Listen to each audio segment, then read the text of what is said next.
Good morning, everybody. We are just about to go live, if that's okay. Chris, we are now live. Welcome, everybody. My name is Councillor Katie Porrer, and I'm the chair of the Joint Development Management Committee. And I'd like to welcome you here this morning at 10 o'clock on Wednesday, the 15th of July, 2026. We'll move to the first item on the agenda, which is apologies and roll call of members. I've not received any apologies, and I can see that everybody's here, so that's fantastic. And could I please ask members to introduce themselves, just so we can check the microphones are working as we're in a new venue today. Councillor Fisher, would it be all right to start at your end, please? Yep. Hello, I'm Councillor Catherine Fisher for Petersfield, they, them. Right. Thank you very much, Councillor Smart. Councillor Smart, King Settlers.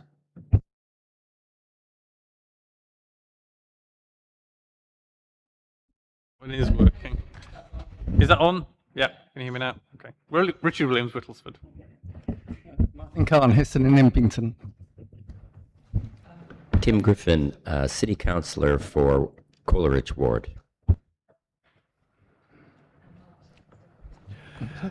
Oh, okay. Peter Sanford, Caxton and Papworth Ward in South Cambridgeshire. Councillor Anna Bradnam, Milton and Waterbeach in South Cambridgeshire. Councillor Flaubert, Trumpington. Is that working? Yeah, okay. So Councillor Adam Bostanchi, South Cambridge District Council for Bassingbourn and Lidlington.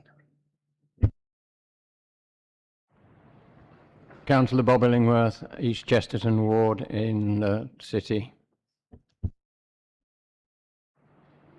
Councillor Gio Sebastian, Histon and Impington. Thank you very much, everybody. And we also have officers permanently at the table with me.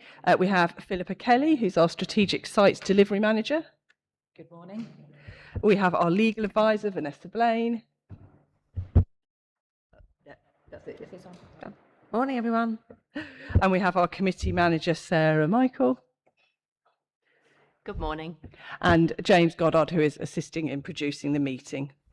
So other officers and public speakers will join us throughout the course of the meeting, and I will introduce them at the start of the relevant item.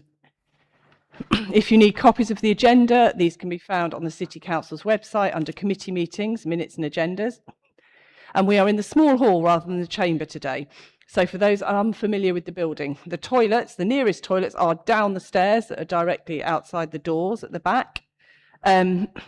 And fire exits are also that way. Accessible toilets can be found on this floor near the entrance to the chamber. Can everybody present in the room note that anything on your desk, whether that's laptop, phones or papers, may be seen on the live stream. So obviously don't have anything confidential on there unless you're happy for that to be seen.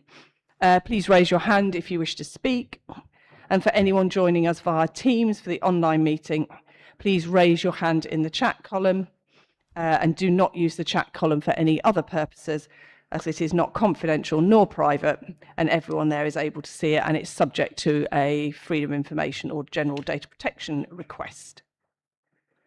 The process for each of the planning applications will be that the case officer will give a brief introduction to his or her report. We will take brief questions of clarification from members to officers. Registered public speakers will have their say. That will be 3 minutes for those speaking in support and 3 minutes for those against, unless I advise otherwise. Committee manager will ring a bell when you have 30 seconds left to speak, just to allow you some time to wrap up your speech. Public speakers are not able to join in with the public debate, with the councillor debate. Committee will then discuss and debate the item and may ask questions of the case officer. And at the end of our deliberations, I will ask members to vote by show of hands on the officer recommendation. Please know that only those present in the chamber can vote, propose or second recommendations. For the comfort of councillors, officers and members of the public, I will call short breaks during the proceeding, and if anyone does need a break, please just indicate and let me know, and I'm happy to stop proceedings at the next convenient opportunity. We're aiming to take a lunch break of 45 minutes between noon and 2 p.m. And could I just remind members that just before we break for lunch, if you could just stay in the room, as we're going to have a short briefing about the upcoming Development Control Forum. Moving on to item 2. Could councillors please advise if they have any declarations of interest and identify which these declarations relate to? Councillor Smart. Yeah, just for clarity, Chair, I was a bank member of staff at Addenbrooke's, and I had to declare that and did not take part in any applications on the biomedical campus, but I am no longer that. I've withdrawn from that post, so I can consider the item. Thank you, Councillor Smart. So you're unfettered for these items. Thank you very much. Oh, Councillor Bradnam. Just for clarity, I used to work at NIAB and I am receiving a pension from NIAB, but it's been clarified in the past that that does not affect my ability to take part in these meetings. Thank you.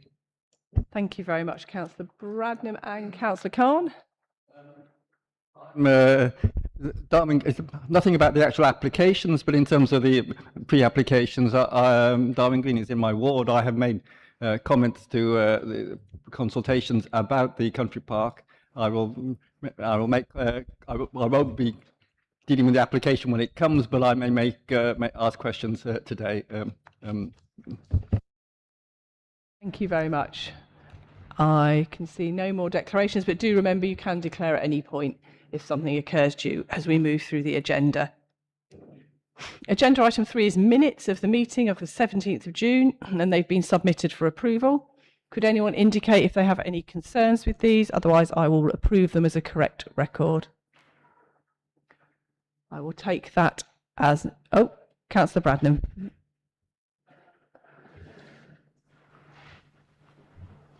All right, in the minutes at page 7 of our agenda, there's a table of the declarations of interest. That was from the 17th of June. I just wanted to clarify with the legal officer. My declaration is down there. It says the site adjoins Milton Parish, and she has received briefings but has not expressed a view. It doesn't say that I'm a member of Milton Parish Council. I don't know whether that's necessary.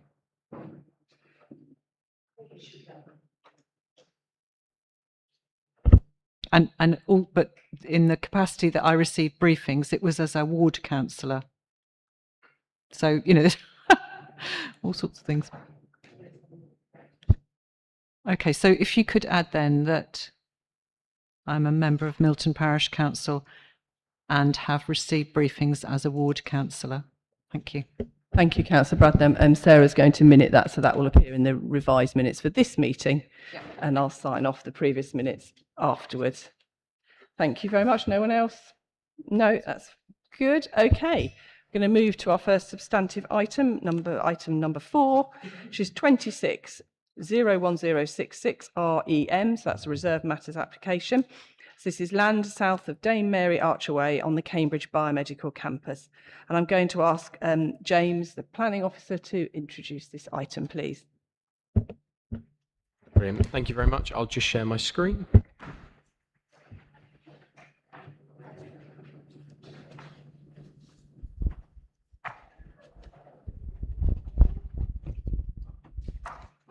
Is that loaded? Yep, brilliant. Great. Thank you very much. Yes, so James Stewart, Principal Planning Officer in the Strategic Sites team. This application relates to 20-01066 REM. The description of the site, so this application is for a Reserve Matters application pursuant to Outline Permission 16/0176/OUT, which is also known as the Cambridge Biomedical Campus Phase 2 expansion. And this is for all matters reserved. This also includes the discharge of various, or partial discharge of various outlined conditions, as you can see on the screen here. So the scheme has undergone extensive pre-application engagement, which has included pre-application meetings, members briefing, and quality panel review.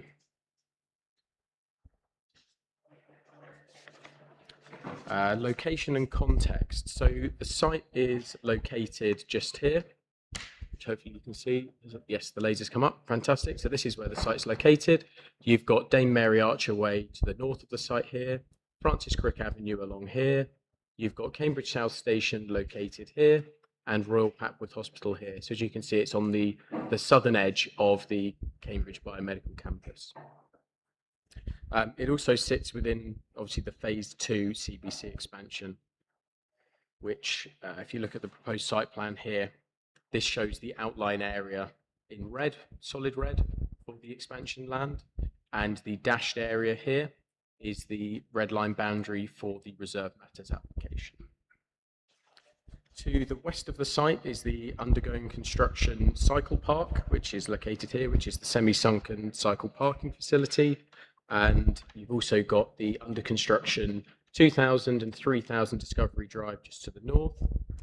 And to the east, you have the sort of final allocation of land, which is allocated for the clinical use and is currently being used as a temporary car park. To the south of the site, along here, you have a drainage ditch and the National Cycleway NCN 11, and then agricultural land further south. The proposed scheme seeks to deliver a single 6-storey mixed laboratory and office building, which is otherwise known as 4000 Discovery Drive, which is for research and development. And it provides an internal area of 9,610 square metres, associated plant, landscape, access arrangements, cycle parking, servicing, and public realm improvements. This forms the final commercial development parcel within Phase 2. In line with the outline permission, reserve matters applications for this area must be made to the local planning authority before the expiration of 9 years from the 26th of September 2017. So they all must be submitted before the 26th of September 2026. The proposal accords with all the approved outline parameter plans. An NMA was previously submitted and approved on the 3rd of December, which was to increase part of the building height and which removed the stepped edge, which is along this southern edge along here of this building. This application accords with the amended parameter plan. Landscape and biodiversity. So the above slide shows the proposed landscaping as part of this scheme. This includes enhancements and alterations to the existing landscaping arrangements, which were previously approved under Reserve Matters 24/01526/REM, which was for 2000 and 3000 Discovery Drive. This includes the rain garden, which is located here, tree planting, and provides a high-quality public realm linked to the wider Discovery Drive master plan. It also includes a biosolar roof, which I'll show on later slides, which provides biodiversity and renewable energy generation. It also includes improved pedestrian routes and wayfinding, which has happened throughout as the scheme has progressed through pre-application arrangements, which includes the realignment of some of the paths running through the sort of the central area to ensure that it links to the main entrance of the building. The proposal successfully integrates with the Phase 2 development and the requirements of the outline planning permission. From an ecology and biodiversity perspective, the application has been supported by the ecology conservation management, an ecology conservation management plan that meets the requirements of the outline planning permission.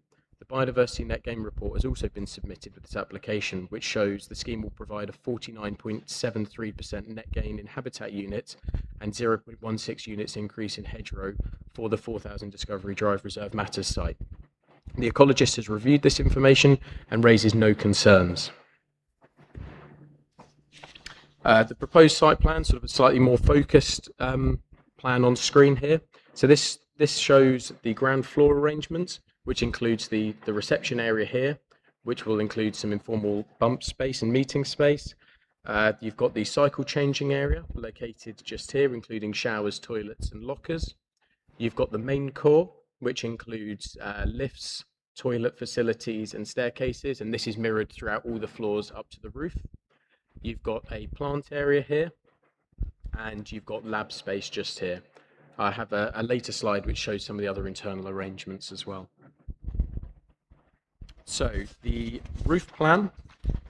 So this slide shows the sort of the roof arrangements, which includes this central biosolar roof in the center. It's got the solar roof area, which is this large area this side here, and also this area here. You've also got a plant area on the roof, which is sort of this more solid white area, which is indicating by my laser pointer here. The plan also shows the various different screening arrangements to align with the different roof types around the top here, such as you've got louvres, acoustic screening around the planting, and also louvered private screening on this edge here. This also shows the 2.5 metre step back along the southern edge, which is located along this part here, which I'll go on to talk about in the next slide. So the elevations. So this scheme proposes a 46.5 metre AOD high building to the top of the roof plant, excluding the flue tower, which is estimated to be around 8 metres, which is similar to the other Discovery Drive buildings on the Phase 2 expansion land. So this, as you can see, is the 6-storey building with a double height ground floor reception and entrance area here. So it provides, as I've previously mentioned, a 9,610 square metre area with a flexible and efficient floor plate, which can accommodate up to 2 tenants per floor, with an internal layout comprising 60% lab space and 40% office space. So the crown along the southern edge, which you can see here, as you can see the step back that's here and on this side just here. So this gives a more permeable top to the building that helps to reduce the perceived massing from longer views and from the south and southeastern viewpoints. The colonnade feature, which is here, and you'll see on the other elevation slides a bit more easily, this provides sort of an overhang, which is seen on this western elevation, and fronts onto the rain garden and associated public realm near the main entrance. This approach makes 4000 Discovery Drive more visible from Dame Mary Archer Way, which I'll be able to show on a future slide, and also aids site-wide legibility. The red structural trees, which are these structures here, they're sort of for the colonnade and feature on all the Discovery Drive buildings and provide additional visual connection with the other family of buildings across Discovery Drive. The southeastern corner, which is this area here, including up to the sign at the top here, has been designed following comments from Quality Panel to create a more distinctive architectural feature with the additional signage in the upper level of the crown to support longer distance legibility as the biomedical campus expands in the future. This signage detail is secured via Condition 4. Some more elevations. So this shows that overhanging feature, as I mentioned before, with the colonnade, and this also shows the orientation-led design approach, which has resulted in sort of the varied solid-to-void relations which go across the building to help try and mitigate any solar gain and overheating. This elevation shows the split expression of the building quite nicely as well, where you've got the base area along the bottom, you've got a middle section, and then the crown across the top, so splitting into those three key sections. So this ties in with the family of buildings across Discovery Drive to create a linking design between all of them. In the top right, I've also included the internal breakdown of the building. As I mentioned before, you can see you've got that main core that runs all the way through, so each has the similar facilities, and where the overhang is, you can see that the floors above have sort of a larger lab and office space to offer a larger provision for future occupiers.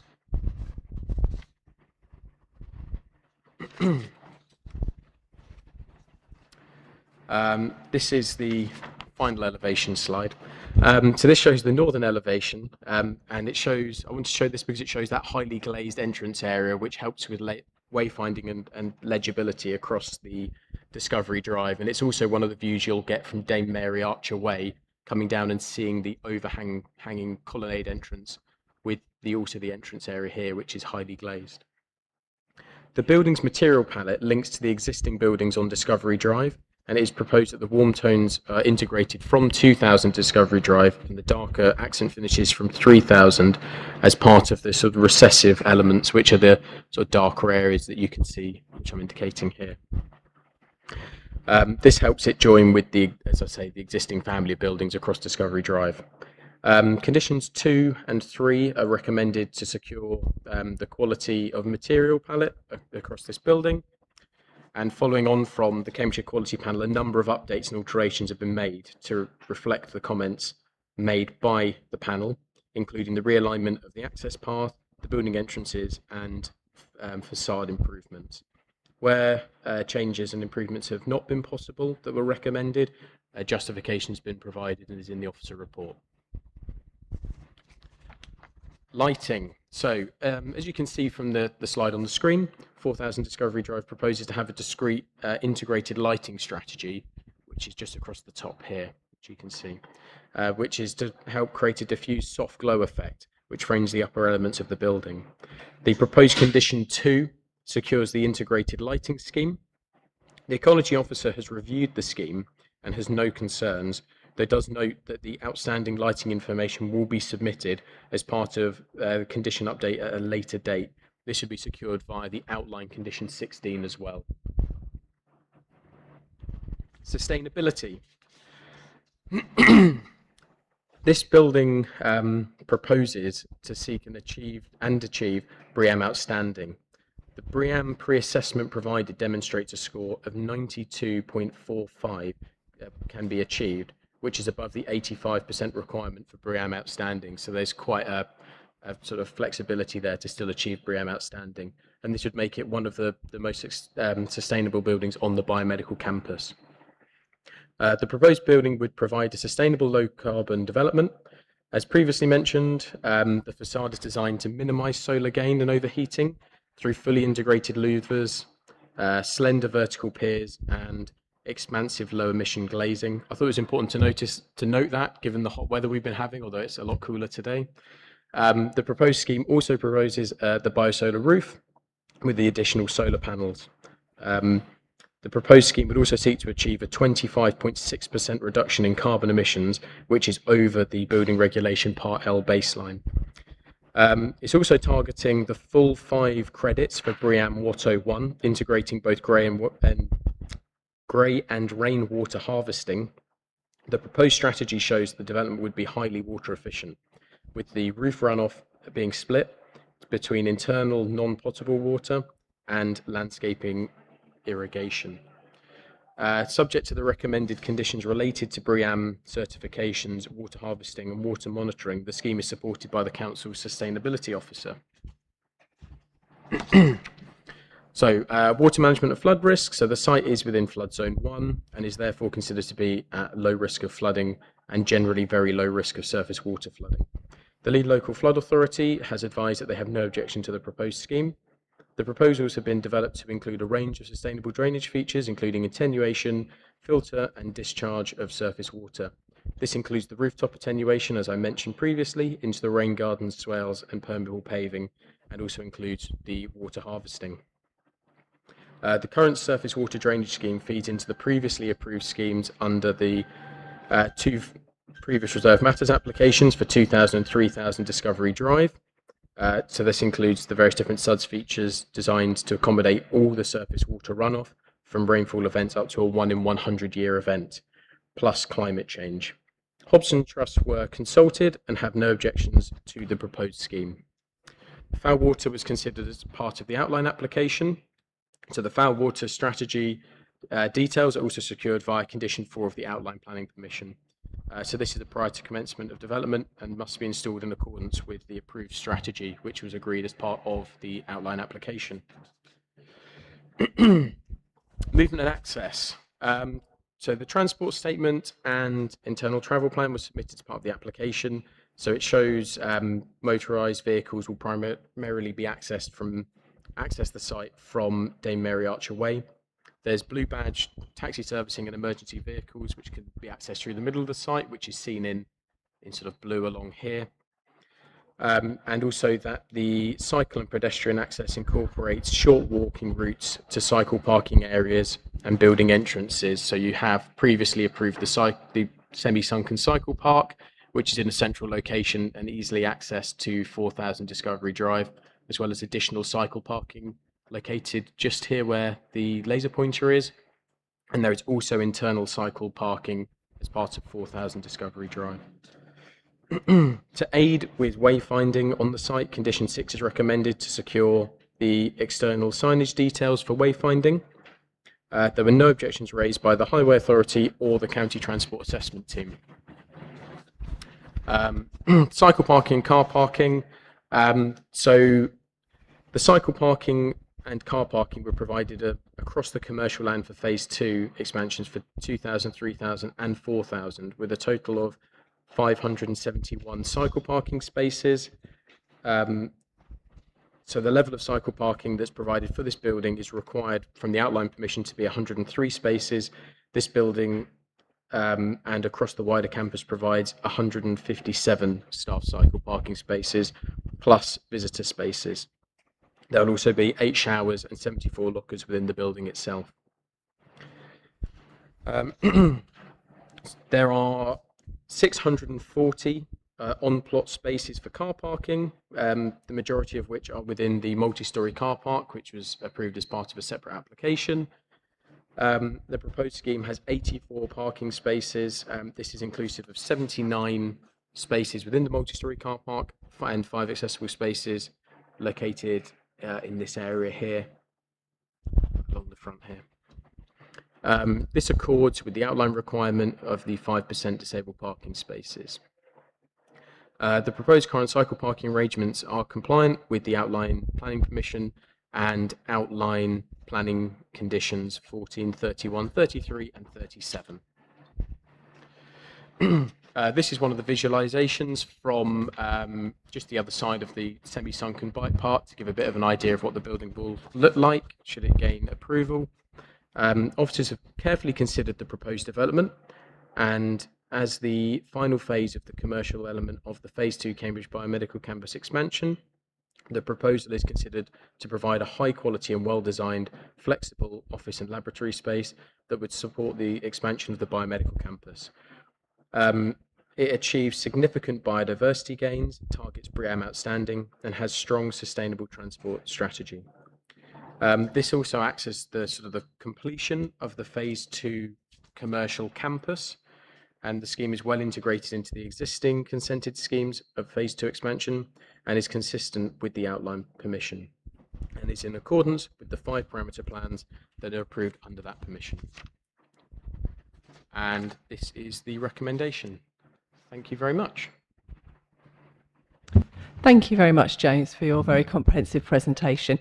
We're shortly going to move to questions of clarification, but before I do that, because I'm aware we have a fairly new committee, I'm just going to ask Philippa Kelly just to run through the difference between outline and reserve matters, because it's always slightly complicated when you come to things like conditions. So Philippa, would you mind just giving us a quick update? Thank you. Thank you, Chair. And yes, I just thought it would be helpful just to clarify the nature of this type of planning application. So this is a reserved matters planning application. It provides the details of the access, the appearance, the landscaping and the layout and the scale. And it follows on from the grant of outline planning permission several years ago on the wider phase 2 site. And you'll see in the officer's report on the agenda, the wider phase 2 plan is shown. That outline planning permission set the principle of development on the wider site. It established the principle for developing in accordance with the purposes we see before us today.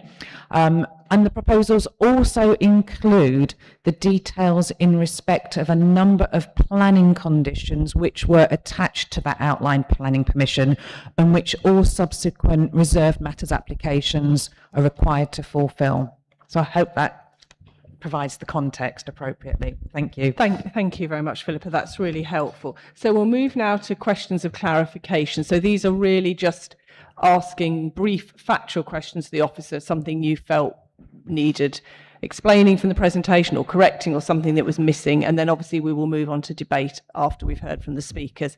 Does anyone have any questions of clarification? Councillor Smart, Councillor Botansky and Councillor Bradnam, in that order, please.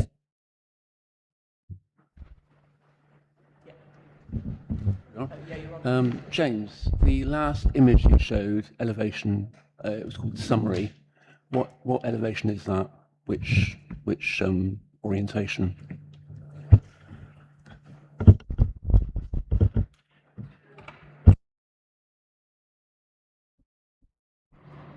Would you like us to collect 3 questions together? Would that be helpful, James? I was just going to ask how you'd like to handle it, Chair. Would you like me to? Should we just collect? Is that okay, Councillor Smart? We'll just take a bunch. Thank you. So I think Councillor Bostansky. Yeah, hi. I wanted to ask about the drainage and noting that there's some provision for the drainage via ditch. So the 2 questions are, is that ditch provision, does that come into play sort of in ordinary circumstances, or is that beyond the 1 in 100 whatever rain or flooding event? And then the second question, what's the long-term maintenance of that ditch? Because I know from other sites that these ditches aren't looked after, which then makes everything fall over in terms of the drainage. Thank you. Thank you. And Councillor Bradnam? Thank you, Chair. Thank you for your presentation, James. Could you just go through the explanation of the increase in height under the NMA? And could you clarify, obviously the Cambridge Quality Panel made some suggestions about the nitrogen tanks which are required. Could you just clarify what's been arranged there? And also, could you clarify about wayfinding on the site to this building? Because this suite of buildings look quite similar to each other. They've actually tried to make them look of a style in some ways. So how would anybody find, how would you say, can you go to the building with the whatever, or that looks like this, and the wayfinding? Thank you. Thank you very much, James. Are you happy to come back on those?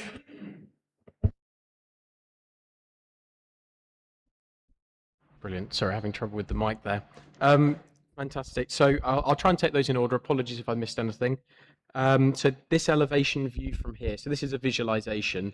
This would be looking at the western elevation. So you are to the west of the building, or sort of west northwest, if you want to sort of get a bit more specific. So you'll be standing almost where 2000 Discovery Drive is. If I go to here we go. So you'll be standing around in this location here where my cursor is, looking in this direction here. So the drainage ditch to the south. So if I just go to this drawing here. So in terms of when the surface water flows into the drainage ditch to the south, it follows a series of sort of attenuation as it works its way through the site. So obviously, when it rains, it starts on the roof and it will go towards providing some towards the biosolar roof, some towards the internal arrangements. It will then flow into attenuation tanks and the rainwater garden just here. Any excess on top of that, which is exceeding the 1 in 100 year event plus climate change, would then flow into this ditch. The ditch itself is maintained and managed by the Hobson Trust. At a previous committee item, JDMC committee members asked that the Hobson Conduit Trust were consulted as part of the applications to ensure that they're content with whatever proposals go forward. They were consulted as part of this application. They're happy, and I'm aware that the applicants have been speaking to the Conduit Trust as well to ensure they're happy with any future arrangements and management. The non-material amendment. So this comes as part of, if I just get my notes, sorry. So the increased height, if I find this is a slightly nicer plan to see it on. So across the site, there was a section which effectively runs where my laser pointer is, which cut halfway through, or just under halfway through 4000 Discovery Drive. It would have caused the elevation of the building to have a step in order for it to maximize the space. This height was increased via a non-material amendment, and so this was done following the changing context for the biomedical campus, whereby phase 3 expansion land, which would be to the south here, or effectively in this field here, which was released as part of the South Cambridgeshire Local Plan 2018.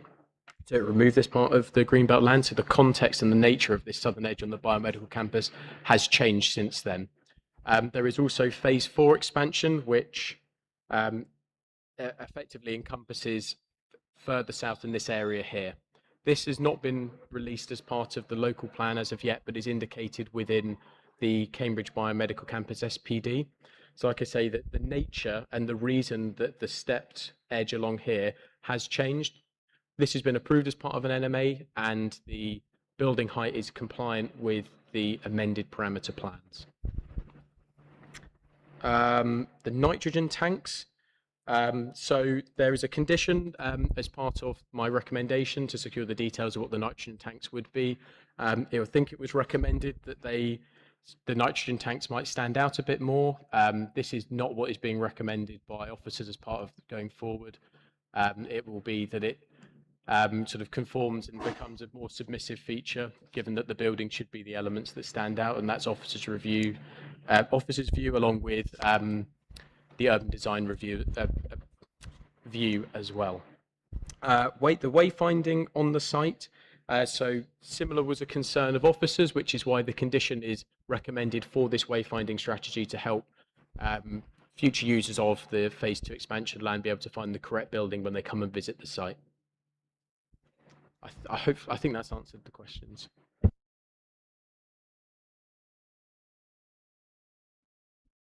Finally, okay, thank you very much, James. Councillor Bradnam, did you want to come back? Thank you, Chair. I've meant to also ask James if you could just explain to us that the entrance to the building has moved since the recommendation of the Cambridge Quality Design Panel, because I get, as I understand that originally the entrance was depicted in the middle of the western face of the building, and now it's moved to that slightly further north to the northern, so it lines up with the pathway through the rain garden. Is that correct? Could I also add one question, Mine? Just relating to the height, I'm a little uncomfortable about a non-material amendment. I mean, now that ship has sailed, so we can't do anything about it. But so you're confirming that previously half of it could be higher, and then there was a step down towards what was the Greenbelt edge, but you're saying now that that was what was changed. And is it possible just to compare that to the heights of the other buildings in that patch? Thank you.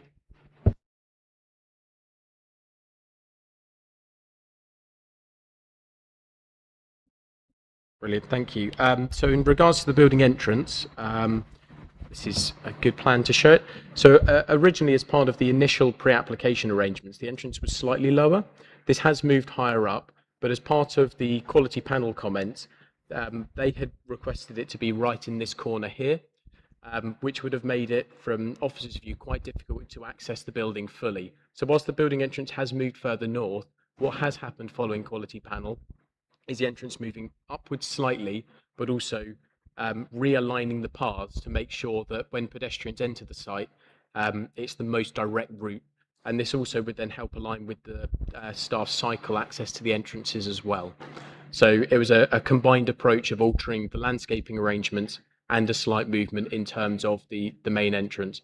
But what has happened is the glazed area wraps around the corner of the building to help with wayfinding for the entrance if you're accessing the site from the north, effectively coming down from Dame Mary Archer Way here. Height clarifications. So the lower section, if I go back to here, the lower section that was along here, as part of the original outline parameter plans, this was to be no higher than 42.5 meters AOD plus, which excluded any of the flue heights. This was altered to become in line with 46.5 meters, which is the maximum height of any building across the phase 2 land. So this building is no higher than any of the other buildings across the phase 2 land. It is the same height, so it continues those datum lines across the buildings to help it match as a family of buildings. I think that's answered those questions. Thank you very much for clarifying that. That's very helpful. Councillor Fisher? Thank you. It's just a quick question. It wasn't in your presentation, and I don't know if it's clarification or debate, but I'll ask and then we can see. It's just in relation to the quality panels, clarification over what the future deconstruction plan is for the building, and if that got looked into following that panel. Yeah, I think that's clarification. That's fine. James, are you able to answer that one? Yeah, yes, it's in my officer report, so I'm just going to get to that section. That's whilst James does that, I apologise. I should have clarified NMA is a non-material amendment, so that is something that is normally handled with officers without coming back to committee or chair and vice chair. So I use too many planning terms, just to clarify that.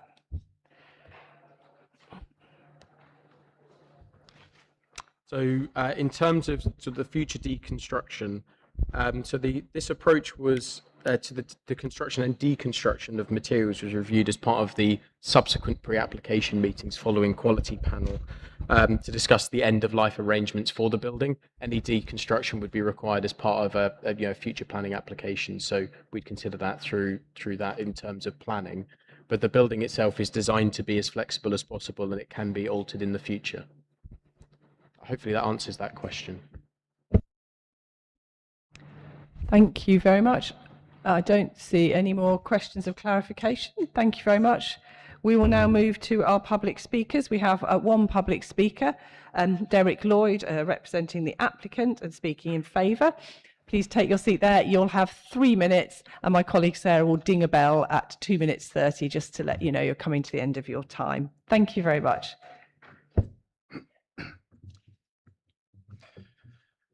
Good morning. My name is Derek Lloyd. I'm the Development Manager at Prologis, the developers of the Phase 1 and Phase 2 expansion of the Cambridge Biomedical Campus. Thank you to the committee for the opportunity to speak in support of this application. The proposed development of 4000 Discovery Drive is the final commercial building of the Phase 2 development, following on from ABCAM 1000, 2000 and 3000. 4000 Discovery Drive will provide a 6-storey laboratory and office building of high quality architecture, which also delivers in line with the strategic needs of the growing life science sector. In terms of environmental impact, the proposal represents best in class in sustainable design. We've been on a sustainability journey with Greater Cambridge through the delivery of Phase 2. 4000 Discovery Drive has built on the momentum of the previous developments. Hence, while 2000 and 3000 are achieving BREEAM Excellent, 4000 is on track to deliver BREEAM Outstanding. Informed by our pre-application engagement, 4000 adopts a stone-based palette which provides a nod to the Portland stone of Cambridge and the heritage of that material. It combines this with contemporary glazing and louvered panels, complementing the architecture of the wider family of buildings.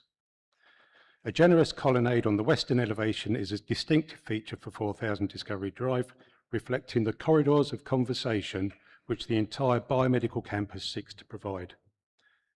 The colonnade is supported by red structural steels which have evolved as a common theme across the Discovery Drive buildings. The external landscape design follows the approach across Phase 2, continuing the shared walkways, activity spaces, rain gardens, tree planting and green roofs, and this delivers significant biodiversity net gain and ecological benefits. Development continues our approach of prioritising sustainable active travel. The employees of 4000 will use the innovative semi-sunken cycle park, which is directly adjacent and is now nearing completion. The development will benefit from the new Eastern Cycle Link, also being delivered as part of the 2000 project, providing a new off-road cycle and pedestrian access direct from Discovery Drive to cycle route NCN 11. Avoiding the need for cyclists to use Dame Mary Archway.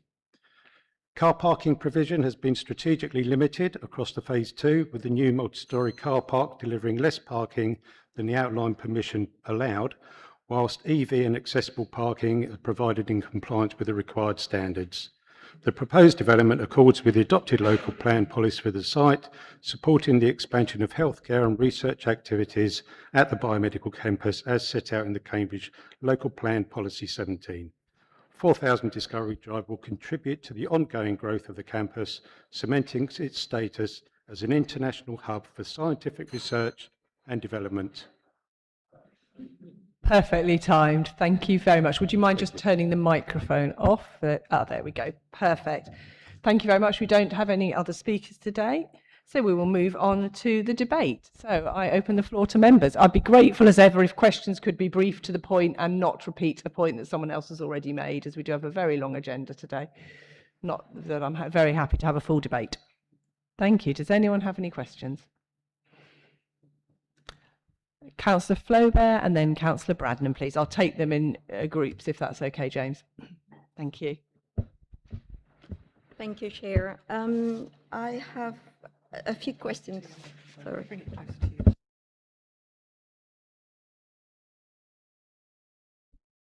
Yes. Thank you, Chair. Thank you very much, James, for bringing this report. It's very comprehensive and very easy to understand. I have two questions. I'm not sure if we can suggest any conditions in this application, Chair. So, or I'll ask the officer and he'll let us know, and I'm sure Vanessa and Philippa will let us know as well if we can't. Right, okay. So my question is, how will the rain garden and open spaces be maintained? If you could expand on that. And then I have a question or a concern about future adaptability of the building. And it's to be with, in the report says that the building, there is flexibility that different occupiers can be accommodate different occupiers. So how easy would be for the laboratories to be converted if there is a future need without major infrastructure changes? Thank you. And Councillor Bradnam, would you like to ask your questions as well? I think we'll take them together.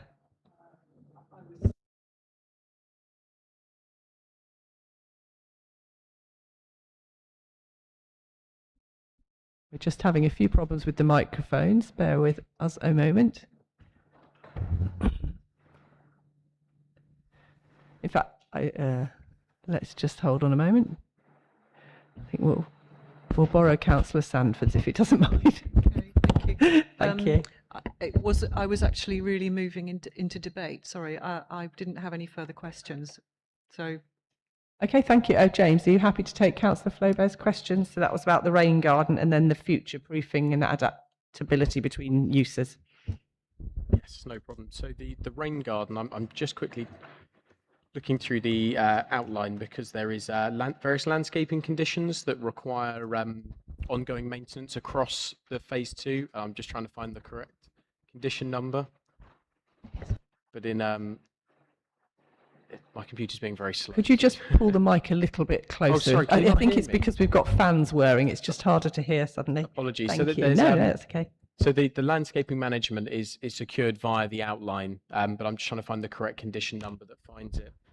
Because I know condition 40 on the outline is regarding landscaping, but the ongoing maintenance is required as part of the overall landscaping strategy across the phase 2. So that was previously secured. So they don't need to provide further details as part of this application because how they managed the site was secured via the outline permission. And the future adaptability of the building. So each of the floors, so this is the same approach has been taken across 1,000, 2,000, 3,000 and 4,000 Discovery Drive. So in terms of the flexibility of the building, each of the floors is effectively a blank template, and the future occupier can come in and adjust the building to how they see fit. So it can be split between 2 occupiers, I mentioned, per floor, or 1 occupier per floor. So it'd be up to whoever is moving into the building in the future, that future tenant, to decide how they'd like to arrange each of the floors or part of floors that they are looking to occupy. Hopefully that answers that question. Thank you very much. Thank you, Councillor Flaubert. Happy with that. Councillor, I think we are in debate now, so I'm happy to take Councillor Bradnam and then Councillor Fisher, if that's okay. Raw. Okay, thank you. So, as is often the case with applications, I find the comments of the Cambridge Quality Panel extremely helpful, and they have reassured me about the height adjustment that was done through the non-material amendment. Also, this building will sit within a campus of buildings, as the applicant has explained, and I think there's been a good exploration of the possibilities of making this a visually attractive green landscaped site. We already know that there's adequate, great cycle parking, which has been provided in the centre of the campus, and we've had an explanation of the car parking numbers, which is reassuring. I'm pleased that there is a condition in to ensure that the wayfinding is clear, because as I said in my questions of seeking clarification, I do wonder if somebody might be saying, I need to go to whatever the building gets called, and it will be hard to distinguish which one of the 4 or 5 buildings on site it is, but I'm sure somebody will make that clear in due course. And I'm pleased that the building is BREEAM working towards outstanding. It's always very encouraging, and I'm pleased that it's got access to the cycle link as well, because I think a lot of certainly the employees are likely to come to the site on bicycles and so on. So I'm pleased that this is a completion of these buildings on this site, and I think the whole area has built out well. The only slight concern I have is that with the total height of all of these buildings, there is likely to be a lot of shading, and indeed it's likely to be quite drafty in between the buildings, so I do wonder how much the external space will be used by the employees. I hope there is sufficient windbreaking so that people can find a pleasant place to sit during their lunchtime and have their lunch. But otherwise, I think the building is an encouraging design and respects the site that it's in. So thank you. Thank you very much, Councillor Bradnell. I don't know if you wanted to come back on any of those, James, particularly maybe the shade and the draft one and the wayfinding.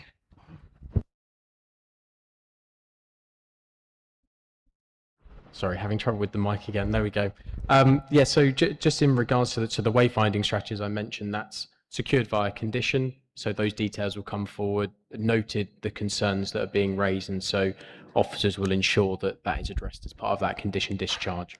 In terms of the shading, this was reviewed as part of the application, but also the outline permission sort of effectively showed the building blocks of where these different buildings could be.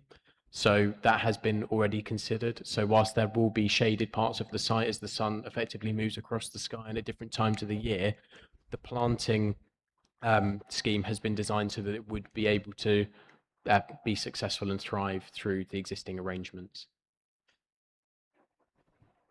Quickly, Councillor Bradnam, if you want to return. Thank you, Chair.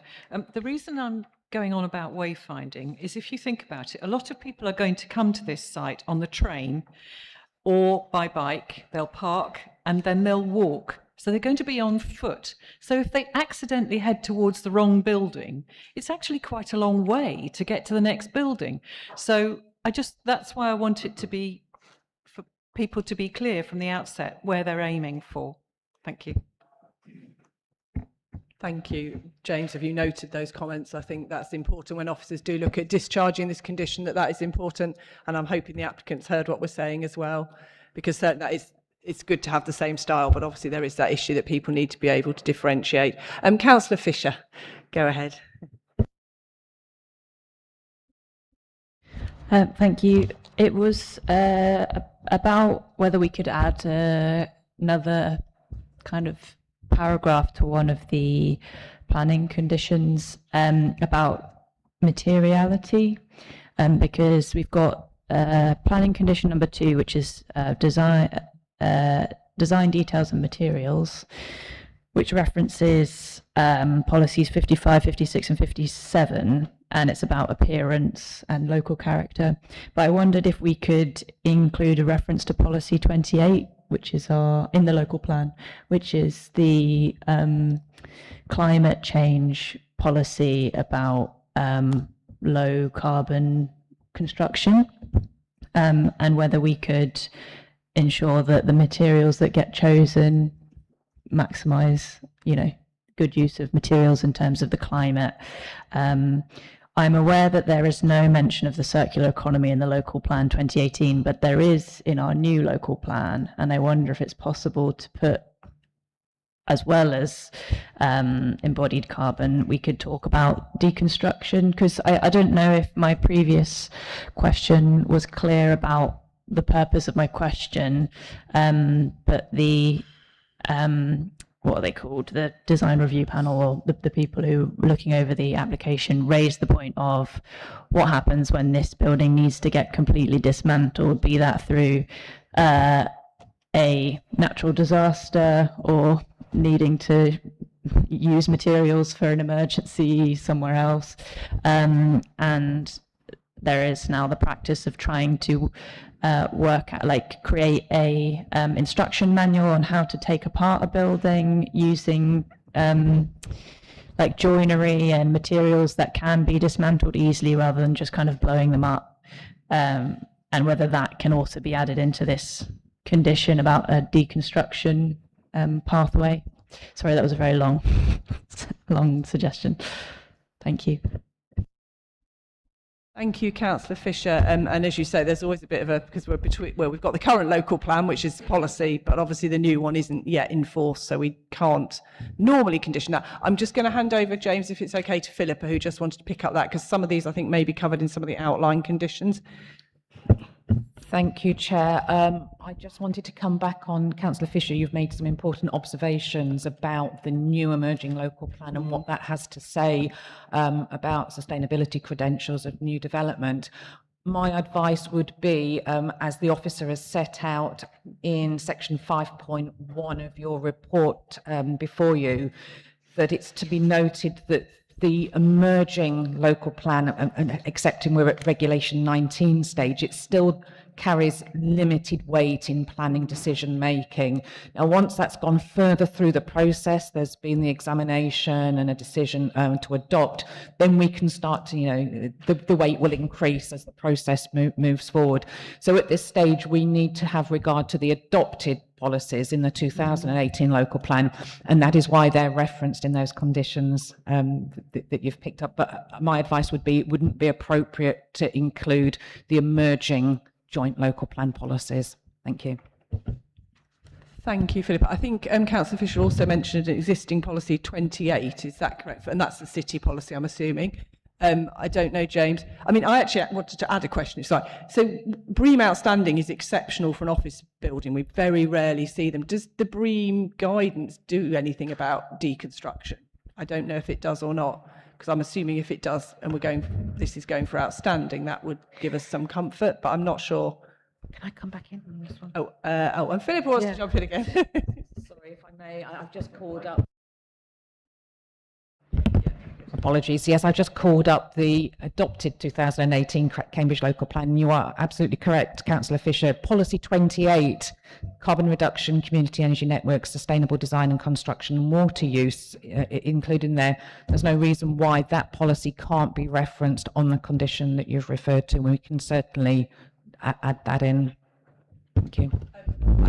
Technically, we have to propose. Are you proposing to add in a reference to policy 28? And if so, would someone be willing to second that? Yes, I am. Yeah, okay, so we have a proposal, and does anyone wish to second that?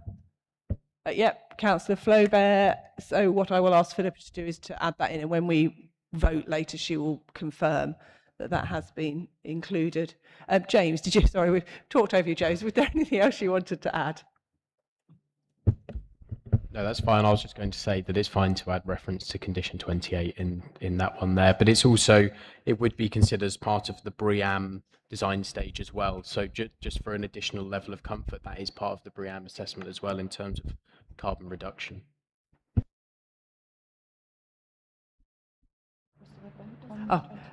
We haven't actually formally voted on adding 28. I think I could probably take that by affirmation that no one has objected. Can I assume that? Anyone wish to object to adding a reference to policy 28 just so we're legally compliant? Okay, I just confirm nobody has objected to that, so we will ask Philippa to add that in, and James. Okay. Yes, and that's good to hear, James. Thank you that the BREEAM outstanding. I think this is only the second or third building we've had come through at outstanding, so certainly something that I welcome. Do we have any other comments or questions for the debate, members? Councillor Khan and Councillor Smart, please. It's rather a comment rather than a question, which is more a debate.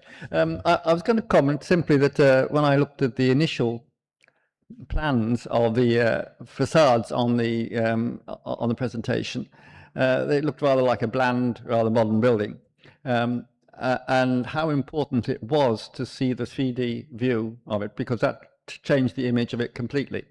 So that I was thinking, oh, this is a bit boring, and then looked at the thing, and it really is quite an impressive building when you see it done in 3D. And so that I think that is an important element to note. The night vision in particular was very attractive, though I imagine it would be rather short period of time in which all the lights will be on in that manner. It will be occupied in the evening, but it obviously potentially also a very nice night feature as well. So I thought that was worth commenting, and it's important perhaps for developers in future to make sure they have a proper 3D vision so we can actually see in real terms what the design will look like. Thank you very much, Councillor Khan. I agree, it's always important to point out good things as well, otherwise at planning it can always be the bad things. So, Councillor Smart. Thanks, Chair. I mostly want to speak about the design or architecture and materiality of the building, but just before I get to that, I just note that Anglian Water have made no objection to this building, so perhaps the officer can touch on that, because as I pointed out before, both our approach to water has changed in terms of the conditions to be used, and Anglian Water seems to be changing the goalposts too, if I may use that reference. So in terms of the building, I and probably we are going to approve this building. Just in terms of that question I asked earlier about the summary image, west image elevation, whether James could just confirm that that is the same elevation that's shown on page 6 in the pack, because it seems to be somewhat different in the west image shown. It's interesting that in that summary image, the building is hidden behind the trees. When you hide a building, the building can't be that good. We've seen that before, in my opinion. I think it's a pretty ugly block, even when seen in 3 dimensions, as the previous speaker spoke about. And I note that it looks less bad in the picture in the dark, which is not a good thing either. Normally, I would be a real sort of advocate for asymmetric designed facades, buildings. I think they're good. In this case, I think not. We're told it's the most sustainable building around. I presume that's to do with saving energy and use. That's great. I think that's kind of a given these days, certainly in terms of saving energy as we go forward, in terms of heating and lighting and all of that. But also, you know, it saves money anyway for the users of the building, so why wouldn't you? The fact is the building itself, as the design panel pointed out, does not reduce embodied carbon as much as it very much could or should. So the fact that it's got, I think it's stone clad from the report, the speaker said nod to Portland stone, so I don't know if that means Portland stone or not, but regardless, I'm not impressed with the Portland stone. I don't think it has any relevance on the biomedical campus in terms of the use of materials. It's mostly concrete and steel. On the biomedical campus, I've nearly finished, Chair. There's no master plan, never has been really, of any significance.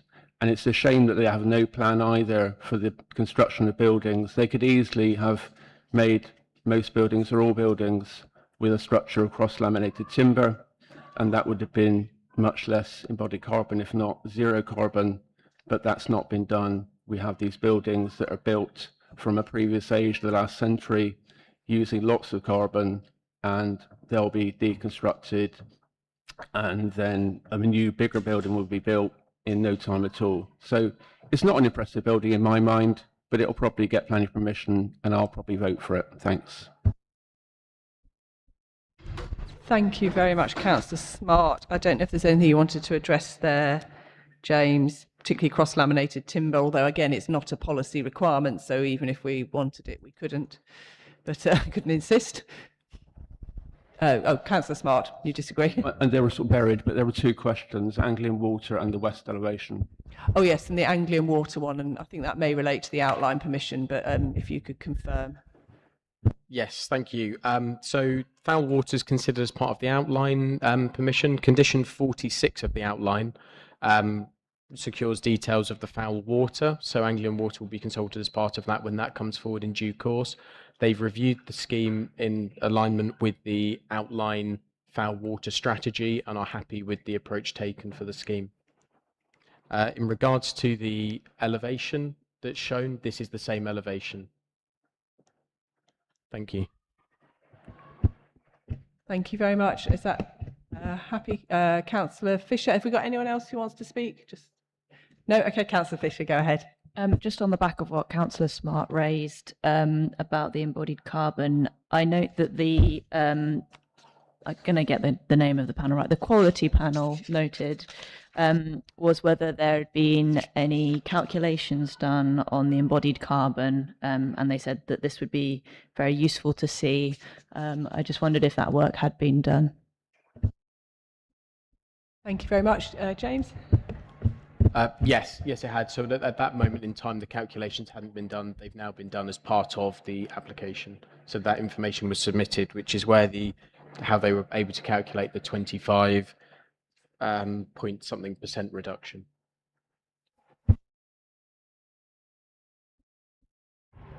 Thank you. Sorry, Councillor Smart, struggling with the microphone again. Did you have a follow-up question? Hey, Chair, it's just a minor point, but just on the back of Councillor Fisher and what I said. You can measure things in money, which people often do, and certainly developers do, but you can also measure carbon. It's really easy to do. There are some professors in Bath that started measuring carbon years ago, and buildings can be measured. If only our local plan asked for buildings to be measured in carbon, we would have much different buildings coming forward if there was some sort of limit as the amount of carbon could be used per square metre, that kind of thing. It's something that really could be easily done, and we really need to change our direction. And I would definitely say hold that thought, because there's a scrutiny meeting tonight to discuss exactly that for the new emerging local plan, as I know Councillor Williams chaired in South Cambs last night till very, very late with Councillor Bradnam, so it's appreciated you're here. May I just ask a couple of questions as nobody else has anything? I just wanted to ask James, are you reassured that the lighting is suitably managed by the original condition, which I think was condition 16 in the outline? Because obviously this is a slightly different approach to lighting against a green area, so just like some reassurance on that, please. I notice 15.28, there's no amenities in this block. Could you just confirm where the nearest amenities, I think you mentioned gyms and cafes and things, are in relation to this? And finally, I know we've got some EV charging, which is great. I'm surprised there's not more passive charging. I mean, it's not a policy requirement, but I think I'm just making that point that given where we're going with electric cars, we're seeing a lot of sites where we're getting 100% passive charging, so the cabling's in place. So I don't know if that's probably more for the applicants to note. It's not something we can require unless you think there's any policy basis to do that, James. Thank you. Thank you for that. So in regards to lighting, yes, I'm reassured. There is, not only is there condition 16 on the outline, there is also the condition 2 regarding the design details. If you look at the end of that first paragraph, I've recommended the integrated crown lighting to be, the details to be secured as part of that as well. The amenity, so whilst there's no formal amenity provided within this building here, 1,000 Discovery Drive currently has a cafe, and then 2,000 and 3,000 will have gym and other amenity provision as well. So the cluster of buildings as a whole will have amenity provision, which will encourage people to travel between the different buildings to sort of bump into one another and collaborate. The EV charging, I think that point's noted. The applicants are in the room. It can be reviewed as uptake for EV goes forward because it's required as part of the travel management plan as well. So, Thank you very much. I think Councillor Khan had one last question. Go ahead. It's a question. It is a question this time, and I don't know whether clarity can be given. It may be dealt with in the outline. The building is proposed as a mixed-use laboratory and office building, and laboratories, I believe, have a much lower employment density than offices. So the balance between the use of office and lab would have a big impact upon the amount of traffic to the site and whether it can be handled. I just want also in future that the balance might change, use might change. If it's going to be mainly biomedical terms, the bureaucracy gets more, maybe they're going to want more office space. That would have an impact upon the use of the thing. I just wondered first of all, what conditions and what controls are there, and whether in fact this can change without any problem because it's a mixed-use building, and whether we can, and also what balance is predicted. I'm sorry, I haven't had a possibility to look fully through it. It may be answered, but I just would like clarity on that because I can see there might be problems in future if the balance changed radically. Thank you. Yeah, James, are you able to comment on that and whether there's an overall trip budget for the outline, perhaps? I don't know. Yes, there is. So there's additional provision as part of the outline. So for instance, the cycle provision requires, well, I can't remember the number off the top of my head, but I can look it up. It was effectively, whilst I'm looking it up, it required a lower number and a higher provision is provided. So level of cycle parking, so this is 20.2 in my report. So it recommended, as part of the phase 2 expansion, 517 spaces, but 571 are being provided across the site. So there is that additional flexibility going forward. There's also the outline travel plan as well to manage any future changes for this building. Whilst there is flexibility within the space, it's approximately 439 employees at the moment based on the current split. So there's room for this to change in the future if there's additional office space that's provided. They've got that capacity to expand. So would they need permission for any change, or could they have any balance between the two in the future use of the building as it is?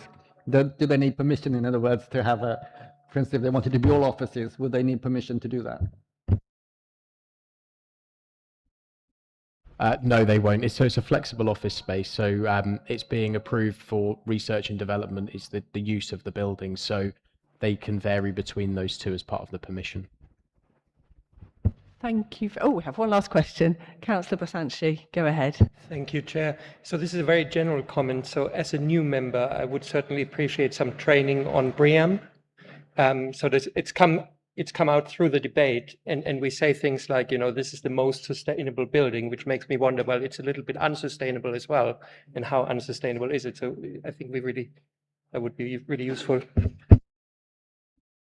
I hope Philippa will note that, because I think that's really helpful for all of us, because we're seeing more and more of these buildings come through at the sort of top end of the range, but the range is increasing, I know. So Philippa, are you happy to take that away and look at some training for members, I think across all three committees if possible? Absolutely, we can embed that into our member training calendar and get a session arranged on that topic. Thank you.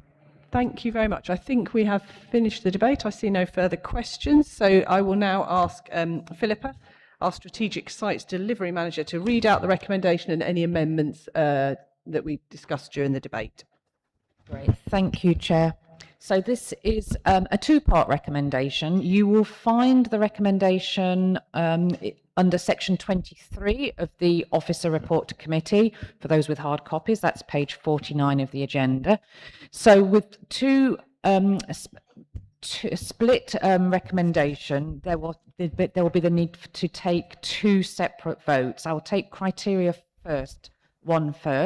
So that is to approve the planning application subject to the conditions and informatives as set out in section 24 of the officer report, and that is with an update to condition 2 to include reference to policy 28 of the adopted Cambridge local plan.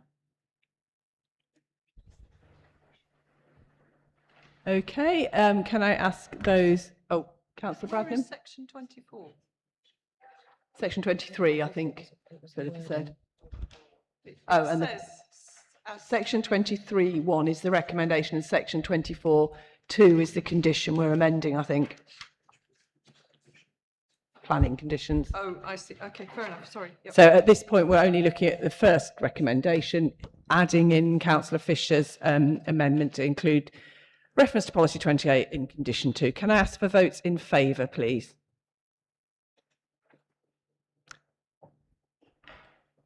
It's unanimous. That's unanimous, so we have no one against and no one abstaining. And Philip? Did we get a proposal?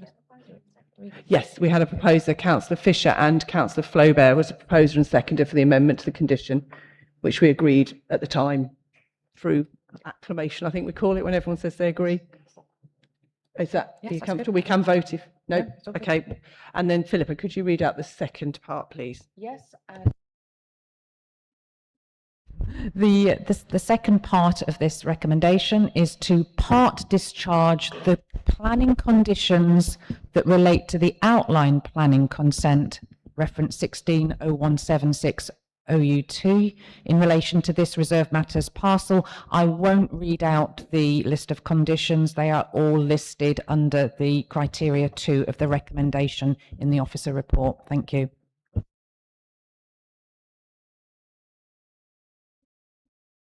Right, microphone's working. Okay, can I ask for votes in favour, please? Proposer and seconder for that No, second that bit. was just for the condition change. It's unanimous. That is unanimous. So again, nobody against, nobody abstaining. I will suggest we just take a very short break, comfort break now for, I'm keen to move on, and we have asked one of the pre-app people to be ready before lunch. So could we just have a 5-minute break to allow a quick bite to eat and be back here?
Again, please.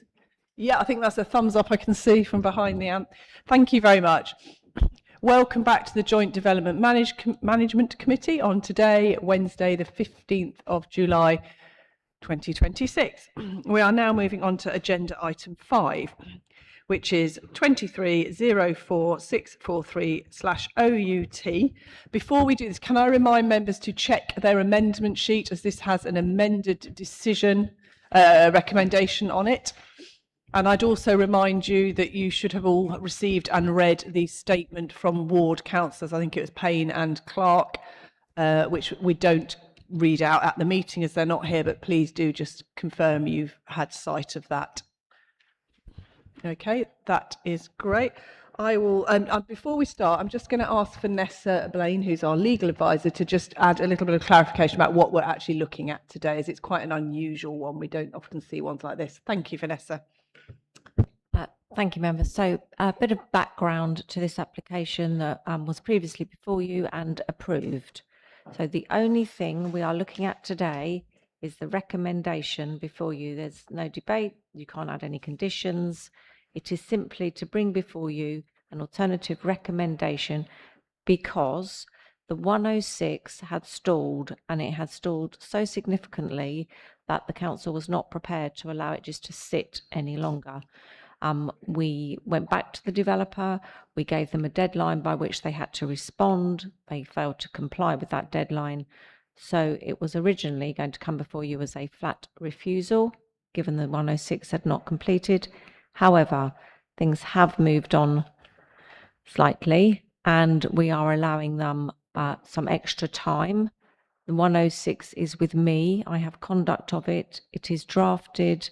The county have commented. It is now with me to look at the comments of the county, ensure that the council is happy with it, take any instructions as necessary.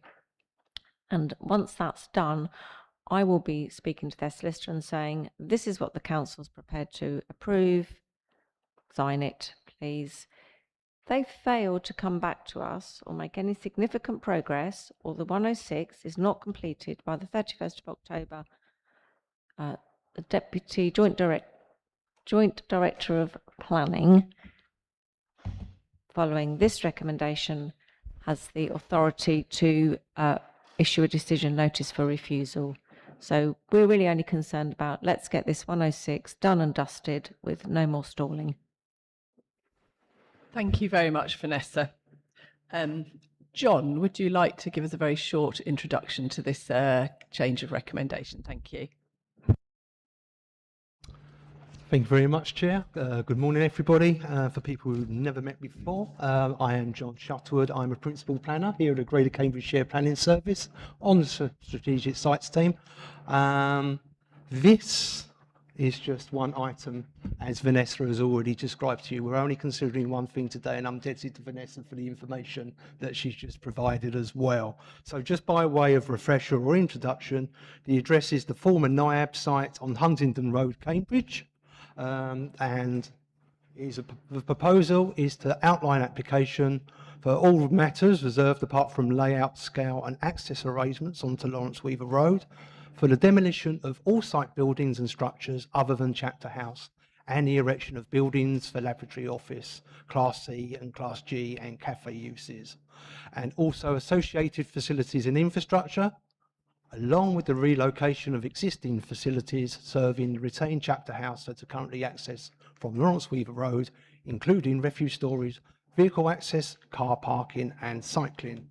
Let's just remind ourselves of where the site is. So this is Northwest Cambridge Fringe site, up near where the Eddington site is, up on the, if you were to take a bus from here, from the city centre, bus 5 or 6, in direction of Oakington along Huntingdon Road, you would pass this site after about 10 minutes, hopefully. So that's where we are, outlined in red. There is just a pictorial designed to basically show. So it's basically the front of the larger land at Huntingdon Road and Histon Road site. It's currently got the Darwin Green 1 residential development being built around it. You've also got existing conservation area House Place to the south of it as well. So if we just go to the amendment sheet here as well, and let's read from the amendment sheet together. So yes, the amendment 2 has been recommended as follows: to delegate authority to the Director of Planning to refuse planning permission for the development of outline planning permission 23/04643/OUT for the below stated reason, if in the Directors of Planning's views the applicants have failed to complete or failed to make satisfactory progress towards the completion of the Section 106 agreement by the 31st of October 2026. The reason for the recommendation is as the committee report, and that has not changed. So we are looking, in summary, purely at the introduction of a time period up until the end of October of this year. Thank you very much, Chair. Thank you very much, John, and thank you for your brevity, much appreciated. So we don't have any speakers on this motion, so we will move to questions of clarification, again, brief and relating to the officer's presentation. I do not, Councillor Griffin. Just to clarify, this proposal has been approved subject to the 106, right? And so my question is S106, when was that approval made? Thank you, Councillor, for your question. Just to confirm that this matter last came to committee back in August 2025. So we're talking almost 11 months now when a resolution to approve was made by this committee at that time. Thank you.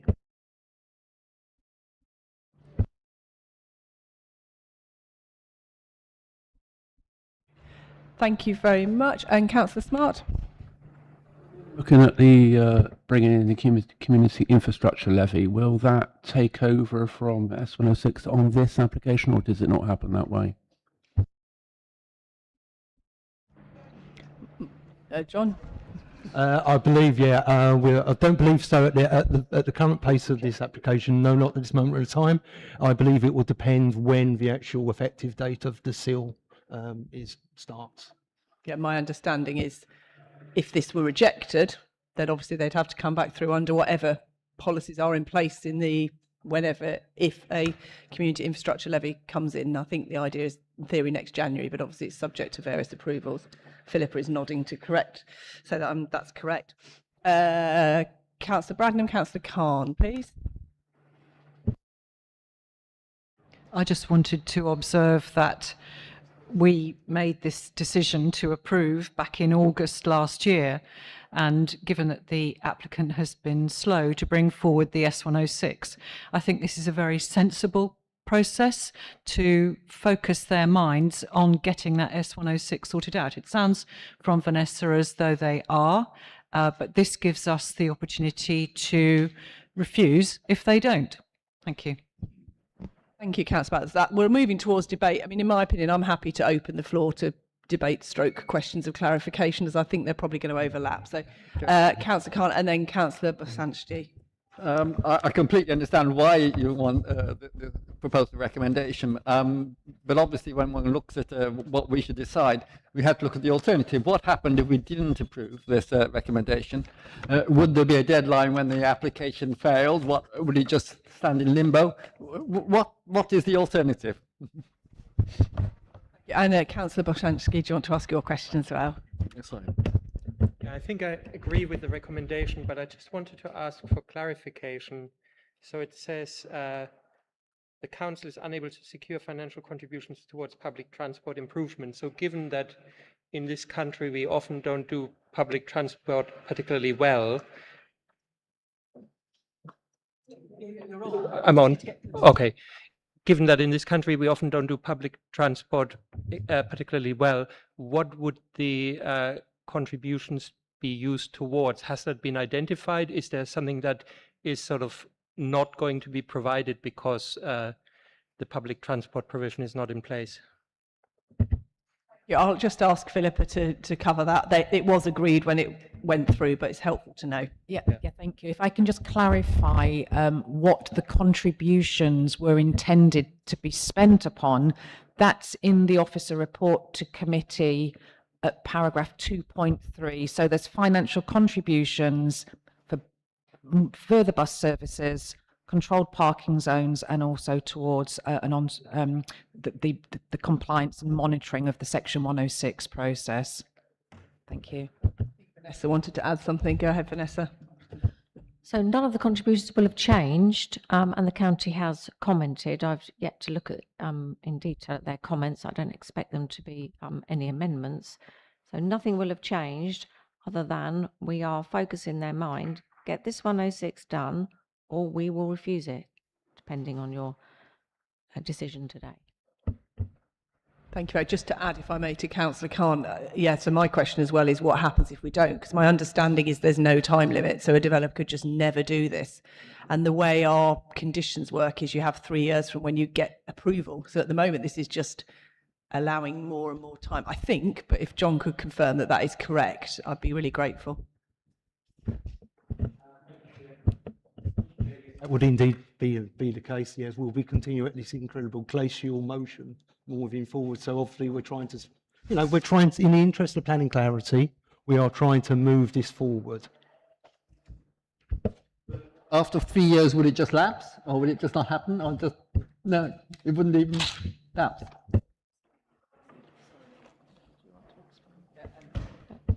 Vanessa to explain that, because that was the same question I had, because the 3 years, I believe, doesn't start till this is signed.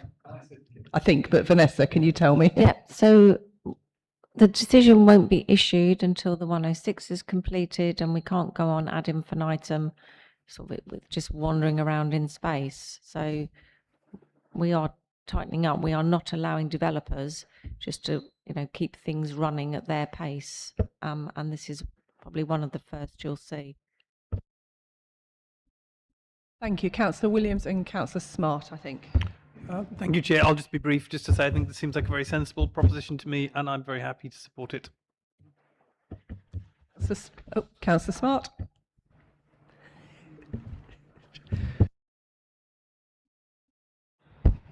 Yeah, thanks, Joe. So I wasn't quite clear. The recommendation is to refuse outline planning permission, but what was talked about was sort of hanging on for a bit. Oh, that's the update, is it? Oh, sorry. Okay. I did look at it earlier. So, okay, so my question is, rather than the amendment to hang on a bit, do we have an option as decision makers just to refuse it anyway?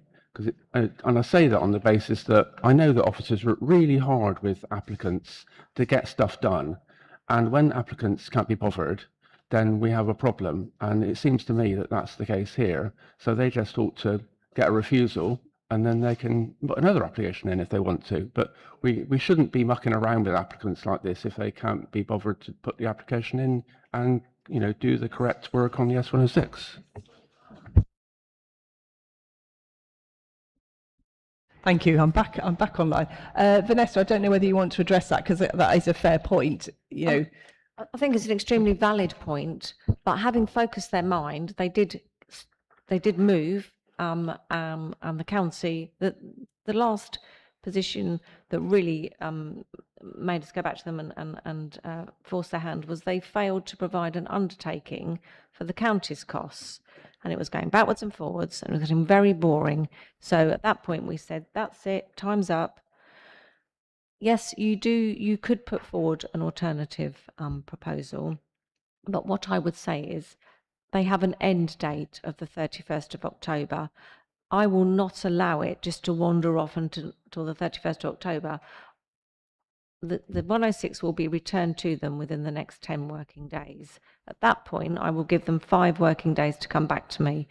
I'm in contact with their solicitor. She knows the position. We are not going to hang about. So just say, for example, in 3 weeks' time, they hadn't responded. I will go to Mr. Kelly, the director, and say they failed to respond. You can now invoke, because failed to make progress is part of this recommendation. Thank you very much. Just to clarify, the 31st of October is a last date. It's not the date. You're saying that officers are comfortable to invoke that earlier? Absolutely. Okay. At any point before the 31st of October, if they have failed to make any progress, ignored us, the option is there for Mr. Kelly to refuse. Thank you. And Councillor Smart, did you want to come back?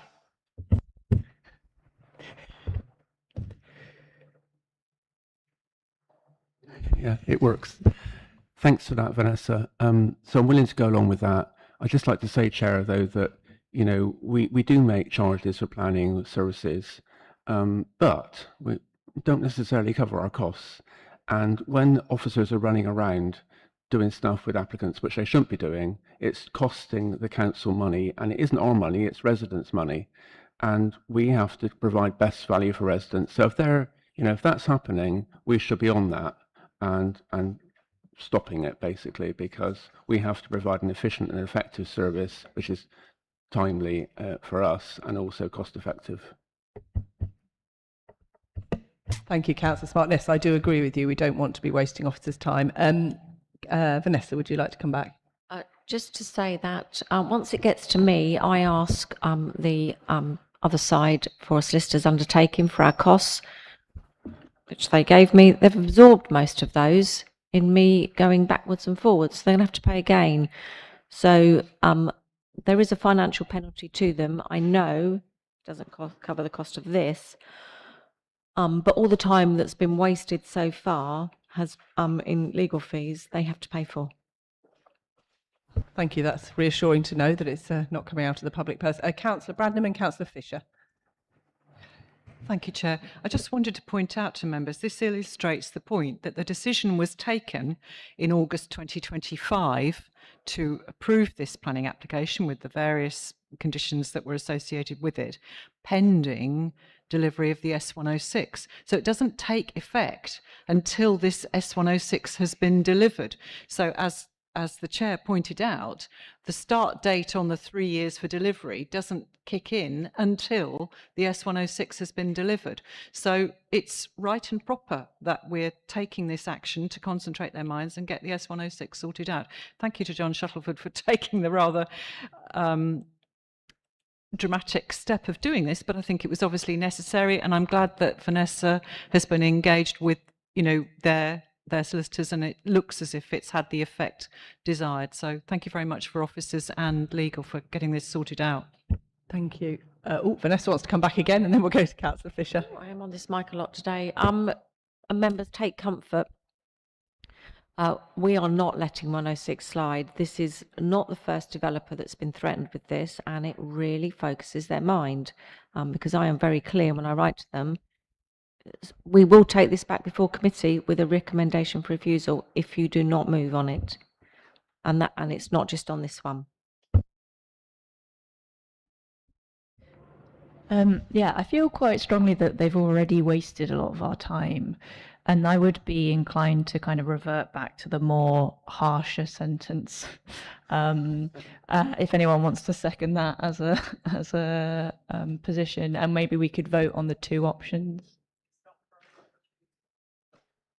I must admit, I started in a similar position to Councillor Fisher, but equally, my concern with having had, obviously we had the Chair's briefing on Monday, so I was able to talk this through a little bit to get it sorted in my mind. My concern, though, is if we move to refuse, then we have nothing going forward on that site for a very long time. And in effect, my concern at the moment is the developers have bought themselves a year's free pass because we have a 3-year build-out condition to try and keep things moving in the city so we don't end up with unbuilt sites that are just wasted land. My concern would be, I think I'm personally comfortable with having this deadline if it gets the site moving. And the transport infrastructure is so crucial for that area because, they really need it coming forward. We've got residential there already. And my understanding is the S106 kind of slots in with all the other S106s coming forward in that area. So I take your point absolutely, but personally for me, I worry that this would actually delay it so much longer that if we can get some movement. However, I think it would be fair to say committee's views so far are very strongly that Vanessa and the Director of Planning need to be moving very quickly on this and not waiting to the 31st. But I'm really happy to take other views. That was just kind of where I was. I've got Councillor Fisher to come. Oh, Vanessa, do you want to come back before we launch into more debate? Members, you will take the decisions you choose to. My legal advice is that this amended recommendation was discussed in detail between me and the Director of Planning, and I'm commending it to you as a sensible alternative to move on, because it allows the developer to see this council will not be mucked about. We will move to refuse if we have to. So we're setting a precedent here for other developers, which I'm keen to do. So it's with you, it's within your gift. But my advice is the recommendation as detailed. Thank you. And Councillor Fisher, I slightly lost Councillor Williams, Councillor Khan. I think that was everybody. Okay, let's go in that order. Councillor Fisher.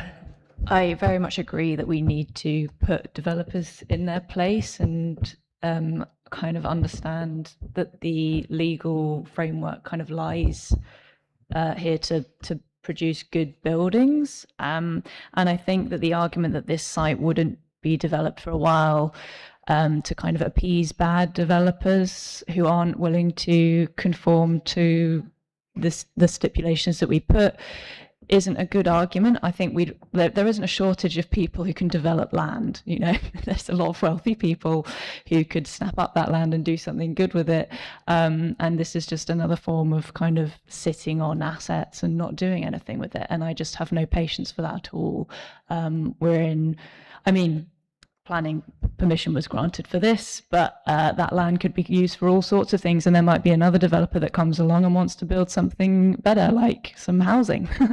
So I don't think we should be held hostage because this one developer who refuses to work positively with the council, is, trying to push, Well, let's go in the... Wait a bit. What we'll do, Vanessa just wants to come back. I'm very happy to open it up to a debate. As I say, I think there's pros and cons to all arguments, but obviously I'm mindful of the legal advice as well. And I would certainly like to see more of these conditions coming forward with time limits for the S106 in future. I don't know if that's something we might want to... I don't know whether it needs to go to scrutiny tonight for the local plan. That's for those of us who will be there. But I think, this is a change that is positive. So... Councillor Bradnam, Vanessa would just like to speak first, and then I think we'll take people in order. Councillor Fisher, I'm sorry,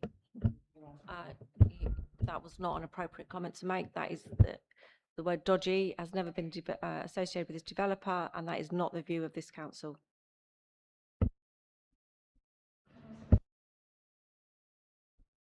Sorry, I regret using that word, but I do think it's fair to say that they haven't been working with the council.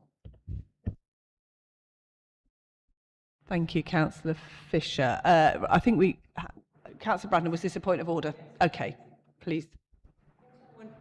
Yeah. Thank you to Vanessa for that clarification on what Councillor Fisher said. I just wanted to observe that it's not my view, and I'm not speaking for the committee, it's not my view that developers do anything other than try to develop their sites. But what we know is that this site is complicated, it's difficult, and there's a lot to take into account. I'm not making excuses for them, but we cannot make assumptions about how developers are working with the council or the local planning authority. What we know is that it has been slow, and that is what this recommendation has endeavoured to address. But I don't think we can make any assumptions or judgments about the developer, and I would not seek to be associated with that sort of comment. Thank you. Thank you. I think that was clarified by Vanessa as well. I've slightly lost track of the order. I think it was Councillor Williams and Councillor Griffin afterwards. Thank you. Chair, I just wanted to say I've got a lot of sympathy with the points that have been made about the delay in this, but I would be very reluctant. In fact, I would not support moving to refusal at this point, because if we refuse at this point, we open the possibility of an appeal, and I would be grateful for some legal advice as to whether actually, if we did refuse at this point, they could appeal on the basis that we'd acted unreasonably. If they are currently indicating that they are prepared to undertake the work for the 106, and then we were to refuse while that's in process, we really would be opening ourselves up to an appeal with costs. Thank you, Councillor Williams. Yes, you will expose the council to the risk of an appeal, and if that appeal in the oh, I'm sorry, is that better? So you would expose the council to the risk of an appeal, and if the inspector concluded that the council had acted unreasonably, given the recommendation that's before you, the council will be at risk of costs.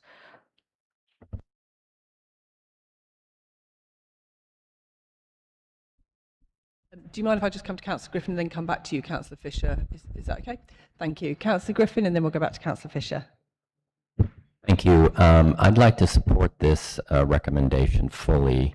I think we have to remember that Vanessa is our senior planning lawyer, and that personally I have complete faith and respect for the professional work that Vanessa does, and I think that suggesting that we refuse this today would be contrary to that.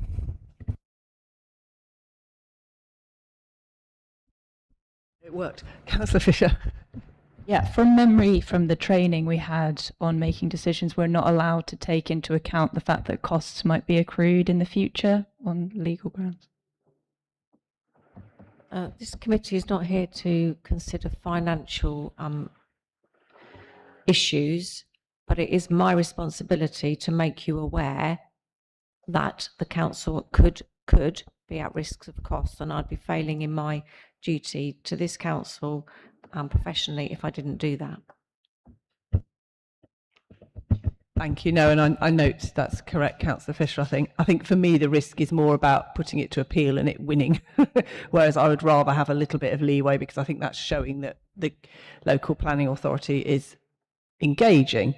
However, I would like to note, I'm not proposing to change the date from the 31st of October, but I would be very disappointed if this wasn't refused sooner if we do not have engagement within the timescales. I believe we have published timescales, don't we, Vanessa? So we'll send an agreement out and someone should come back within X days, and or that's something you said you might specify, because what I wouldn't want this to do is drag on to October if we're not seeing any progress. Would you mind commenting on that, Vanessa?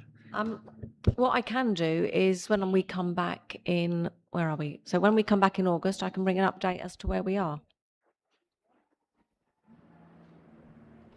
See general assent from people. That would be very helpful. And Sarah, can you please note that we would add that to the agenda as appropriate? I'm not sure what else we've got on the agenda. We'll have a look, but that would be very helpful, because I think, like Councillor Fisher, I do have concerns that, you know, this needs to come forward soon. We need this infrastructure, and the money is there for good reason, evidenced by the county and other stakeholders. Councillor Khan. Just out of clarity, I want to be absolutely clear on this. You said that previously we've threatened developers with when they haven't progressed Section 106s. Have we ever proposed a refusal like this, or is this a precedent, our first time?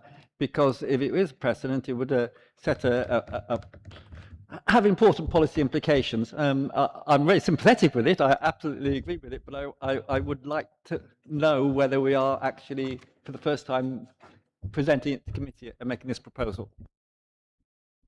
I'm not aware that one has been put before committee before, but I can advise that we have, in discussions with their solicitor, it has been put to them that if they fail to make progress, it would be brought back before committee. This is other applications I'm talking about, because we can't allow them to stall.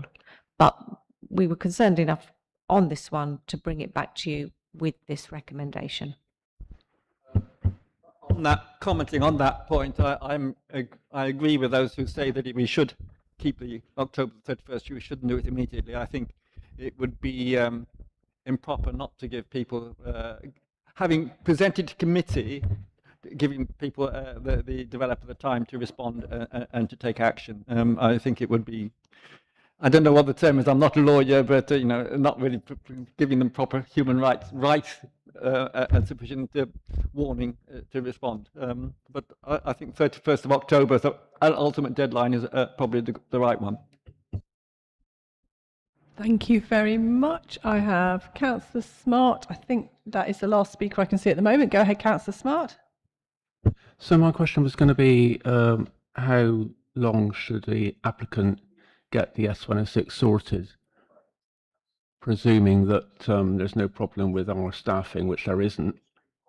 And I looked it up in the interim, it seems to say online between 3 and 6 months. So it's now been 11 months since we gave permission subject to the S106. In addition to that, Councillor Fisher has proposed that we revert to the recommendation in the report pre-amendment, and you need to ask Chair, I guess, whether there's a seconder for that motion, and then we can vote on it. It looks like we're not going to, that vote wouldn't win, but I think we need to go through the process. Yep. Yeah, that was going to be my question when we finish the debate, because obviously we all put forward things and then we listen to the debate. So it's obviously up to, are there any other speakers? Does anyone wish to revert? If so, we'd need a proposer and seconder. Councillor Fisher? Propose, yeah. You just clarify, what are you proposing exactly? Revert to the original recommendation. As in the one that, let me just find where it is. Section 8, page 77. Thank you. Philip has just told me. Oh, yes, that's all right. That's on page 20. Page 77. 77. That is paragraph 8 of page 77. So there's a proposal from Councillor Fisher that rather than accepting the amended reasons for refusal on the amendment sheet, we look at the ones that are on page 77. Is there anyone willing to second that motion? Councillor Smart is a seconder. Okay, so we now move to a vote on whether we change the recommendation or not, and then obviously depending on what we agree, we'll then move to a vote on whatever we've agreed. I think that makes sense. Yeah, everyone's happy with that? Okay, so can I draw your attention to page 77, please? Paragraph 8, recommendation to refuse. Philippa, do you want to just clarify what that is before we do the vote, or are you happy for us to take it as read? We're going to take that as read. So could I ask for those in favour of changing the recommendation from the amendment sheet to page 77, please? So I'm asking members to vote on Councillor Fisher's proposal that we amend the reason for refusal to reflect the original one published in the papers on page 77, and that's section 8 called recommendation, entitled refuse. Is everyone clear on that? Okay, can I ask for votes in favour, please? That is two votes in favour. Can I ask for votes against? 2, 3, 4, 6, 7. 9. And can I ask for any abstentions? 1. So that adds up to 12. So that is correct. So that falls. So we're now going back to the amendment sheet. So can I draw your attention to this and make sure you're happy with it?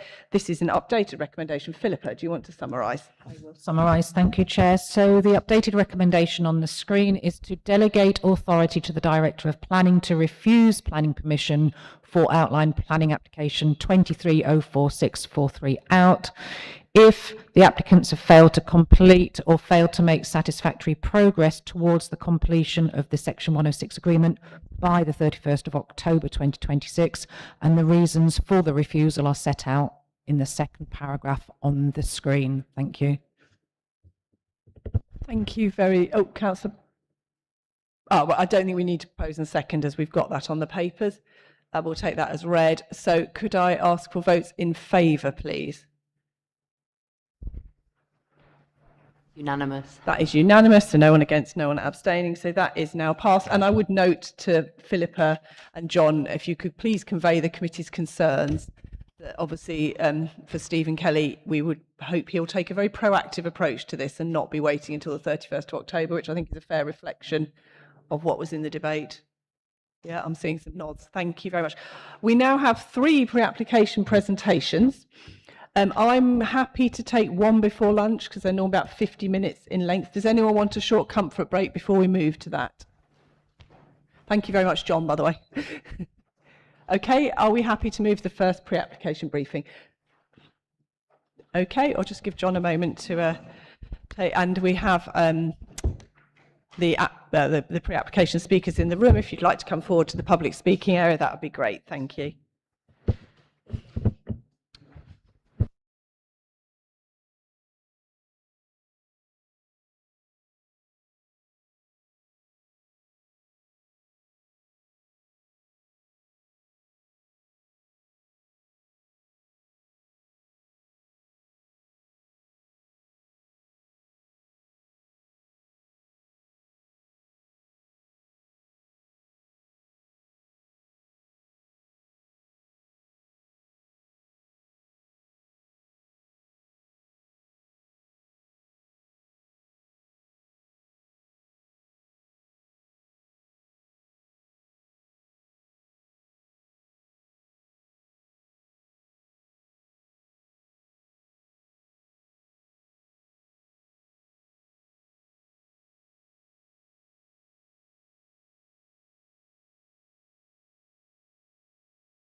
Thank you very much, members. So we're now moving to the first of our pre-application developer briefings.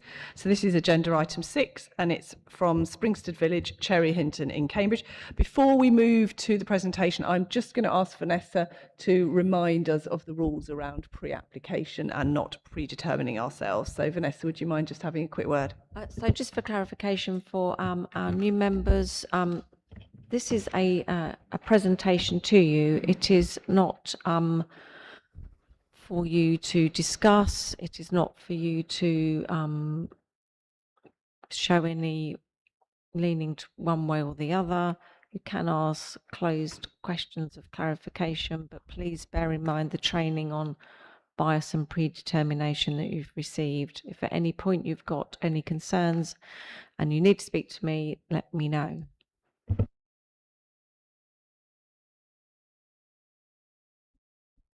There we go. I'm back online. Thank you very much, Vanessa. In a moment, I'm just going to ask the developers. I think we have Alistair here. Is that correct? And if you both might, if you'd introduce yourselves before you start, that would be brilliant.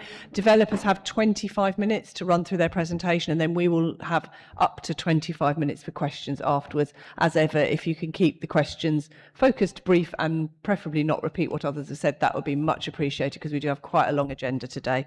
Thank you very much. Do go ahead. If you just let us know who you are first, and then we'll start the clock for 25 minutes. Thank you. I think it's on. Yeah, very good. So good morning.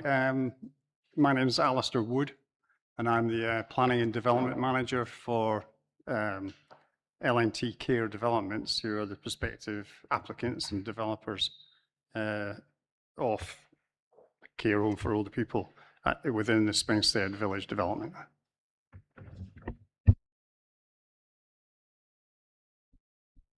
Morning, I'm Tom Smith and I'm the Head of Development Design for L&T Care, and I'll probably sit quietly now whilst Alistair does most of the presentation.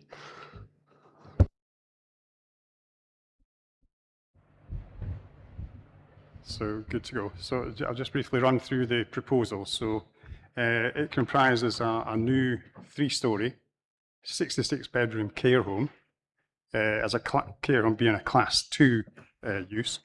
It's proposed off an L-shaped plan with associated access, parking and landscaping.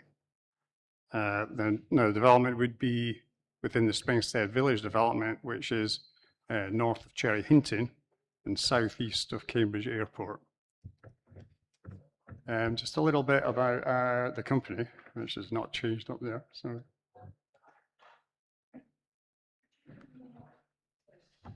Closer, yes. Sorry, just a little technical thing there. So just explaining about L&T. So L&T Care Developments, we're specialist developers of care homes or purpose-built, purpose-designed care homes for older people.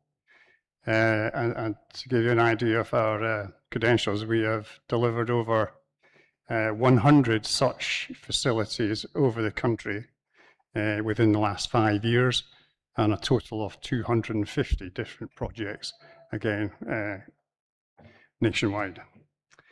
Care Developments, as we refer to ourselves, are part of the L&T group of companies, which is a vertically integrated organisation. It's inclusive of L&T Construction, obviously our construction arm, and then Crystal Care, who are our operational arm.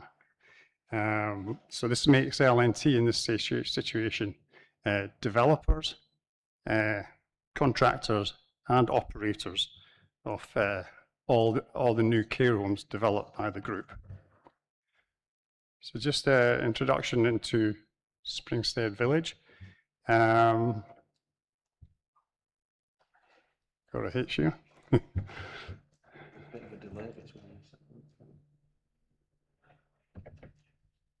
Time is running. Okay, so what we're displaying here is a phasing plan for the wider development, the Springstead Village development. And the care home plot can be seen situated towards that's the western edge, although it may look northern there, of the wider development. And we see this is ideally located adjacent to the planned local centre, which is just to the east there, the village green and other community facilities, as well as being opposite an intended primary school.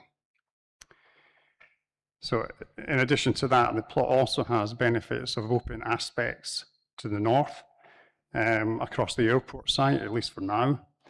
This is beyond a strategic pathway for pedestrians and cyclists, and a landscape suds feature, both of which are intended to form the edge of development in this location at this time.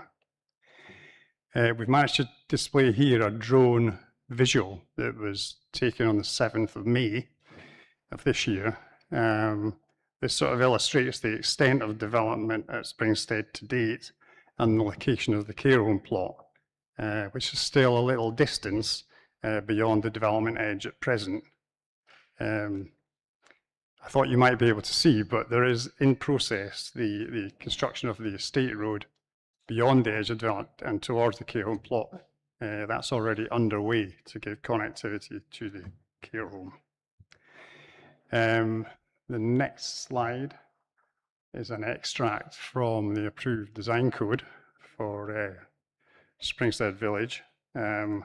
It's pertinent because it displays the intention for the edge of development here and what's planned in terms of a parkside design character. So I'm showing this slide really for you to just take note of the architectural style of development that forms the edge, the hard edge, if you like, of the development relative to the airport site. So just a little bit background, if that can run in. We were introduced to the potential development opportunity by Wider Developments Bellway Homes, or developers Bellway Homes. Now, that was as long ago as August 24. Since then, we've been carrying out our due diligence while progressing our design and development proposal.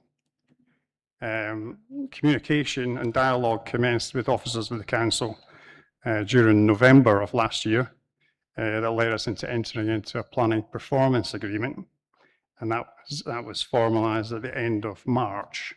Since then, we have taken part in a very positive round of design workshop meetings, have presented and discussed the scheme with the quality review panel, and entered public consultation, including meetings with local ward councillors and holding of a drop-in event at Springstead early in June. Just technical background, I think this might help. Outline approval was granted for the wider development here in December 2020, and then again in September 22 as a variation. As part of these permissions, approval in principle was granted for a retirement facility of either Class C2 or C3 use, and of up to 90 bed spaces. So on this basis, L&T are proposing to pursue a reserve matters submission in respect of the proposed care home, it being a C2 use, and also falling well within the 90 bed space limit. In a general sense, the proposal is to deliver very much a local community care facility, offering older people in need general personal care and more specialist dementia care on a 24/7 residential basis. Future residents are expected to emanate from the local area and nearby local communities, or at the very least have a strong local connection. The care home will contribute to the sustainable mix of uses at Springstead, while also delivering an inclusive multi-generational dimension in favour of older people. I'd like to recognise that the care home will offer an important support role, not only to future residents, but to the wider community also, to the families and friends of the future residents. So it's a service that goes beyond just the bounds of the site, but permeates the community. The slide that we're showing here sort of illustrates how the proposed design has evolved and gone through a series of iterations within the PPA process to arrive at the scheme that we're going to present today. You'll be able to see from the slide the timeline and adjustments made as we have progressed, and in my opinion, we're now undoubtedly delivering or propose to deliver a better site layout, improved amenity for future residents, a more suitably distinctive built form, and a more efficient and effective use of the plot. So well worthy outcomes from the process. So the PPA process, the outcome is the site layout plan that is displayed on the screen. And this illustrates the scheme in its much improved guise. The improvements made, I've sort of put them as bullet points. The siting of the building has moved wholly within the northern portion of the site. Accommodation of the more functional parking and access requirements accommodated within the southern portion of the site. This has allowed improved disposition of external amenity space, an improved residential amenity, and a strong landscaped public interface of the plot at its southern edge. Also, in terms of connectivity from the public highway, we see a transitionary zone within the layout from, if you like, the public realm through to the entrance to the care home. Just explaining each one of these in a little more detail. Of course, principal improvement has been the siting of the building to the north of the site, or within the northern portion of the site, which has enabled the building to be entirely surrounded or entirely wrapped around by landscape garden amenity space. This kind of offers a more pure landscape setting to the building, and open aspects from all bedrooms over landscape garden space and amenity space. Clearly, I think, improving residential amenity. The reorientation of the building also offers more rooms, the benefit of the open aspects to the north of the site, and also generates a suitable building form for the Parkside Edge location, with strategic lounges offered views and out along the Parkside edge of the development in an easterly and westerly direction. So just turn around to the bottom of the site here on the slide, but the southern edge of the site. The plan is to provide a public interface there.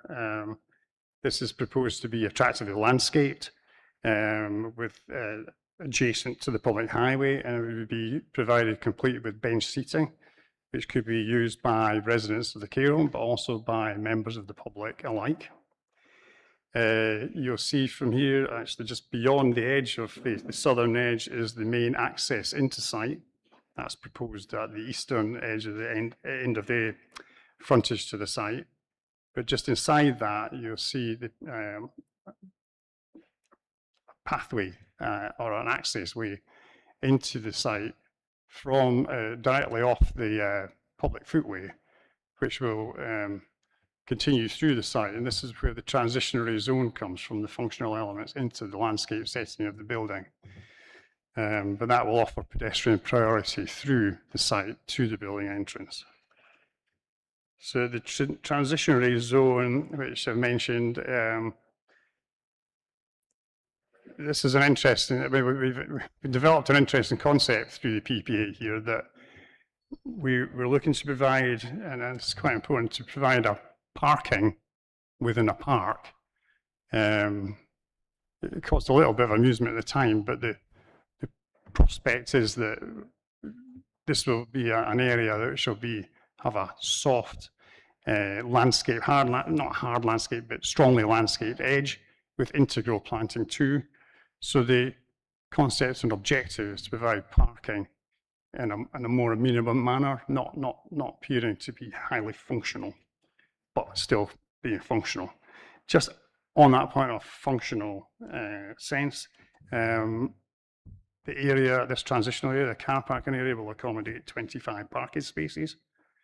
We take a view that that's not too many, but it's not too few. It's the optimal number for us. And this would be inclusive of disabled parking and electric vehicle charging spaces, together with ambulance and ambulance drop-off and ambulance pickup facility, and cycle storage for up to 10 cycles in that part of the site. So then, going through the transitionary zone, we arrive at the immediate approach to the care home, with the entrance of the care home being proposed to be within the return angle of the L. This is accentuated, or we propose to accentuate this by the extension of the reception foyer area out in a single-story manner, with a balcony area above, which we see as being likely to be an extremely popular amenity for residents.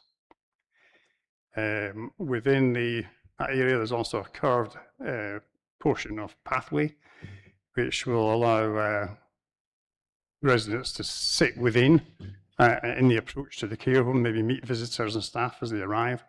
But this is going to be a more formal, paved, mature planted area, which will again hope to be a popular amenity with visitors, staff and residents.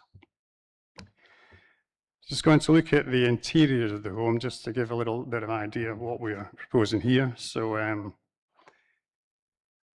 the proposed internal layout is designed around a sort of central hub, which you might see coloured on the screen there in pale blue. This is formed by the principal lounge and dining areas on each floor. And externally, it's denoted by quite a very strong corner gable feature in the building design.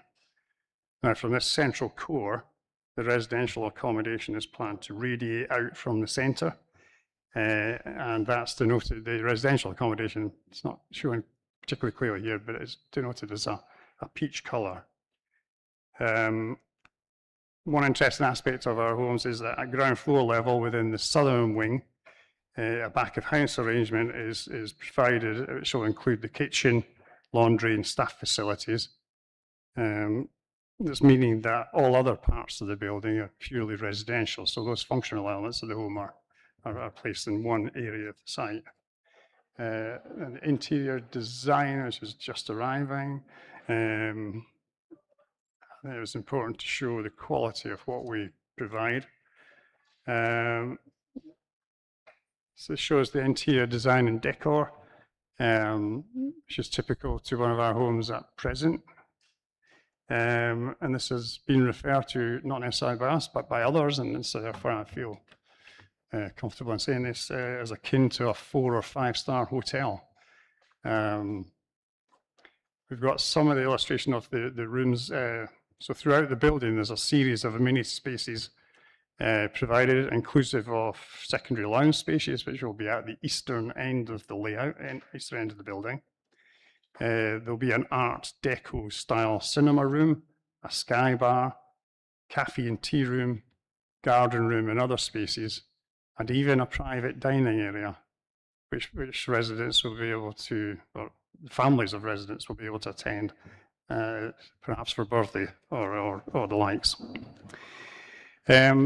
Moving on to elevations, which of course is important at Springstead. This is the main approach to the care home. So you see in the elevations here, that's the focus of this slide.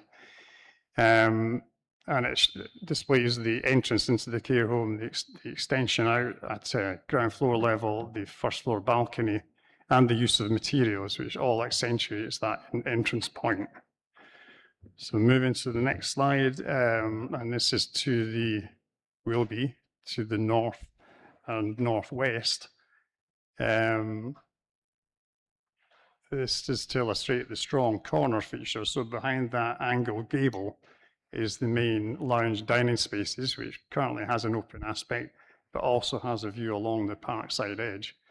And the introduction of the projecting gables, which is, if you refer back to the slide I mentioned earlier, and that parkside edge, the gable features is something that's not only encouraging to our development, but is evident within development occurring and development is planned. So we're very much trying to reflect the local distinctive character that's developing and planned. And then a third slide I have, and this is referring to what I've mentioned as the secondary lounges. This is the eastern end of the building. It's a destination amenity, but these function as secondary, quieter lounges that people can attend.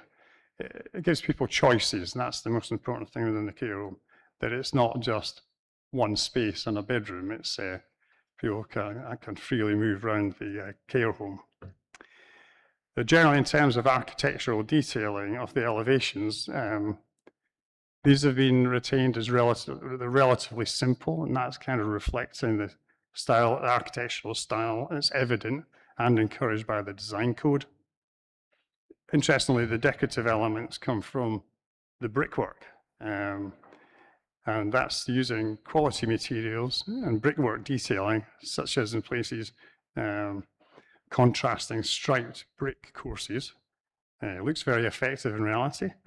And then regular patterns of protruding bricks. And then in other sort of longer elevations, a variation in the color texture of bricks used. So there's an established palette of materials, if you like, within this development.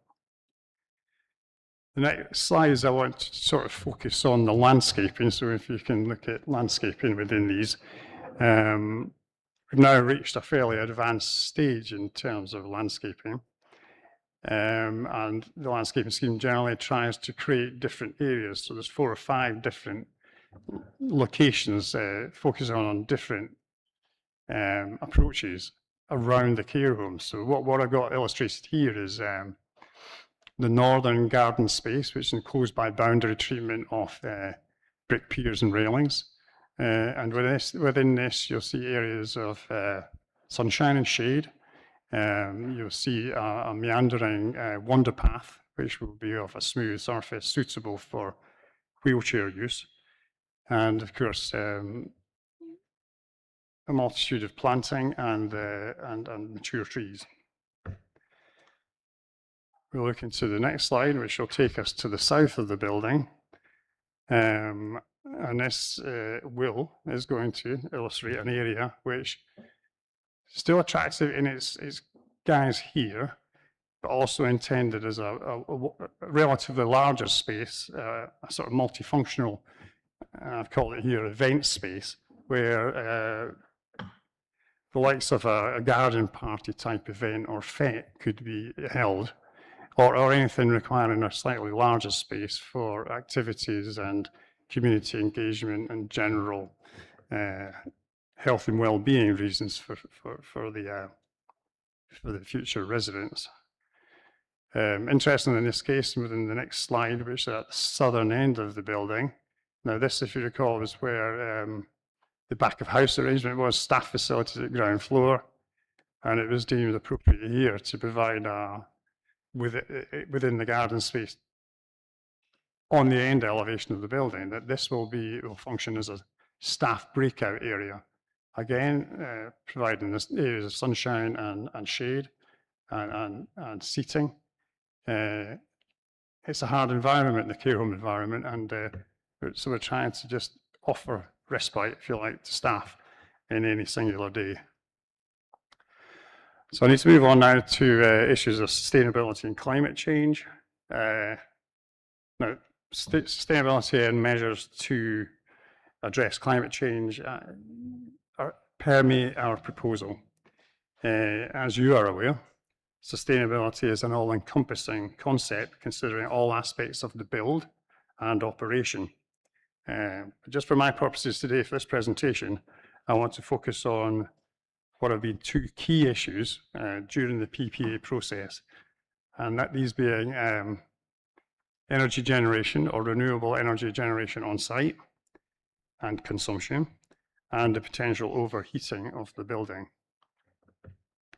So in terms of energy, it's proposed that there will be two sources of on-site renewable energy in the form of, firstly, a ground source heat pump system, but also in the form of an extensive array of solar PV panels to the roof of the building.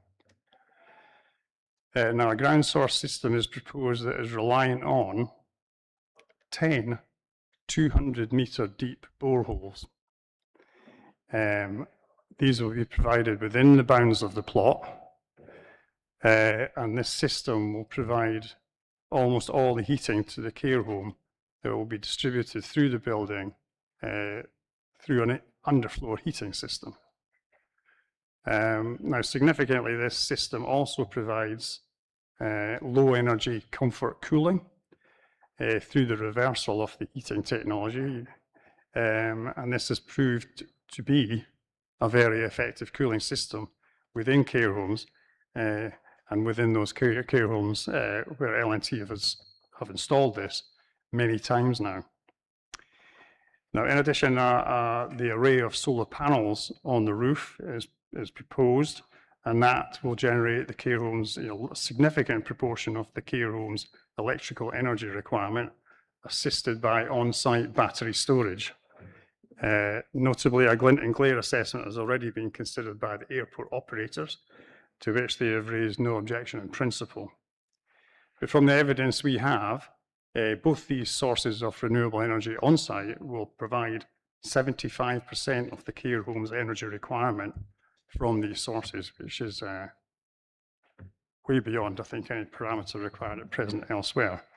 If I'm running short of time, I'm going to cover just one area, potential overheating. Now, this has been stressed to us that this is a very important issue to address in Cambridge, and of course is a very topical subject at present, and is important to us as a group because of our client group. I can advise that from our experience that none of our buildings suffer from overheating, and that this does not materialize as an issue in any of our operational buildings. Now, we have already commissioned and had presented an overheating assessment report, and this is prepared by specialist consultants, and it's based on predicted 2050 Cambridge weather file data. So we're future-proofing, if you like, to that date using current data and information. So based on this report, it has been confirmed that considering our comfort cooling system and the introduction of 0.4 G value glazing, it's solar resistant glazing, all rooms will pass the test in this worst case scenario, and therefore the future has for us that this building will not experience overheating impact. Just as a brief aside, we're also discussing with officers within the landscaping scheme strategic tree planting, larger tree planting, so that we can offer to those particularly affected elevations some further solar shading from landscaped features. Thank you. I think we're running quite tight to time, so if you're able to just, I think you've only got one slide left anyway, but I think the only other area I wanted to cover was sustainable drainage, but we have a sustainable drainage strategy and scheme. I won't go into it in much detail now, but we're effectively plugging into the strategic drainage system, which is a combination of swales, rills, attenuation ponds, off-site. The significant feature on site for us is that the whole of the car park is to be permeable paved, and therefore we offer the water quality infiltration factor that LLFA require. They have been consulted and they have no objection in principle. That's the end of it all. Thank you. Thank you so much. Pretty much perfectly to time because you did have a few delays with the slides, so that's much appreciated. Sorry, thank you. Okay, members, we'll move to any comments people want to make. Just remind everyone, obviously, we're not taking a view, we're just offering our helpful guidance. I think we've got Councillor Illingworth, Councillor Bradnam, Councillor Sandforth, and Councillor Smart. Councillor Illingworth. Thank you, Chair, and thank you for an excellent presentation. I did have quite a few questions, but you seem to have answered quite a few of them. But I've got a lot down about heat waves, heating, and the sort of susceptibility of elderly people. So I'm quite interested to understand how the cooling system might work. If I'm understanding you correctly, we're talking about wet pipes under the floor, which means that if you cool them down, you'll get condensation on them. But anyway, that's perhaps an issue you need to solve. The other thing you mentioned was passive ventilation. Now, we've seen in other planning applications that have come before this committee that passive ventilation usually involves chimneys just to get that amount of throughput. I don't see any chimneys. I'm just wondering how you're going to manage passive ventilation in all of the care homes rooms. And just a quick clarification. I think, did you say you're going to have 10 200-metre boreholes for the ground source heat pumps? And you've done all the checks that the ground's suitable for that? Yeah, okay, thanks. Yeah, thanks, that's it. So thanks for those questions. I think, the cooling system, without getting too technical, it's more within the heat pump technology that we can reverse that cooling system from the boreholes, and it's really that we're running at sort of fixed temperatures as the deeper into the ground we go. So obviously we're not as susceptible to weather change. The cooling system essentially, yes, runs through the pipes, but that's bedded into a screed essentially within the ground that just lowers the heat within the thermal mass of the ground of the property. So that would be on each floor? Yes, we run that on each floor. In terms of the passive ventilation, it's something that it's quite a big topic for us in that we don't tend to use mechanical ventilation within any of our care homes. It's something that residents are not particularly comfortable with, the humming and the noises that are constantly going. The care home arrangements are actually designed in such a way that we're generating cross flows through passive ventilation measures within the windows, so that we get cross flows across the building as opposed to sort of up and through, which sort of negates the need for the chimneys from our perspective. As Alistair said in the presentation, it's not something we've ever had an issue with in terms of overheating, and obviously we've ran the relative tests, and they're all showing as a pass at the moment. So it's definitely something that obviously we're working in more detail on as part of any application that we come forward with. But yeah. Okay, thank you. Thank you very much. Councillor Bradnam.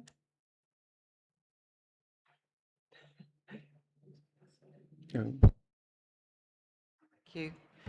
I think some of the problem we're having is because only one turns on at a time. Okay, thank you. Thank you very much for your presentation. I've got 3 questions. One is, could you clarify whether this is actually basically a standard design that you have everywhere and that this is just it being placed in this location? The second is, within the design, is there what proportion of dementia and residential care is it, and is there an intention to separate those two users, as it were, or types of users? And then the third one is, on your 10 by 200 metre deep boreholes, what will you be doing to try and mitigate the noise harm that might apply if there are, I don't know if there are people residential on site at the moment, and how that's likely to impact them? Thank you. Thank you very much. Are you happy to come back on those? Sorry, I've just forgotten the first question. Could you just repeat the first question? First question was, is this a standard design of building that you've used in lots of different places? Okay. It's one of 3 approaches we take. So we have different, you might call standard designs, but we do work hard to find sites across the country. We have a site finding team. They look at somewhere like 800, I mean, just the turnaround. So from 800 sites that we investigate in detail, we pursue 8. So the percentage that we pursue is small compared to the sites we look at. And that does come from the approach we take in terms of standard design. But there are so many advantages to it because we can understand our buildings and improve the buildings. They are, we say, the best places to live because we are the operator as well as the developer. So we've had feedback over the years, and these buildings are as good as they possibly can be, both from the point of view of management and operation and from the point of view of residents' amenity. So yes is the answer to your question, but I feel like there's a logical explanation, an acceptable explanation to that. And I would add, we haven't built a care home in Cambridge yet. So there's no others like, it may be a standard design, but it's working on this awkward site, but there are no other LNT care homes in Cambridge at this point in time. So it will be a unique care home if and when it's built. In terms of general residential and dementia, Portion, yeah. The building's fairly flexible, and it can adapt to the demand for care in the area. Dementia is an area that is growing in demand constantly. We would normally not look to segregate people with dementia from the generality of the home, because dementia is very much, there's a range of behavioural issues around that. And I suppose we're looking at people with early onset dementia that can mingle with the crowd, so to speak. But the consequence of developing dementia is that we do end up, people with more challenging behaviour at certain times will end up in a certain part of the home. But generally we'd look to provide a sort of 50% split and not go to full dementia, because that's just really a difficult proposition in a general sense. Thank you. Boreholes. Actually, while I'm thinking about it, I also wanted to check whether this proposed parking is going to be sufficient, because I gather you'd need quite a lot of staff on site to look after 66 residents, 24/7. Yes. And so I just wanted to check about the parking provision as well. Sorry, but the boreholes was the third question. Boreholes first. Yeah, this is being proposed as part of the PPA process, and quite rightly, it's quite dramatic, isn't it? 200-metre deep boreholes. But this will be I think the 83rd time we've done this, and it works to good effect. And so far, there are no environmental conditions that we've come across that have resulted in us not being able to do this. I think it's about the methodology that's used, and apparently our contractors that install this are backed up by very experienced geological advisors, and I think it's called a clean drilling system. Not particularly noisy, but it uses quite a bit of water. And as I mentioned, where the care home is at present is beyond the edge of existing development. So I don't think the creation of the boreholes will create any issues. And in the actual operation of the system, no noise at all. It's like your refrigerator in the corner of the room, so to speak. It's covering parking. I was talking about during construction, yeah. It's okay. So just to finish off, we're in consultation with the Environment Agency as well because of aquifers and contamination that was present here that came from firefighting foam, which is a new one on us. But well documented, and we're able to understand and treat that. On the parking, we're very keen to maintain 25 car parking spaces as a minimum. We from our other care homes, which by the way, all our care homes, as well as being in places standard, are 66 beds. We see that as an optimum number. Safeguard us against, well, future-proof essentially. It keeps the care home viable. It doesn't make it too large, it doesn't make it too small. We just think it's the right size for us. Therefore, we pursue that each time. In terms of staffing that, there'd be 50 to 60 jobs created, but only ever, because it's 24/7 care. So staff on site all the time. So the maximum number of staff are 24 that's on site at any one time. And that's in the period of any day between 10 o'clock and 2 o'clock, 10 a.m. and 2 p.m. And at other times there are less number. So we think 25 is optimum. It's been suggested to us that we might want to provide less. But at less, because we're slightly above standard, which is difficult for us because across the country we get asked in some places for 17 spaces, which is just too few, in other places 46, which is just too many. So here with 25 is very much the optimum, and from our public consultation, people are telling us on the edge of the city that they do drive and they do recommend to us to maintain that number, which isn't excessive, but it's just right. Thank you very much. Well, I urge members, if possible, keep questions as brief as possible. It's great to have the answers, but obviously it's also fine to, if there's things you want to note and come back to in your discussions with officers later, that's fine. So I'm just mindful of time. Councillor Sandford, I think you are up next. Yeah, thank you, Chair, and thank you for the presentation. My question kind of follows on from Councillor Pradnam's last question. From the plans, it looks like all the rooms are assigned to paying residents. And I'm wondering if you've given any thought to providing on-site accommodation for staff. I mean, you're probably aware that affordable accommodation in Cambridge is like hen's teeth, very difficult to find. So practically most of the staff will be driving in long distances from the villages and further afield, which obviously gives scope for the staff to get stuck in the inevitable traffic jams, late shift changeovers and such like. Obviously, I wouldn't expect 25 rooms for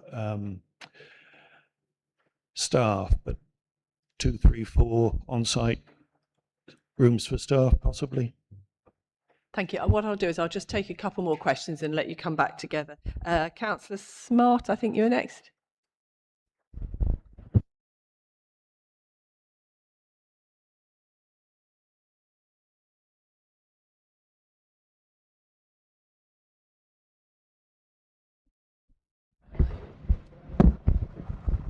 Thank you.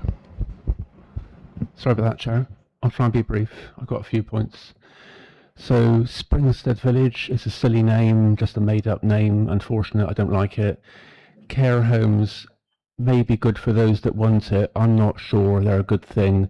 I think intergenerational housing is better. I think it's older people may like them. Some people, I think it's more their younger relatives that like them. We've talked before about co-housing and how older people can live with younger people together. It looks fairly functional, reminds me of a late 20th century office building. But I understand the constraints of cost of construction and the business case. You talked about the local distinctive character of the buildings. All I can see is that they're made of brick, which compares with the new developments that are being put up in this place called Springstead Village. Because of orientation, you've got south-facing bedroom windows. You talked about the G4 glazing, but there's no need for that, and it seems to me that those rooms are going to overheat. What I see is car parking in the south of the site, and the north is kept for landscaping. You seem to be celebrating the car park, celebrating visitors driving to the venue to see their aging parents, I presume, and all of that. I would have thought it would be more important to celebrate the existence of the older people that live there and have landscaping for them. The electric charging obviously makes an income for you from the visitors. What you talked about a mature planted area, please remember that mature trees take a lot more watering or they'll die, and then they won't give the shade that you talked about for the windows that are going to overheat with the south-facing windows and stuff. So my question is, space standards, I'm presuming and hoping that your bedrooms are 12 square meters or more, 15 square meters or more for wheelchair users, and I wonder if you have any double bedrooms at 16 square meters or more. Thank you, Councillor Smart. So I think we had a question about staff accommodation and then various from Councillor Smart just then. Thank you. Okay.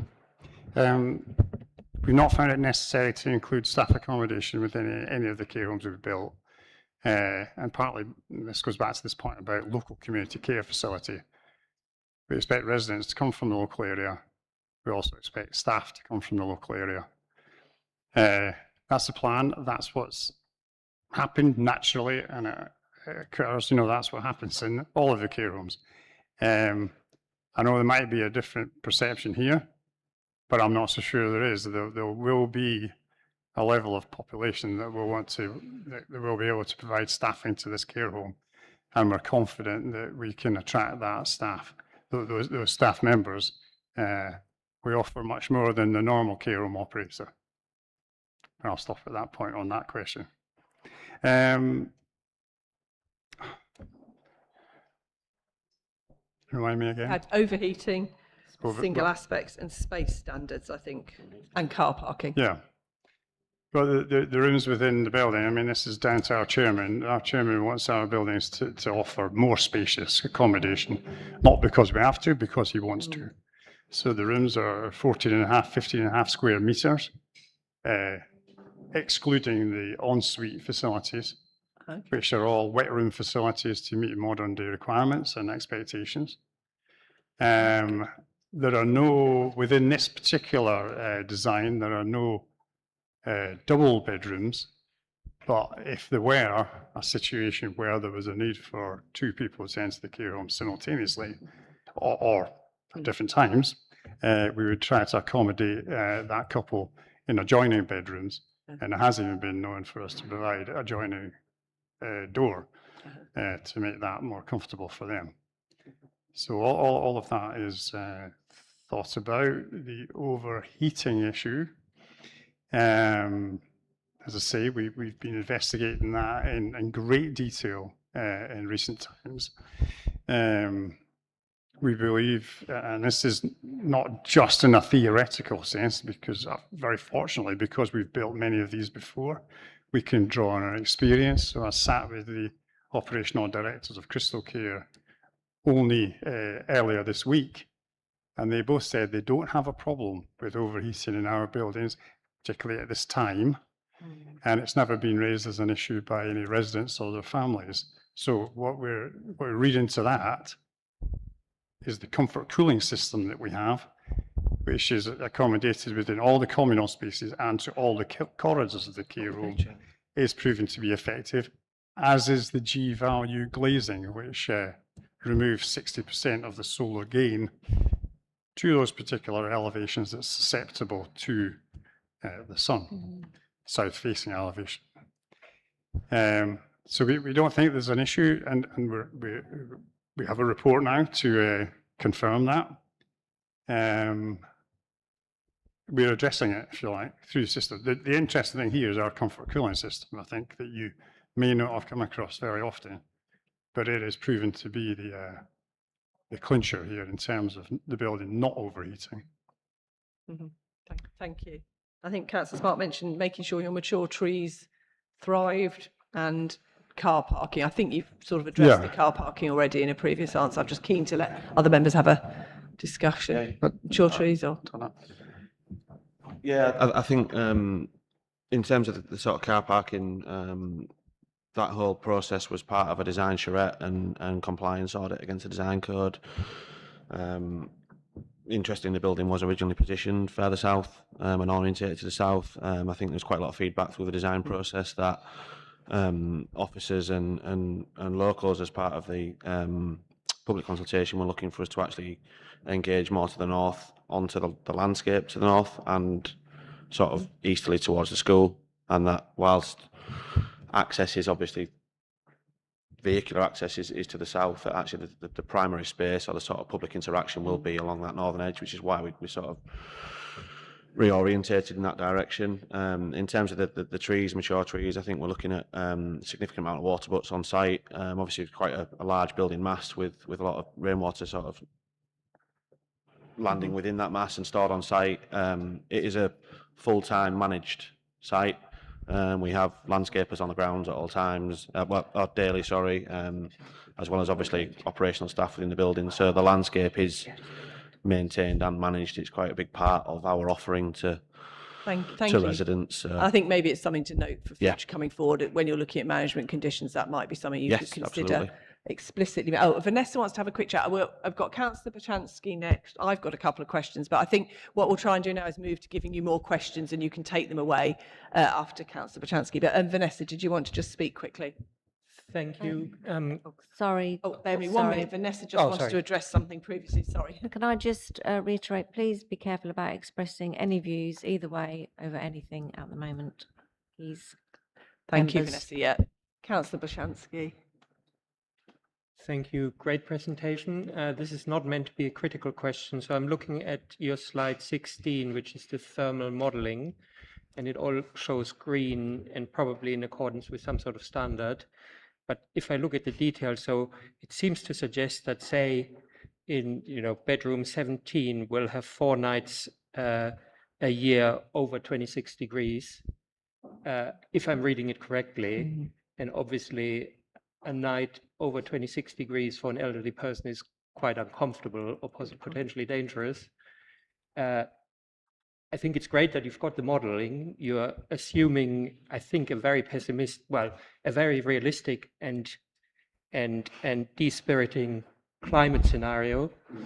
But I'm just trying to understand, is that really what we're sort of modeling and expecting to happen 4 nights a year over 26 degrees?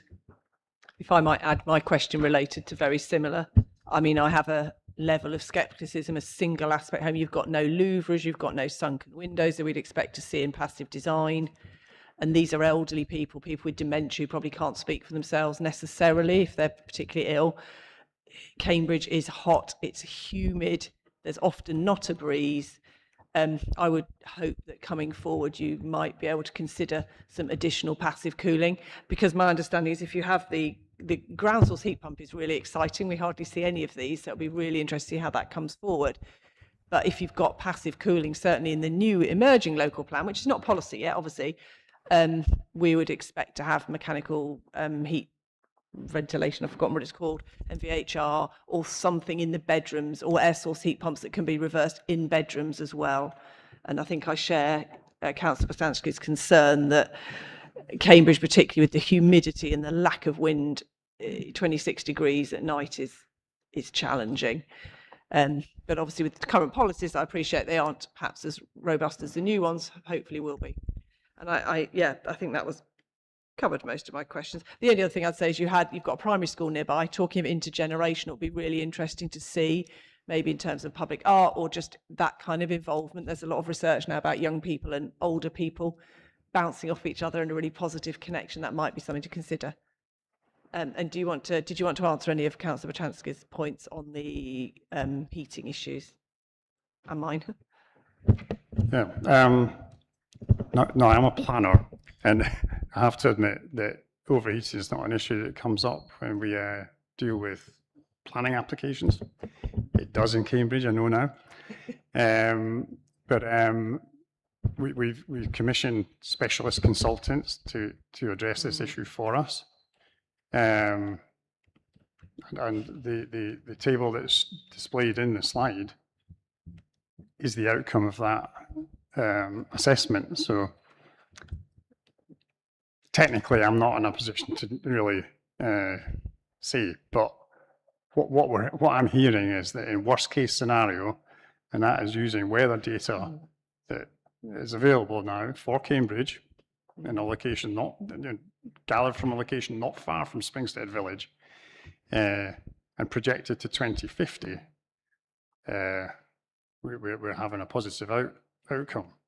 The other thing is, in discussion with officers, the care home operates with doors to bedrooms open quite often.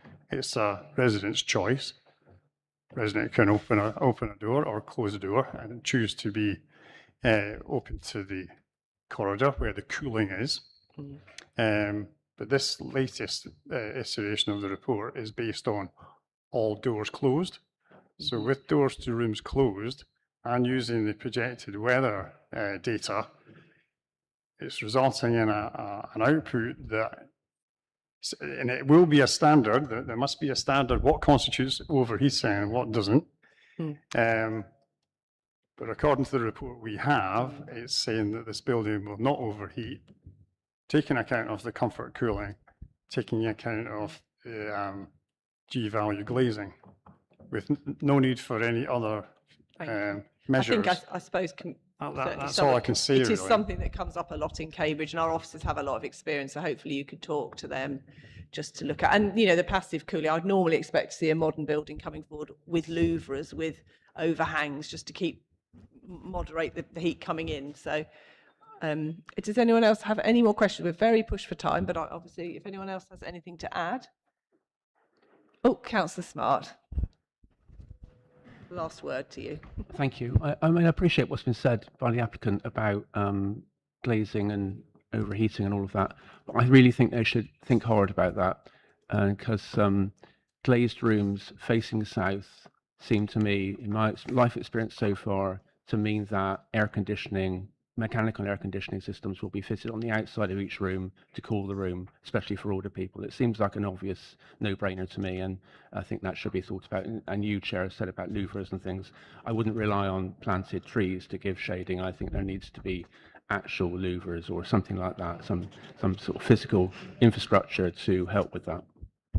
Thank you. And we did have one question online from one of the, well, it's a ward councillor. I don't think this is necessarily in their ward, just to ask for clarification, I think, when it comes forward in future, for how many disabled parking spaces versus non-disabled. So I think that would be useful to know when you're coming back to present in future.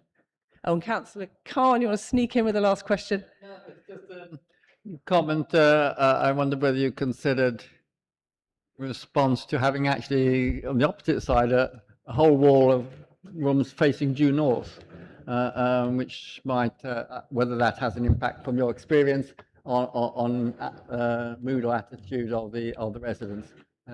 Because I'm not worried about temperature, I'm just worried about the cheerfulness, the mood effect of having a due north living all the time in a north-facing room. Yeah, if you have very, very brief response, then thank you. So we're just running right to time.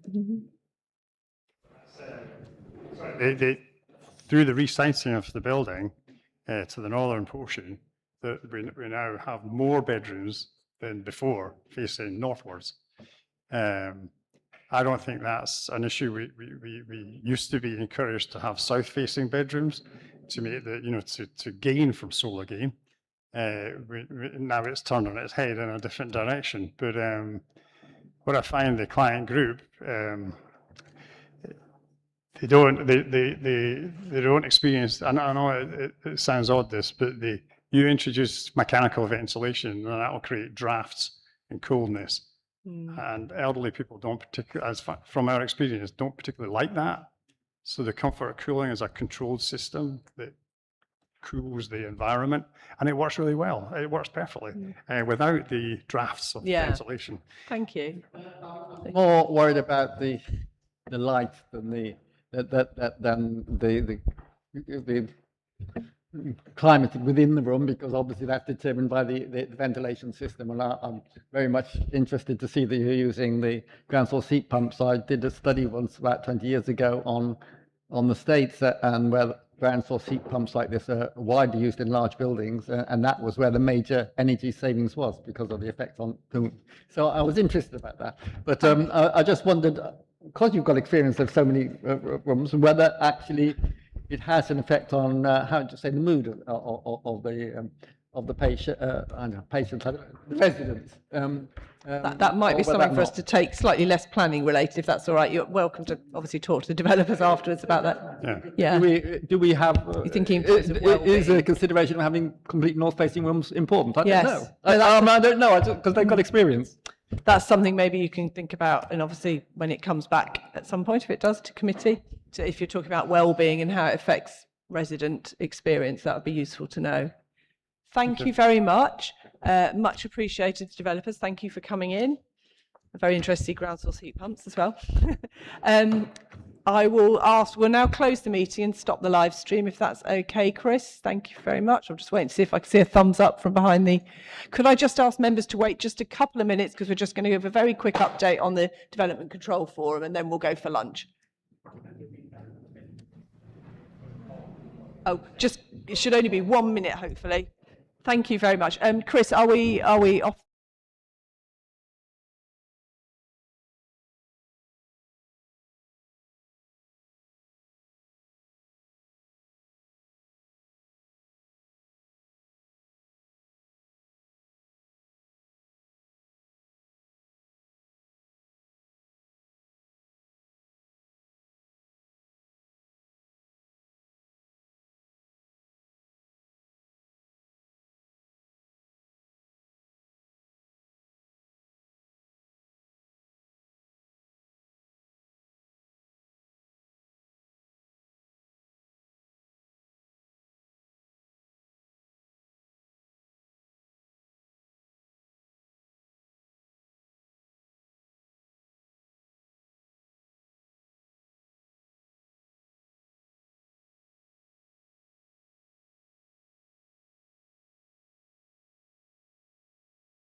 Everybody, and welcome back to the Joint Development Management Committee on Wednesday, the 15th of July 2026.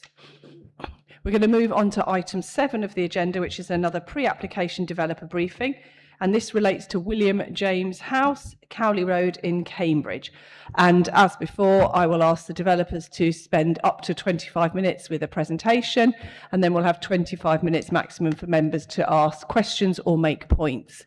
But again, without taking a clear view on any decision, please. I believe we have Alex leading the team. Alex, would you be kind enough just to introduce the other people who are with you, and then we'll start the clock. Thank you so much.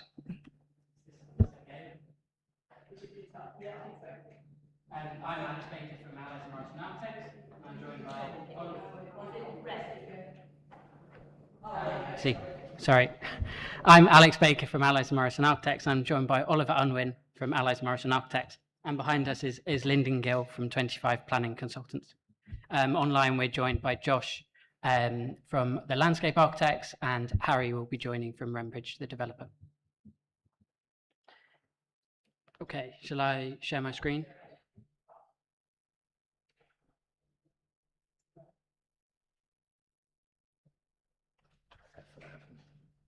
F11 full screen.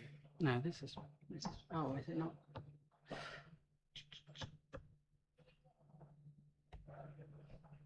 If you put it into presentation view, it should come up. Yeah, I did full screen it. It full screened on my screen. Give me 1 sec.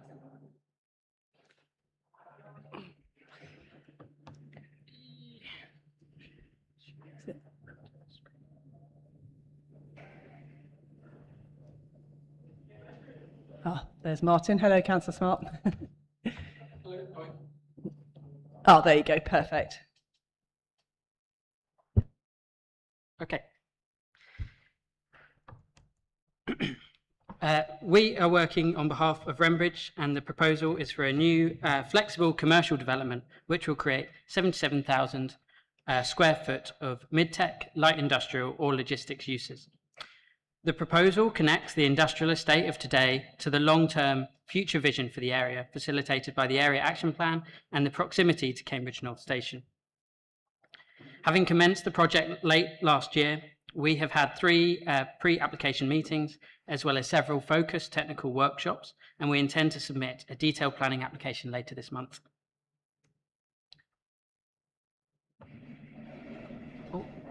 We have worked with Rembridge on many projects in Cambridge over the last decade. Some examples you may be familiar with include Mercer's Row, a mid-tech scheme in the Abbey Ward, adjacent to Newmarket Road in Stourbridge Common, which is currently on site. Brooklands, a net zero carbon in operation workspace scheme on Brooklands Avenue, which recently won Commercial Development of the Year at the Eastern Property Awards, as well as being highly commended at the Cambridge Design and Construction Awards. And Clarendon House, the neighbour to Brooklands, due to start on site soon. This aims to minimise embodied carbon through the adaptive reuse of an existing structural frame. So on the site is a 1.2 hectare site, and it's located on Cowley Road Industrial Estate in northeast Cambridge, near Cambridge North Station. To the west is Milton Road in Cambridge Science Park. The north is the wastewater treatment plant, and to the south is Cambridge Business Park. The site is very well connected due to its proximity to Cambridge North train station, the guided busway, and the A14. In regards to the context, Cowley Road and its immediate surroundings is a mixed industrial context, as you can see here. The existing site compromises William James House, previously occupied by Coulson's Building Group, as well as surface car parking and a storage yard.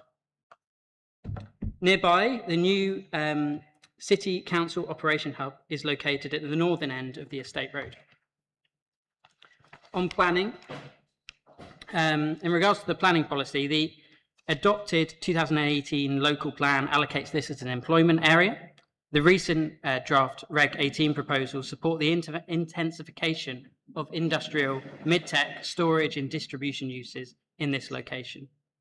The Northeast Area Action Plan supported 5 to 6 stories in this location, with buildings up to 24 metres in height. And the site sits outside of conservation areas with no listed buildings nearby and has minimal flooding risk. In 2018, permission was granted for a 4-storey office building up to 18 metres in height, including plant for the site. It's located on site, the storage site, adjacent to William James House. You can see that site is outlined in red, but our whole site is outlined in blue and red. This was for a L-shaped office building with surface car parking providing 95 spaces. And here you can see some illustrative views of the approved proposal. More recently, in June 2024, permission was granted for Cambridge City Council Operational Hub, located further up Cowley Road from our site. Now completed, the operational hub is set back from the street to allow for van car parking, and it features a timber-clad elevation. We're in an emerging context, and with Hartree shelved and the wastewater treatment plant staying in place, North East Cambridge is still recognised as a strategic regeneration area with ambitions to create a sustainable mixed-use innovation district. North East Cambridge is designated as an area of major change in the local plan. This is the indicative spatial framework plan from the draft local plan Reg 18 from October 2025. But this is the updated version, the latest version from the local plan in its proposed submission, Reg 19, July 2026. The odour zone from the wastewater treatment plant is a key constraint and means that development on site is limited to industrial uses, storage and distribution. And I'll pass over to Ollie. So I'm going to talk a little bit about the layout and the design of the proposal. The existing site has 3 vehicle access points and is bounded by large, up to 40 metres tall willow, cherry and sycamore trees to the west, adjacent to the driving range, and then smaller white beam trees approximately 5 metres tall to the east, running along Cowley Road. The existing William James House is 10.4 metres tall to its ridge roofline. Next slide. The proposal is for a single building which is divided into 4 separate units. Each unit has a public-facing reception space, a mezzanine office level, and a flexible main warehouse space as well. Existing site access points are utilised to create entrance and exit points for vehicles. A pedestrian route via Cowley Road, lined by existing trees and new trees, will link to the main reception and main entrance space for each unit, creating a public facing to the scheme. Parking and space for deliveries is also provided at the front of each unit. A landscaped amenity space featuring suds, new trees, planting and seating is located to the south of the proposed building, adjacent to the first point of arrival. The building frontage is aligned with the new City Council Operational Hub building and maintains a similar activity and planting zone along Cowley Road. Directing permeability and activity from Cowley Road to the building frontage enriches the setting of the building and gives life to the street. The building structure is essentially made up of 4 simple portal frame units, each 33 metres wide, 40 metres deep and 19 metres tall. The orientation of the roof pitches is south-facing in order to maximise PV efficiency and on-site renewables. And then there's a mixture of south and north-facing roof lights integrated into the fabric of the roof to provide natural light to the main warehouse space below. During design development, it became apparent that the wide portal frame pitches produce quite a dominant scale to the street elevation. We became interested in how a pattern of undulations could be broken down kind of from the macro to the micro scale, all the way through from the roof pitches to the cladding profile, and how the elevation could present a more kind of human scale rhythm to the street frontage. By introducing a subtly undulating parapet divisible from the dimensions of the main portal frame, a finer, more playful rhythm can be achieved with visually striking monopitch corners. The parapet can also be utilised as a screening device should roof plant be required in the future. We feel that a horizontal rhythm to the building should be celebrated and enhanced with a defined base and top. The building should be read as one, yet each unit should be identifiable. For this type of building, we think a bold color palette is important. It can really help to enliven the tired industrial context and give the simple, repetitive building form a lovely sculptural quality. We've tried many different color combinations through our design development, eventually settling on a combination of anthracite, yellow, mid and light grey. The main entrance to each unit is recessed, providing a sheltered threshold with a zone for controlled tenant signage directly above. To the southwesterly windows at first floor, you can see on the visual here, which provide natural light to the office space on the mezzanine level, have angled metal mesh solar shading devices to the head of the window. These are also used for ventilation inlets above. There's also a continuous projecting string course plate you can see at the head and sill of the window, which breaks up the profile metal cladding and provides further articulation to the facade. This visual along Cowley Road captures the layering of the site and the entrance sequence that I've described earlier, and the way that the individual units have this unified base and sculptural facade rhythm. The material palette includes pleated profile metal cladding for the upper, vertical metal planks for the base, and then expanded metal mesh brise-soleil for the windows and the ventilation panels. So on to sustainability. As with other schemes we've worked on with Wrenbridge, the scheme has very high sustainability aspirations. We are targeting BREEAM Outstanding and net zero carbon in operation equivalent to EPC A+. This will be achieved through on-site renewables, including air source heat pumps for the office space heating and cooling, and a 247 kilowatt peak PV array on the roof. We're also targeting 5 out of 5 BREEAM Watt 01 credits. Energy savings of 130% are predicted, as well as 110% total carbon reduction in relation to the Part L 2021 baseline model. On to transport. In line with the local plan policy for industrial and employment figures for B2 use class, 61 cycle parking spaces are required, but 70 are proposed, all in the form of Sheffield stands. 30 sheltered and secure spaces will be provided adjacent to the main entrance of the site on the left-hand side of this drawing. Additionally, 10 Sheffield stands will be provided adjacent to the entrance of each unit. It is proposed that the cycle shelters will be similar to these examples with green roofs and biodiversity enhancement features. Clearly, the site benefits from excellent travel connectivity, being only a 9-minute walk from Cambridge North train station. On-site car parking has been reduced from 130 spaces to 51, which represents a 60% reduction. Of the 51 spaces, 5 of them are blue badge spaces located adjacent to the unit entrances.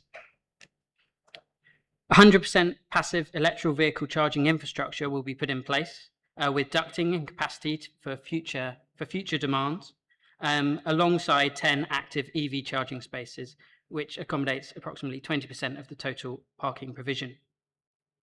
HGV and delivery movements, which are anticipated to be limited, have been tracked carefully in terms of ingress and egress from Cowley Road.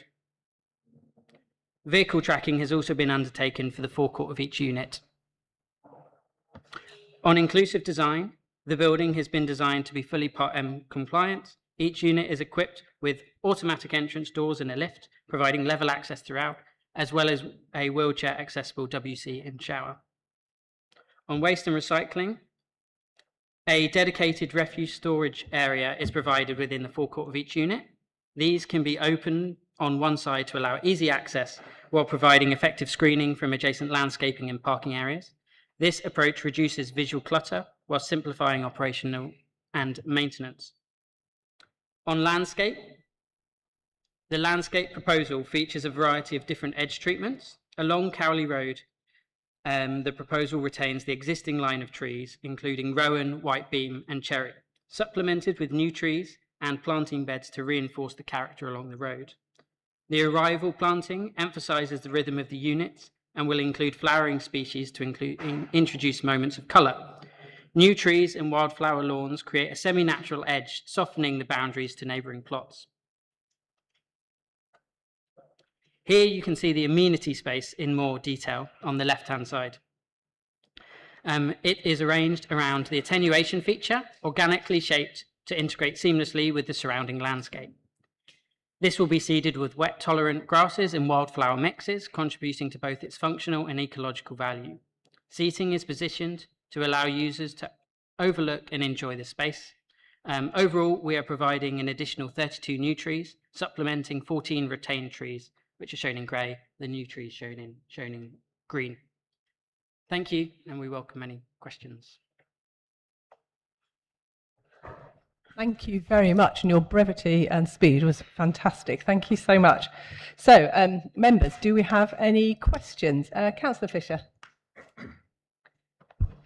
Thank you for that presentation. I can't say too much about whether I like it or not, but I have some questions. I always go on about the circular economy, and I'd be interested to hear about your thoughts on the existing structure. I don't know if that structure that I can see on Google Maps still exists, but I've been kind of looking through Street View, and about reuse of existing materials or reuse of the existing structure, if anything can be salvaged, and then also a thought about the cycle storage and whether it might be pertinent to include some cargo bike storage because of the type of building that it is and the uses it might have. You might need people to be able to carry large objects to and from. Yeah, that was it. Thank you, and brilliant raising the cargo bike. That's my one normally, so that's fantastic. That was on my list. Thank you. Do you want to just come back on those, and then we'll move to, I think, Councillor Bradnam and Councillor Callan. Yeah, on the cycle storage, the cycle shelters are flexible, so they can accommodate the cargo bikes within those. But we'll ensure that's captured within the application.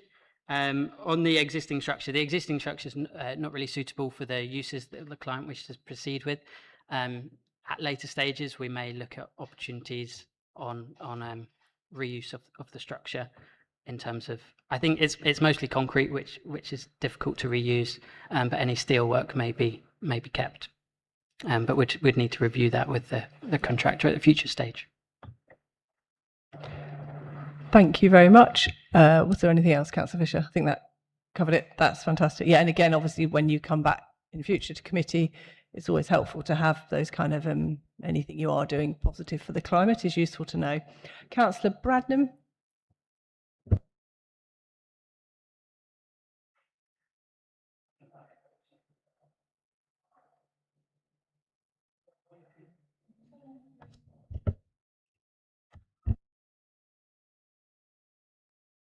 Just waiting for Councillor Bradnam's microphone to come on. I think we might have to borrow Councillor Sanford. If not, thank you, Councillor Sanford.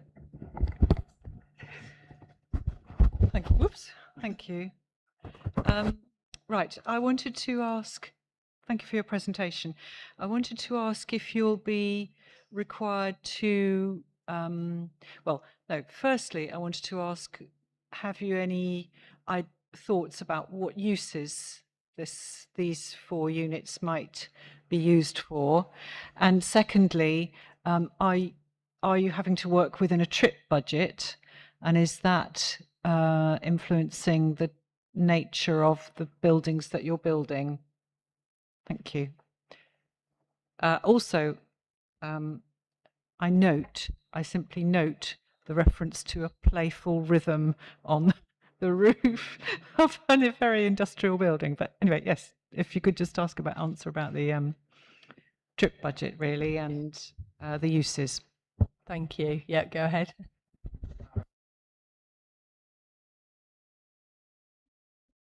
suggests you aren't working with it. It's a requirement not to put any additional vehicles onto the road, onto Milton Road, than currently use it.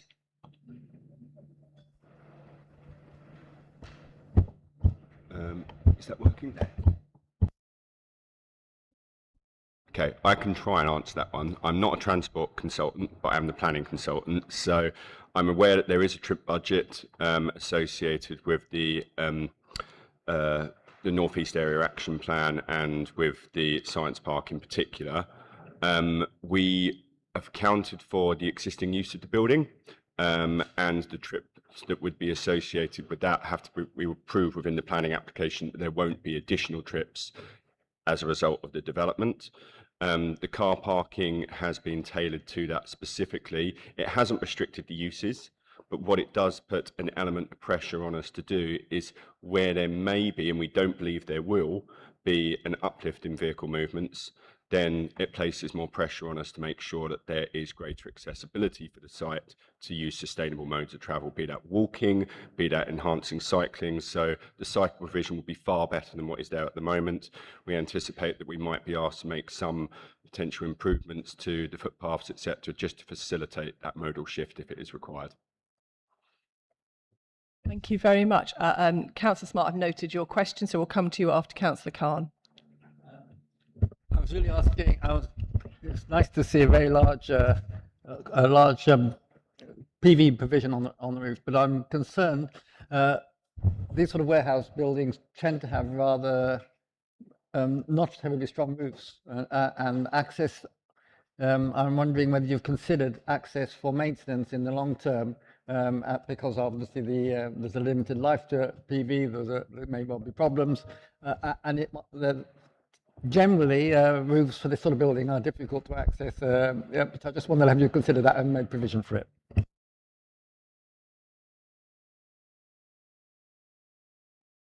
Yes, yes. Of course, we've definitely considered that, and we've had the same issue on many buildings we've worked on recently. PV panels need to be replaced. Technology evolves.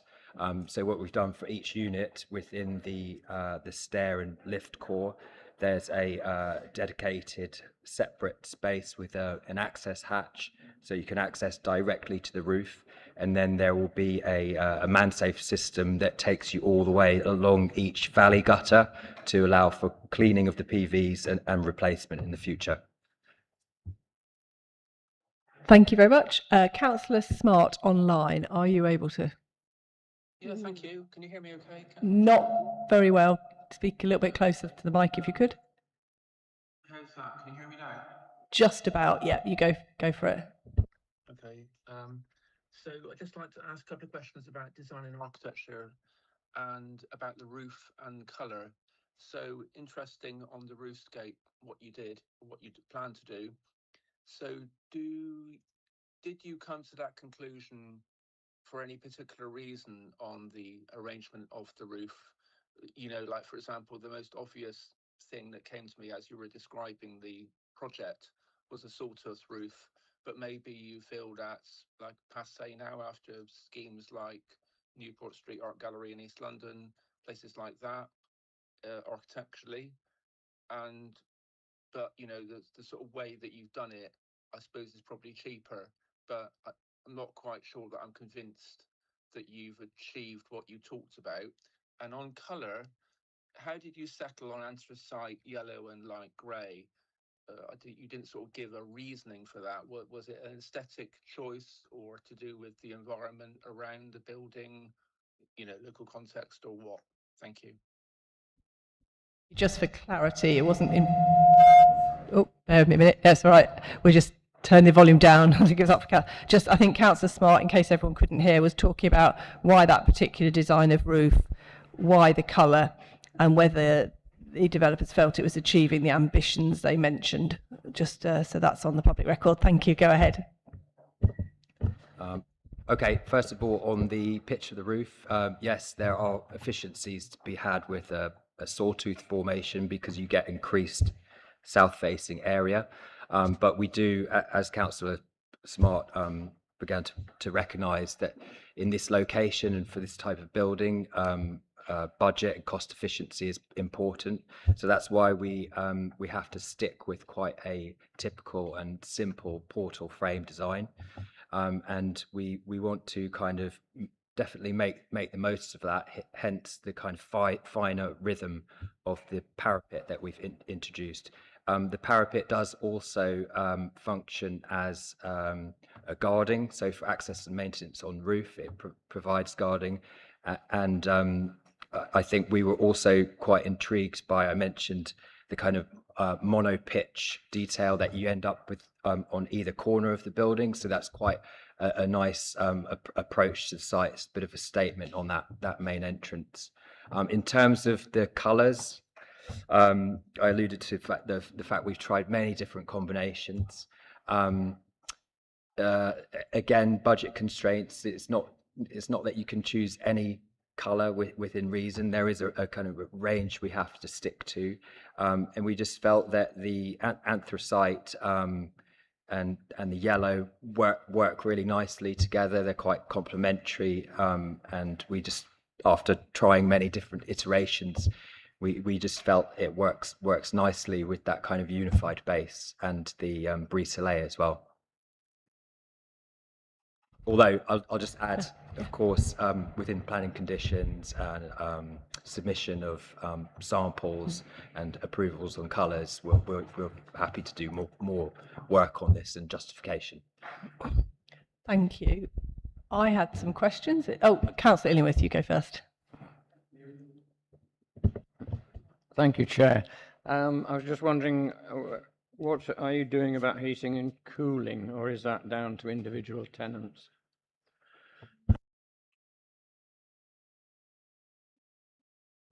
For the office area in the mezzanine and reception space, heating and cooling is provided as part of the base build, which we're providing. In the main warehouse space, it's passive cooling through the roller shutter doors, and but depending on the use, a tenant might provide additional ventilation in that space at a later date if required. But for the office provision, heating and cooling is provided. Thank you very much. I'll ask mine then, if no one else is queuing up.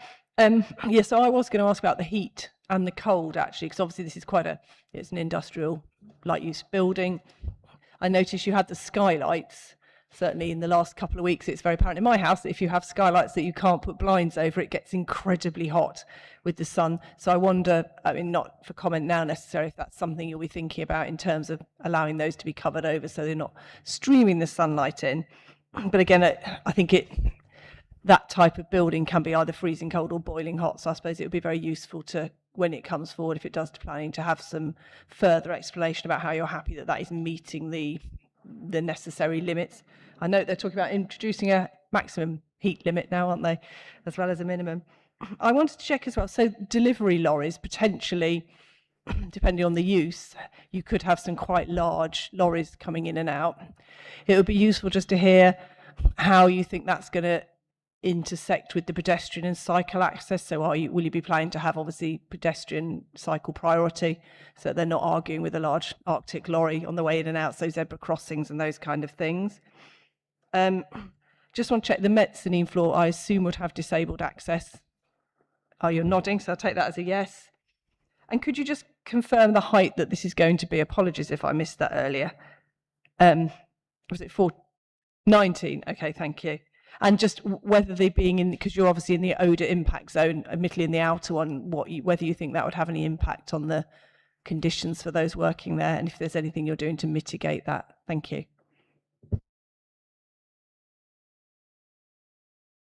I'll start on the last question on the odour. The windows are fixed; they're not openable. The heating and cooling is provided through the mechanical ventilation, so that's not an issue for the internal spaces. The amenity space has been positioned to the south, which is furthest from the wastewater treatment plant and odour zone, and also the forecourt areas are provided on the other side. So any odours may be somewhat mitigated by the massing of the building. Well, obviously, on the question regarding heat, we'll demonstrate that within our application.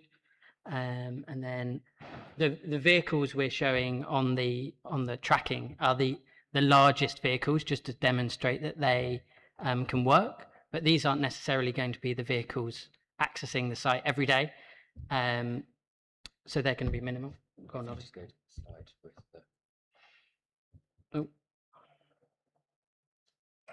With the tracking. Yeah.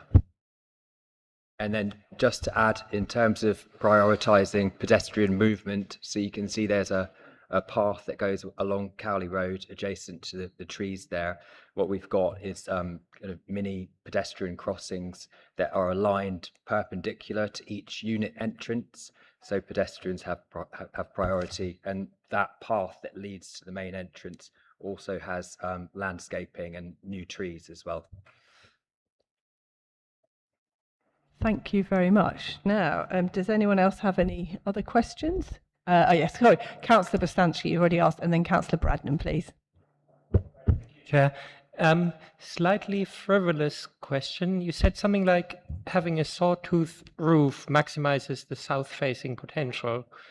But surely, for example, if you had a roof that was whatever, one continuous slope, it might look odd, but you could have an even bigger south-facing roof. So just sort of explain that to me. Yes, that's correct. Exactly that principle. I think the problem is if you continue to ramp up on that single pitch, the building just gets taller and taller, and then you have different sized units, different volumes. Whereas we're looking to produce a consistent product across all four. Thank you. Yeah, Councillor Bradnam.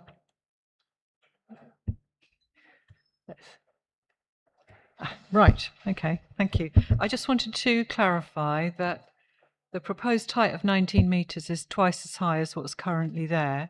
And I wanted to ask how that compares with other buildings in the locality.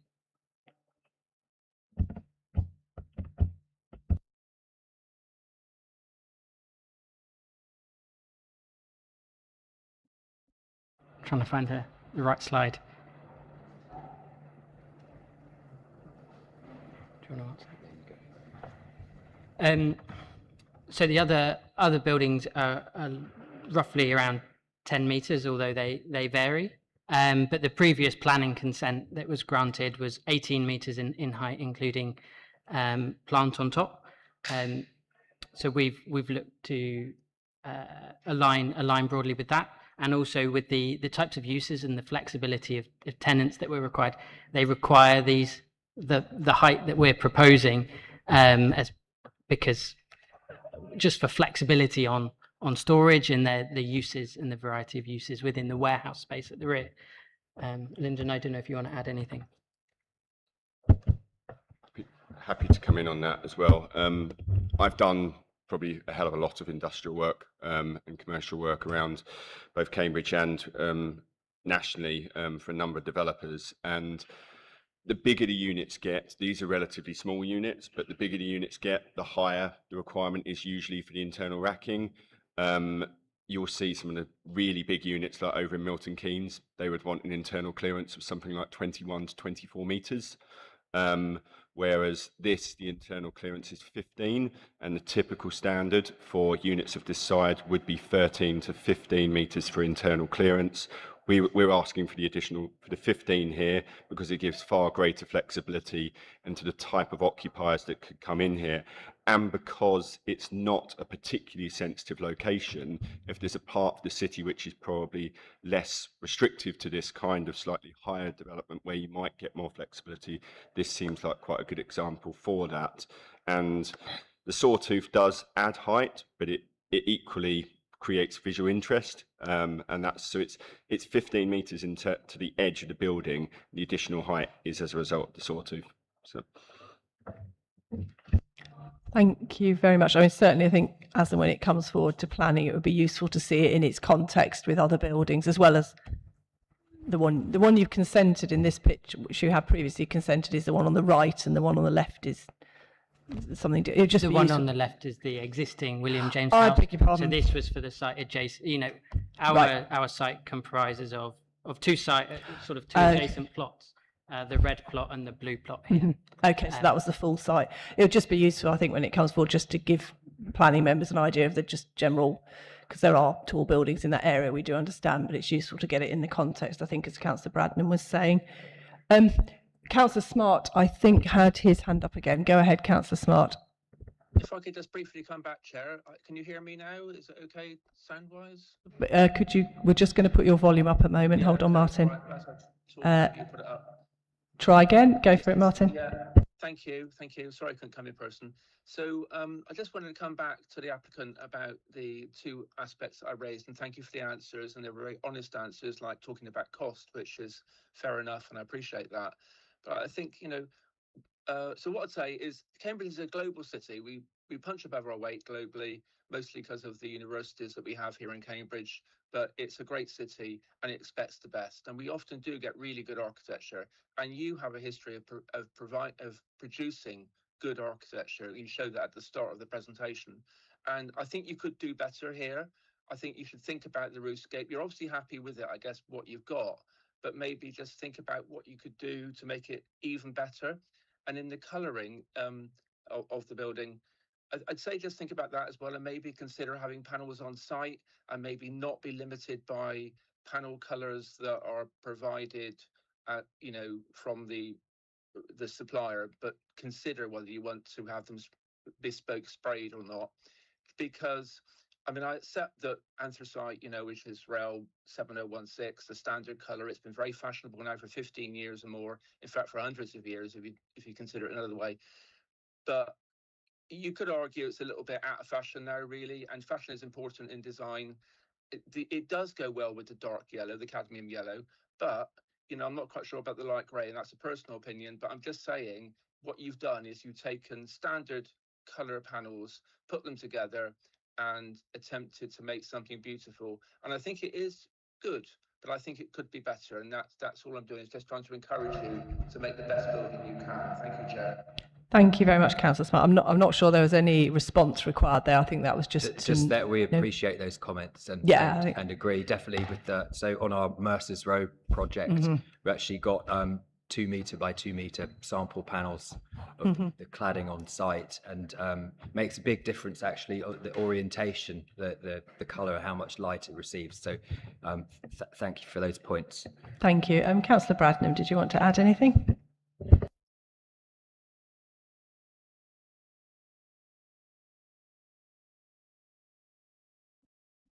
Got it. Right.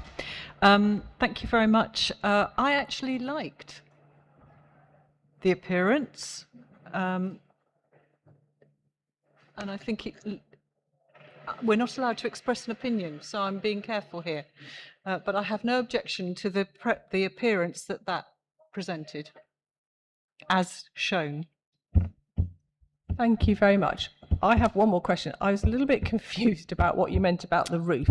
Are you suggesting that the roof goes like that in the building, but then the outside screening goes the other way? Could you just explain that? Because I didn't quite understand that.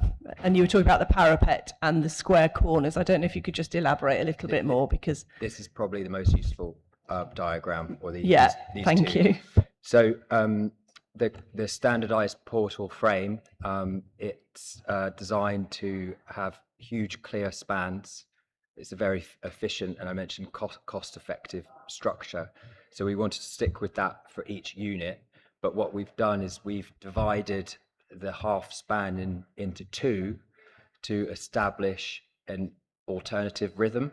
So you can see where the main portal frame structure valley is. We've pitched the parapet adjacent to the valley to go in the opposite direction. And I mentioned previously that does allow for screening of future plant as well. And then on the corners, so the arrival to the site, it produces a really interesting mono-pitch feature that you saw in the previous visual. I don't know if that explains. I think and then so. If you go to the... So what you're saying is the bit we can see there is an outer cladding. Yes. And behind it is the actual structure of the building. So if we just go to the elevation, sketch elevation, this one. So the dashed line there, that's the main portal frame. And then the tight kind of vertical colour lines are, that's the extension of the parapet. So that's just an outer cladding That's in an effect. outer skin. Okay. That's an outer skin. Thank you. I was just a little bit confused. Yeah. And as you said, that produces the corners where it comes up to Exactly, a sort of a yeah. hard stop in the corners. Yeah. Thank you very much. Councillor Khan, go ahead. I was just interested to know how what sort of employment you're expecting on the site for warehouse use like this. So how much would you expect each individual unit to use, and how much of the actual parking is meant to be for staff and how much is for visitors? Because I don't know whether it's going to be like a warehouse which you sell from directly or whether it's just purely for distribution. The uses that we're proposing are a mixture ranging from EG2, EG3, B2, B8. That, to explain, is research and development, like industrial, manufacturing, and storage and distribution. They all have different amounts of people that they could create. We don't have an identified occupier for the building yet. If there was probably a market that would be targeted, it's probably the mid-tech and mid-tech kind of sector, which is probably good examples of that potentially at the Bourne Quarter, but we can't be constrained by that as a potential. But you're looking at, if it was a manufacturing unit, it could support up to about, if they're all manufacturing units, you'd potentially be about 200 employees. If it was all logistics, well, not logistics, but storage and distribution, then you'd be looking more like 100. So the range is probably about 100 to 200 employees based on those recognised employment densities. The car parking has to account for trip, which Councillor Bradnam asked about earlier. I've forgotten the exact term, but we have to factor that in. And therefore we do have quite a high number of cycle parking spaces, and we would anticipate that quite a large number of employees would potentially use public transport as well. But it has been designed using the TRIX data generation, which you may or may not be aware is a standardised industry industry data set for how many employees and vehicle movements you would get associated with each of those uses, and the transport statement that's being prepared assesses the worst case of those and applies the car parking level to that. So, thank you very much. Yep, go ahead. You do envisage some retail or no retail at all? There's not envisaged to be retail in this, no. Okay, so it'd just be.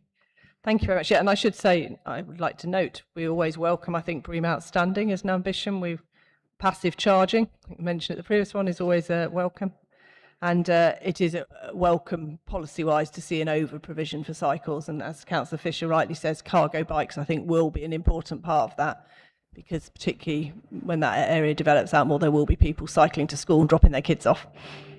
Does anyone else have anything to add before we thank our presenters? Thank you very much. I hope that was helpful.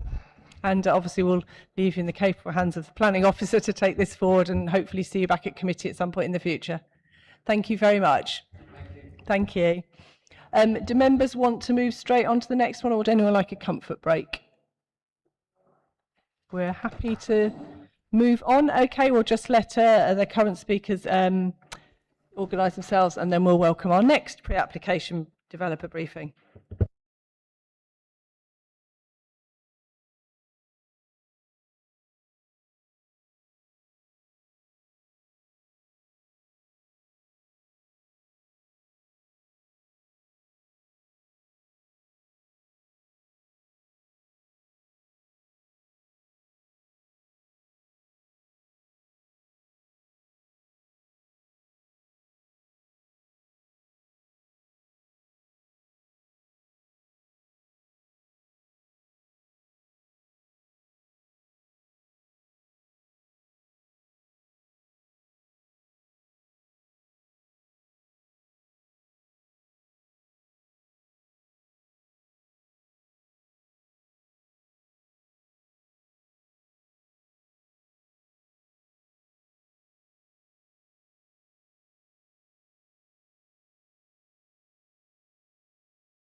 Hi, we'll just let you settle in.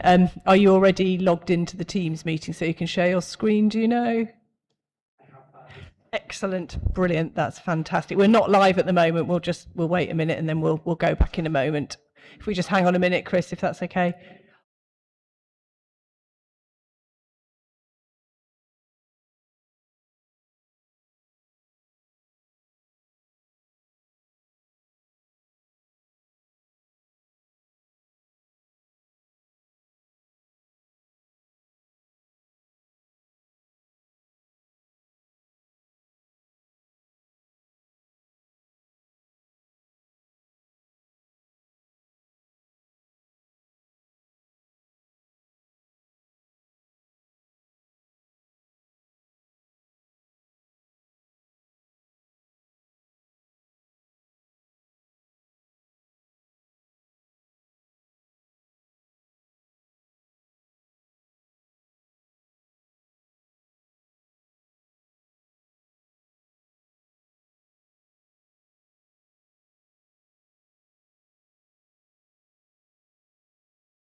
Thank you, Chris. Welcome back to the Joint Development Management Committee on Wednesday, the 15th of July 2026. We're now moving to the final item on our agenda, item 8, which is a pre-application developer briefing regarding Darwin Green 2 and 3, and it's a reserved matters application for a country park. As before, we will have 25 minutes maximum for the developers to present, and then 25 minutes maximum for members to ask any questions or make comments. I think we're joined by Matt Jarvis, Scott Darrington, and Alison Wright. Is that correct? So if you just when you start, if you just introduce yourselves when you speak, that would be great.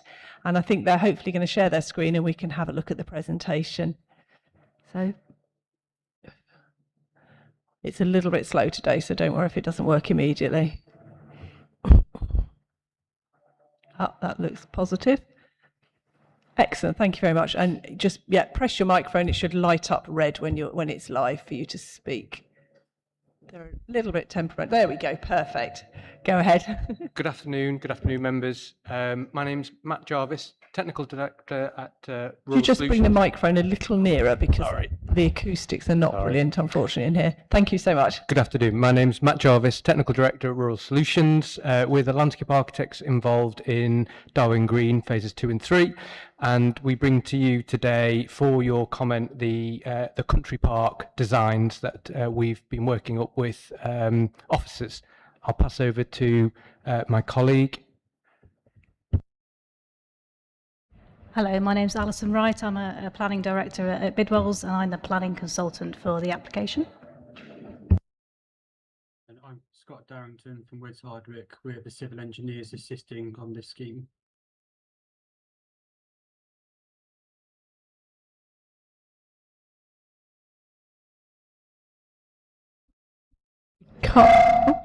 We couldn't hear. Was that Scott online? Do you just want to try again, Scott, because we couldn't hear you?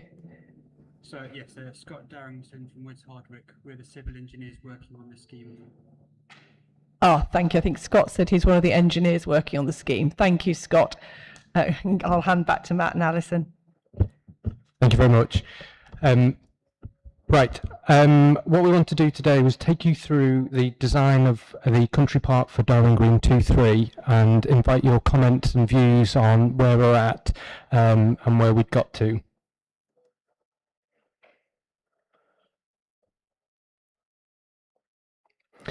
So the project team is a familiar project team that you've seen before that have a long-standing working relationship across many of the Darwin Green phases.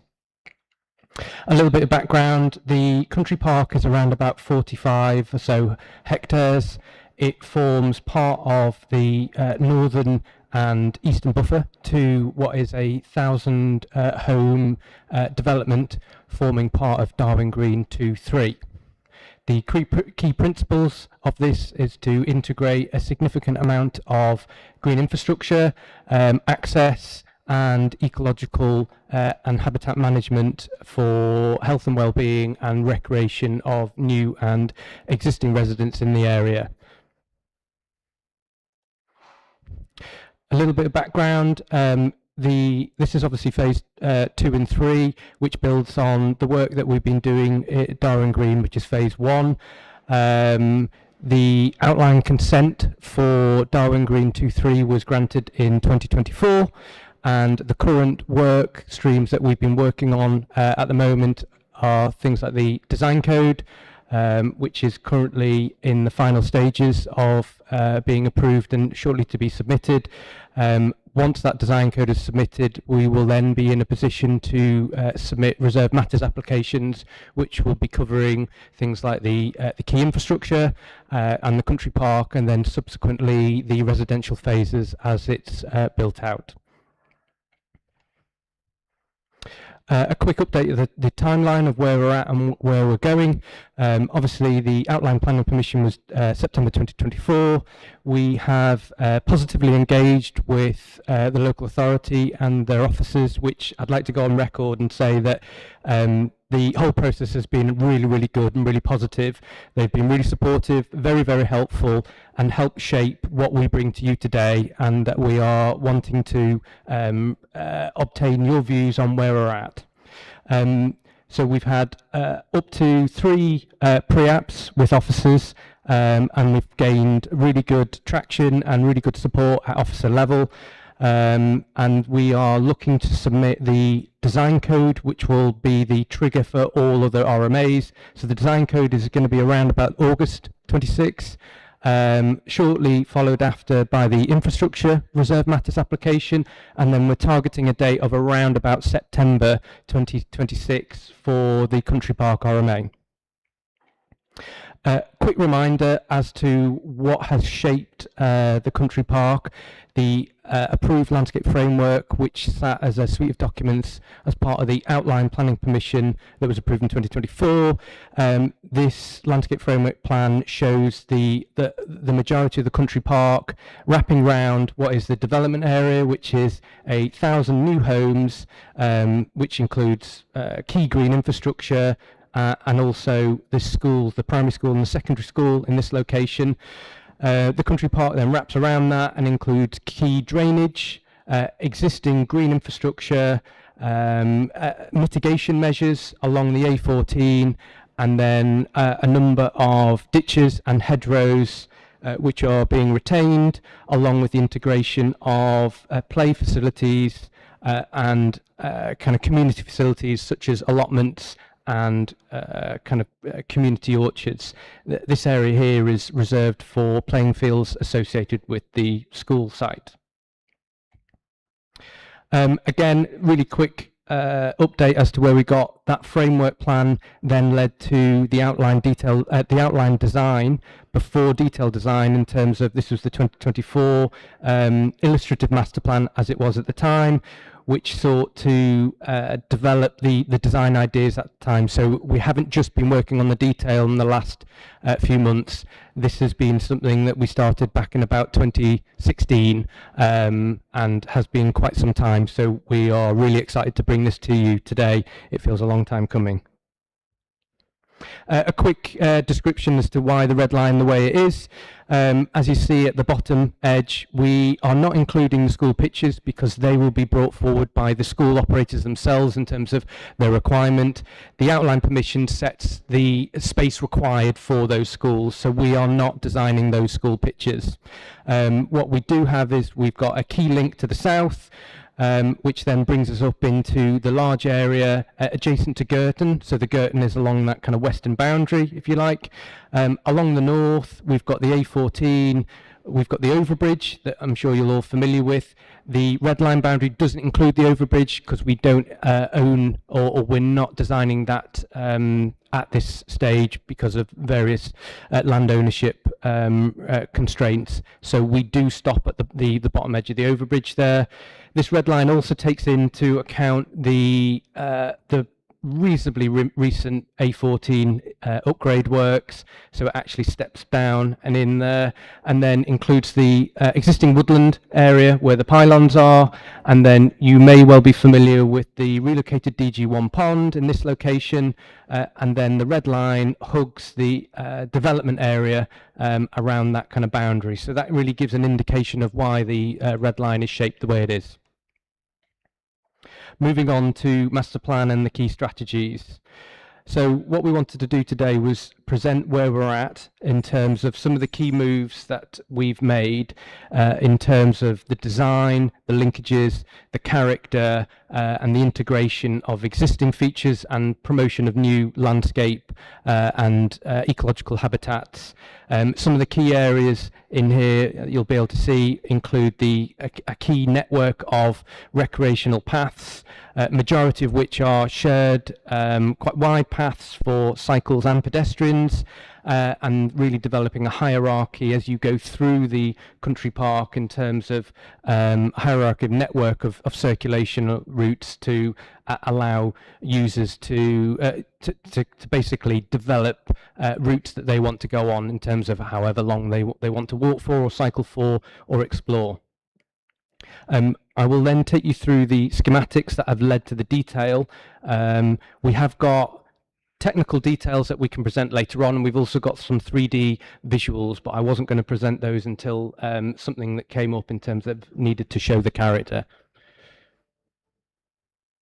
So the proposed landscape character, what we're looking for, and I'll start at the bottom and then work my way around. We've obviously got a key linkage to the south that connects Darwen Green 1 and the local centre, and it neatly ties in with the existing public right-of-way and then provides key linkages northwards into the country park through what will then be the community and allotment.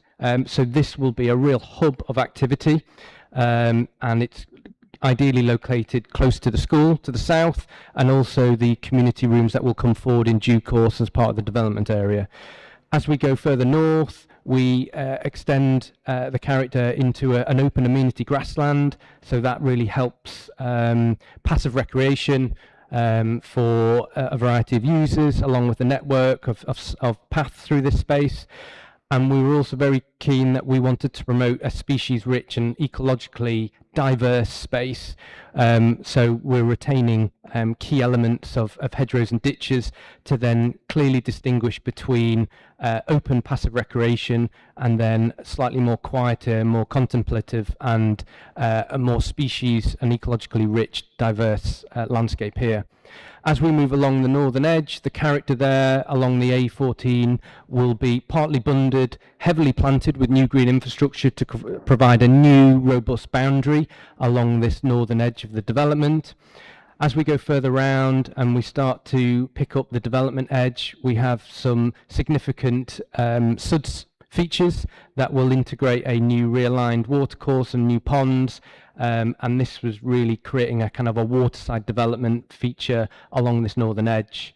We are looking to promote some wet woodland where we want to use some clay and some ecologically diverse kind of planting species there to create a new type of habitat, and then tie in nicely with the existing woodland and again some species-rich kind of grassland and walk. So really we're wanting to promote a really quite diverse landscape character across the design. Moving on, looking at integration, we've identified how we're integrating with the development edge. So we're currently proposing these larger green arrows are the key primary infrastructure links across that development edge to make sure that that development edge is permeable and provides ease of access for new and existing residents to enter into the country park.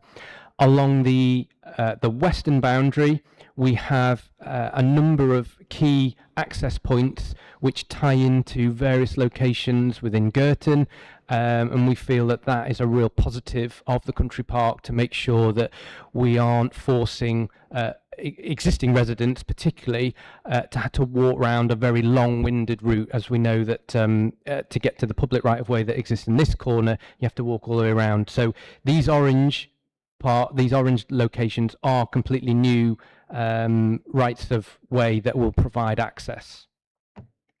The lime green are showing the key Darwin Green infrastructure linkages, and these corridors that extend from the country park through the Darwin Green development 2 and 3 pick up the key kind of character and the key green corridors within Darwin Green 1 and connect neatly into the Central Park, which provides a range of other supporting and recreational facilities for residents. Moving on to facilities and access, this shows a very quick, simple diagram to some of the kind of path networks that we're looking at. In terms of the darker orange is really the primary routes where we feel that will sustain a large number of people, and as we kind of go further out from there, it shows a real diverse hierarchy of path networks to really allow people to pick up routes that they want, whether or not it's trying to get from A to B or really support kind of a wandering and exploration through the park.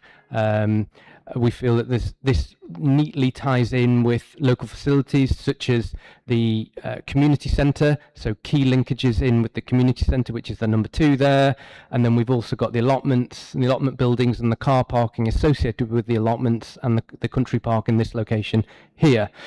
Number 1 takes us down with into Darwin Green 2, which is the local centre, so it's got some really good strong key linkages to the south as well. This takes us on nicely to cycle connectivity. And what we wanted to do here was demonstrate not only has the development area that is providing key cycle connectivity, it also ties nicely into the routes within the country park, and it allows people particularly from Girton to integrate within the country park and access it very easily, and also act as a key route around the perimeter of the development to take us to the kind of the eastern edge, and particularly to Cambridge North and Cherry Hinton and other areas. So really what we wanted to show was that we're trying to tie in with not only the route promoted as part of the Darwin Green 2 development, but also looking at where all the existing opportunities, particularly in Girton, and how we can tie in with those neatly. Similarly, with pedestrian activity, we are showing a similar level of hierarchy in terms of connectivity. However, we have got extra kind of connections as part of the Girton boundary along here, where we are connecting into Welbrook Way in several locations, as well as Thornton Way and Thornton Close. What this is showing is it's picking up a similar route as part of the cycle routes, but also provides a really good spread of connectivity in that the park edge is permeable, and we are not relying on a small number of connection points. Play and recreation, we are bringing forward a range of facilities, and we start with there will be a significant community allotment in this location here, which is the green area, which is then combined neatly with the community orchard, which will be a productive orchard, and that will be managed as part of the local group in terms of how the allotments are managed. Number 4 shows an area of play which has been relocated as part of the discussions with local officers to create a real destination play area, which will include teenage play, NEEP and LAP, and that will probably be a real buzz of community activity and lots of people coming and going, so we're quite excited to see the proposals come out of that. We're bringing forward ecological enhancements, particularly to this area here, which includes some dead hedges, which is basically woody material to define some of the path networks, but also sits neatly within the species rich meadow at this location. As part of the Bund, to avoid the Bund mitigation measures along the A14, we've designed path networks into there to integrate its function. Not only have we included an area where you can get new views northwards across the countryside to the north, we've also included teenage play facility in terms of a little bike track there to provide teenagers with a facility to entertain themselves.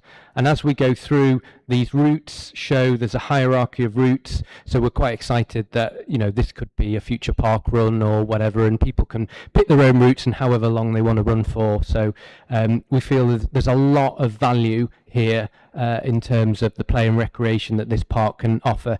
And also this ties in nicely with the play requirements that are going to be included as part of the development area. So there is a suite of strategic proposals that go together. As we move on, we show ecological and habitat creation. So what we wanted to just demonstrate here was that there has been a lot of thinking in terms of avoiding open areas of windswept amenity grass, and really to look at a variety of planting characters which will promote a significant ecological enhancement to this area. Drainage and water management, we know this is a real key issue, and as part of the development area, we know that we need to include a series of suds ponds which will attenuate the water that will go northwards. As part of locating these suds ponds, we've needed to realign an awarded watercourse, which also then ties in with the network of retained agricultural ditches, some of them also being awarded as well. Water has been a significant issue for us to deal with in terms of how we manage it effectively, and what we've tried to do here is provide features not only that retain a lot of the historic ditches, but also provide the opportunity for these attenuation ponds to influence the kind of visual amenity, particularly along the northern edge of the development. Moving on, we've shown, just to reinforce that SUDS approach, this is a bit more of a technical diagram, but it shows the amount of ditch retention that we're looking to work with. So really the only change that we've got is the removal of that small bit of red ditch, which is an awarded watercourse, and that we've realigned it, and that was to allow us to be able to drain the development area effectively. We had to make that move because of the levels and the way that this parcel was draining towards the north. It wasn't going to work without being able to do that. Moving on, landscape maintenance. This is showing the intensity of what we feel is maintenance requirements. The darker the colour is likely to be more heavily maintained, and then it's a sliding scale from those heavily maintained areas through to the ecological areas to the outer fringes of the park, which is requires less maintenance, becomes self-maintaining to a certain extent. We've wanted to explore and demonstrate that we understand the implications of tying into the edge of Girton, and that we've been working proactively with the Girton Parish Council, and we've been to see them recently, and that they are in support of the connections that we are making, particularly along these locations here. Basically, this map shows that that bright purple is now under the control, we believe, by Girton Parish Council, which I think has been transferred from Redrow now. Lighting strategy, the primary circulation routes we are looking to illuminate, so we are not looking to illuminate the wider country park per se, but only the key routes that take people to and from new and existing development. And this diagram shows the routes that we are intending to illuminate, and we've got some good support from officers at local level about which routes are being illuminated. Again, safety and noise, we talked about the A14 and the bund requirements to mitigate the noise along the A14. The bunds are designed to address things like the overbridge, and that we have a number of culverts that pass under the A14 northwards and along with existing vegetation. So not only have we got earth bunds which are planted, we've got a series of acoustic fencing which helps to reduce the impact from the A14 and make the country park a more pleasurable area to be. We know that the development edge to the northern edges will need a level of acoustic design, particularly for night time, so for comfort, but we've now got to a place that we've had specialist acoustic consultant support on how this can be designed, and that will form part of the application in due course. Design development, so very briefly, I just wanted to take you through some snippets of the master plan so you can start to see and get a feel for the character. So this is in the south corner, adjacent to the what will be the new secondary school and the playing fields, and the quality of connections that we're trying to make. We're wanting to avoid any dark, overly wooded areas and create a really nice mosaic of species-rich grassland, the kind of woodland buffer edge planting to really create a really positive link northwards. I'm going to rattle through these because I know that you'll probably have some questions in due course. I think we have about 2 to 3 minutes left, if Thank that's you. all right. Thank you. This is showing the allotment area, which is here, the car park facility that can help provide car parking for the country park, and along with the play areas, orchard, and then the significant buffering planting along the Girton edge, and the network of routes that we've worked really hard to connect up and provide key desire lines. As we go through, this is the edge along the Girton edge, where we're providing links into the green space at Girton. This central space, and then there's one just off the screen in the next slide, just there. It shows that we're retaining the existing hedgerow and working with the existing ditches and picking up some of the existing track network, which will provide a basis for some of the pedestrian linkage across the country park. Moving on to the top corner, we've decided to work with the land in terms of it's currently it's at the very early stages of natural regeneration, so we've actually changed the design and brought some of the path network towards the edges here and decided to promote a more kind of naturalistic and ecologically sensitive corner here where we could provide access, but we really want to provide a kind of a wildlife haven in this location. As we move across, you'll see the designs for the bunds and the path network that sits across the bunds and the green infrastructure, and again working with the network of culverts and ditches, and along with integrating the idea of teenage play using the height of the bunds, particularly for a little mountain biking track in this location. And you'll see the emerging awarded watercourse that has been realigned at this point. And as we move further across, we start to introduce the ponds, which sit to the northern edge of the development, and then indication of the linkages from this country park. And as we move further along, again, we start to wrap around the development edge, where we've got a third country pond at this location, and then working with a lot of the green infrastructure that exists currently, and that the path network seeks to provide a good experience for those country park users. And then finally, we've got the final sheet here, which is the existing woodland, which we are looking to promote a slightly more ecological sensitive area, and that it would be fenced off and dogs would be on leads, for example. Thank you very much. Thank you very much. That was perfectly to time. Much appreciated. So we will move to questions and comments. Councillor Khan. Oh, thank you, Councillor Fisher. It will be available on the live stream later as well if you want to have it. Is there anything you want to ask before you go? Yeah, okay, no problem. Councillor Khan. I should declare that I'm councillor for Histon and Impington. Impington's part of my parish. And the eastern half of the country park is in my parish. I am concerned that there hasn't been any link as far as I can make out, no consultation with Histon Parish Council. They're not terribly responsive, but I do understand that. Some of the messages and consultations clearly haven't got back to you. The country park will not only serve Darwin Green, although that may be the requirements under planning legislation, but in practice, it's going to serve the whole of north of Cambridge. It is in fact close to some of the poorest areas in Cambridge, King's Hedges, Arbury, King's Meadow, which in particular, which is in my ward, but they are not in the Darwin Green area. But they will. It has a particular asset in the sense that there's very good public transport connections at the eastern end by Histon Road. And there's a derelict farm there, Impington Farm, which is of historic interest. It's the only remaining farm constructed during the enclosures of the area, which was in about 1810. So it was one of the latest enclosures.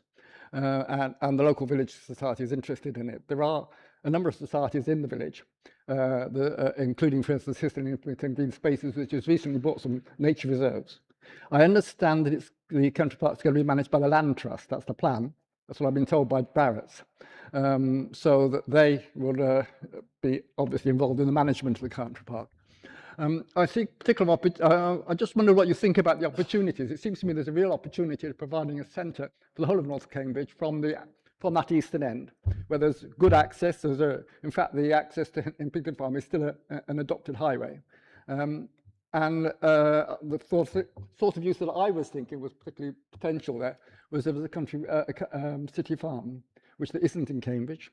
There is one they've not tended to be very prevalent in the last 30 years. They were very popular then, but where they are, I mean, I've seen ones in Bristol where my daughter lives, and they're very successful and very popular with young kids.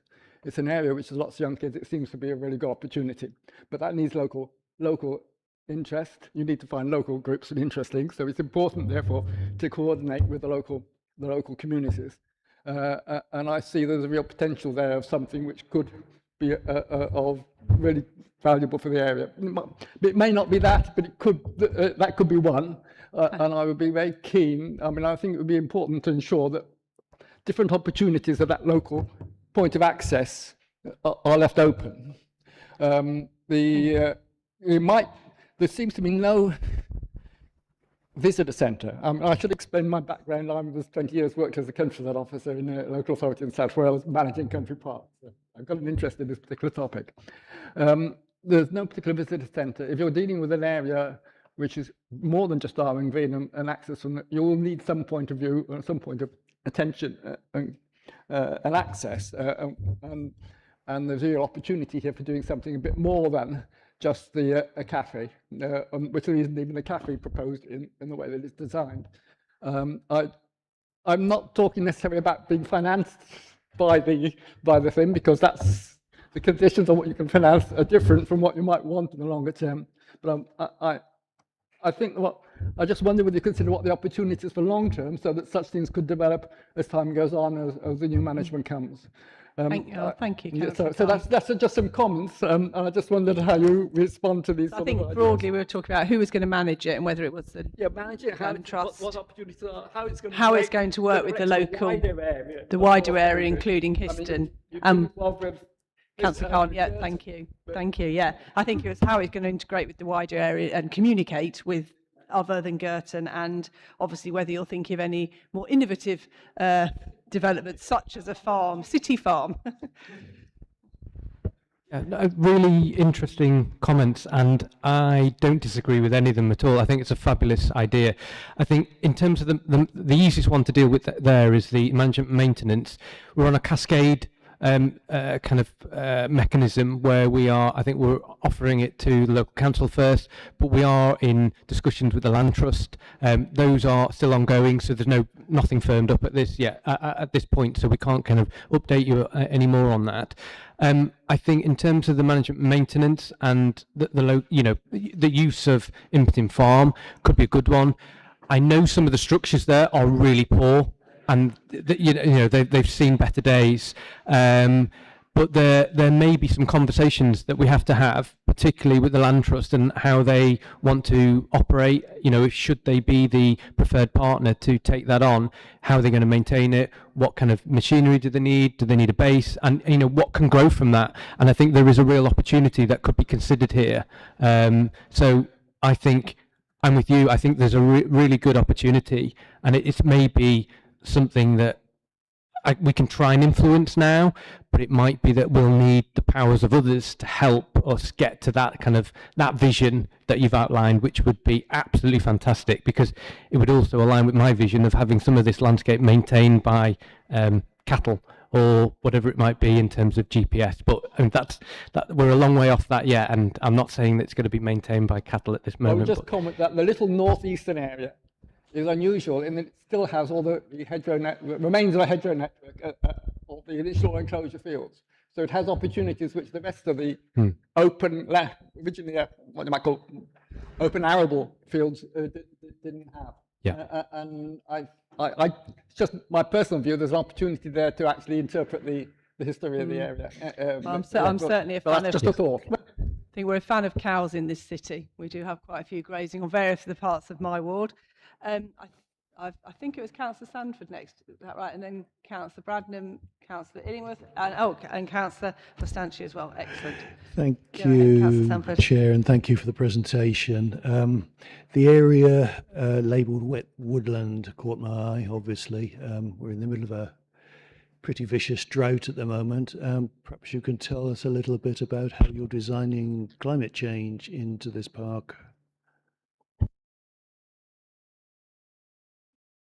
So thank you for the question.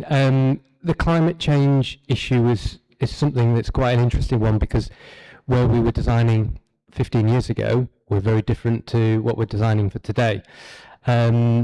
The way that we've sought to combat that is obviously, well, the easy one in terms of the water is positive water management. We are looking to hold as much water and control the water on site as possible, and that would be used both as amenity, but also through the ditches that will provide a really good habitat, so that will really help. In terms of planting, we are working through plant species at the moment, and again, what we would have done 10, 15 years ago is a very different list to what we've got now. And, you know, you have to walk around some of the developments and see what is now thriving. And that's heading towards more of a Mediterranean planting style.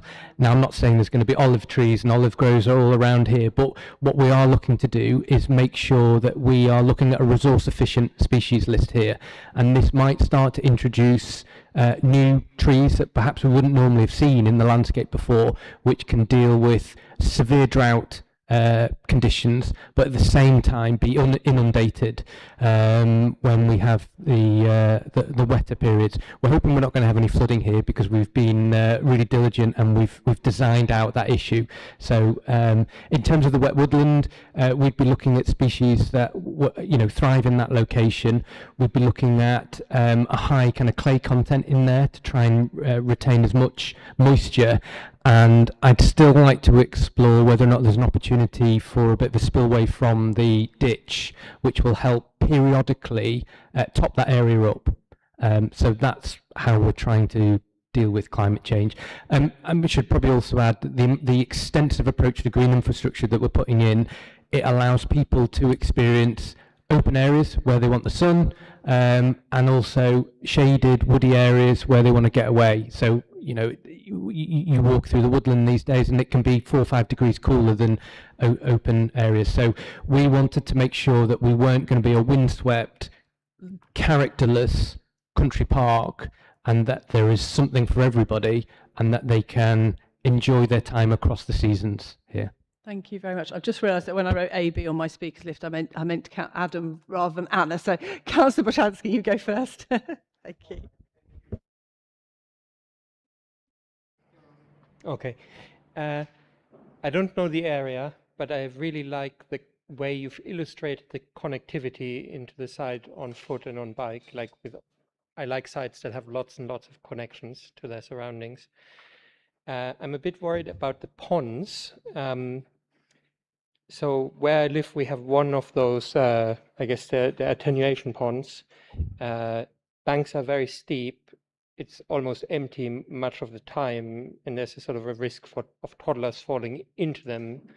I don't know if there's any way of mitigating that, but obviously that would be good if they don't need to be fenced off ponds. And then another local example of a nice attenuation pond in a bigger development I've seen is, it's a lovely pond. It actually seems to be full most of the time. It's perfect for swimming, yet in the recent hot weather it had to be fenced off because there were too many teenagers hanging out there being unruly, etc. And I guess there's a risk of drowning and whatever. But then as it's getting hotter, it would be great to be able to use that water. So I guess the question is, can you tell us a bit more about those attenuation ponds and the ways that they can be used? And I have one more question, which is around infrastructure. So I think it said in your slides that previously some of the matters in this area, in this application, would have been dealt with under the infrastructure application, and they've now moved across to this one. So can you tell us a bit more about why that is and what's entailed in that? Thank you. So, sorry, it's just Scott Darrington from Woods Hardwick. So in terms of the basins, these fall within the infrastructure reserve matters application, as they're required to drain the spine road that would be put forward as part of that application.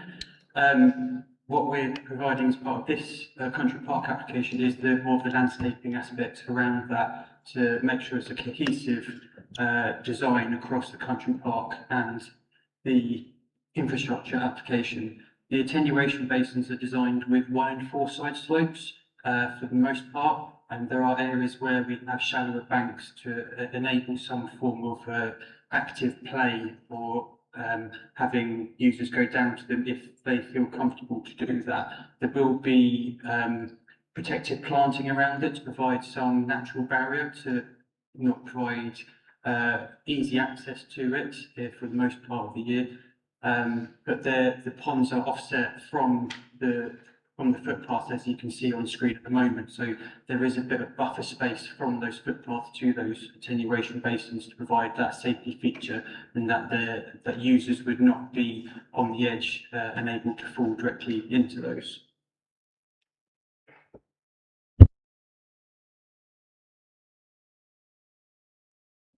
Thanks, Scott. I would just also add to that. There was a conscious decision as part of the infrastructure because although, as Scott's explained, we needed to demonstrate the early integration of the ponds as part of that infrastructure work to make sure that it future-proofed the development as it grew. At the time, the detailed design of the country park wasn't there yet. It was still very much in the outline planning application kind of design stage, so we didn't know things like seating and refinement of paths, and even down to the level that the bunding has changed. It's got a bit bigger, a bit higher, and we've changed the kind of circulation. So although we're wanting to get the pond approved or the series of ponds approved in the infrastructure, we wanted to include it again as part of the country park to then have a holistic approach to the path networks, the seating, and how people experience it, and also the planting and how it would shape. So that's why there's a bit of overlap between infrastructure and country park. The design of the ponds, would just add, I've just put a little picture. So I'm not going to go through them all, but we've built the country park in 3D to make sure that we've understood it from a character point of view and what it will look like with the development edge. And that image that at the top right there shows one of the ponds built as almost when it's lower levels of water, it splits into two. The idea of this is it's more ecologically friendly. So when we are dredging ponds for periodic maintenance, we can dredge one area and leave the other area, which helps ecology. And then in a few years' time, we can come back and dredge the other area. And this is called kind of forebay design and main pond design. So we've tried to align with SUD's best practice here in terms of both hydrological function, but also ecology, and also it'll look great.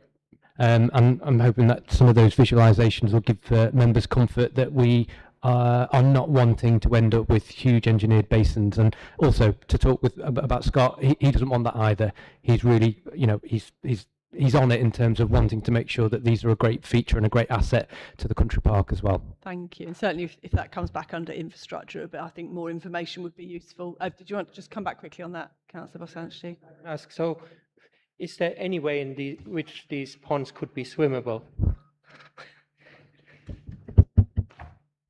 Oh, Mike. Yeah. I don't think they would be swimmable. I don't believe that they'd be swimmable from that perspective. I think one of the issues that we do have when we look at open water swimming, particularly in fixed ponds, is the number of people that go in them and that the level of pH that changes in the water, and that can actually be to a detriment. So the more people that enter those ponds, the worse it can get. So whilst we've kind of designed it more for ecology and obviously attenuation and also visual amenity, I think in terms of swimming, it could well be one step too far for us in terms of attenuation ponds and what they're filtering. So I think I would agree with Scott, probably not. Oh, thank you. No, that's appreciated. It's always helpful to hear the reasoning behind these things. I think we had Councillor Illingworth, Councillor Bradnam and Councillor Khan. If members could be as brief as possible, that would be much appreciated because we are running towards the end of time. Thank you, Councillor Illingworth. Thank you, Chair. I'm sorry to go on about the ponds, but are they seasonal? Sorry, are they seasonal ponds, or should they be flooded throughout the year, a bit like the ones in the science park whose levels only go up and down maybe a foot or so? I think because they're fed by the first drain, but there are other water bodies very close to this. On the other side of the A14, of course, there's the old gravel pits. So I'm just wondering if the water will remain there more or less constantly. So how the ponds have been designed, we've designed them to have areas of permanent water, as you can see on screen. So that should hopefully be there for throughout the year. And then as and when it rains, those ponds will fill up over time, up to, I think, about 1 metre deep from what's currently shown. So they will fluctuate over time, but there will be areas of permanent water to provide some visual amenity for local users using the country park. Thank you very much. Oh, did you want I would to just also add the depth has also been driven a lot by the ecology to make sure that overwintering ecology doesn't get frozen. So they are deeper than 750, and we know that shallow ponds will dry out very quickly if they're only 400 or 500 mil deep. And we just wanted to make sure that being overdug and having permanent water really does help with increasing the ecological value of these, and not just become an attenuation pond just to serve a development. Thank you very much. Councillor Bradnam and Councillor Khan, and then I'm going to squeeze in a few questions at the end if I can. Okay, thank you. I've got 2 comments and 3 questions, if I may.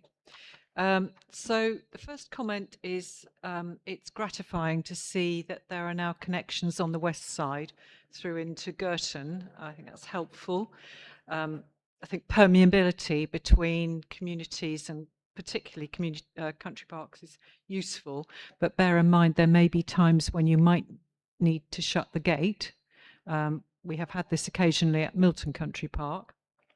In that case, it was when the winds are high and there's nervousness about trees shedding limbs, that sort of thing.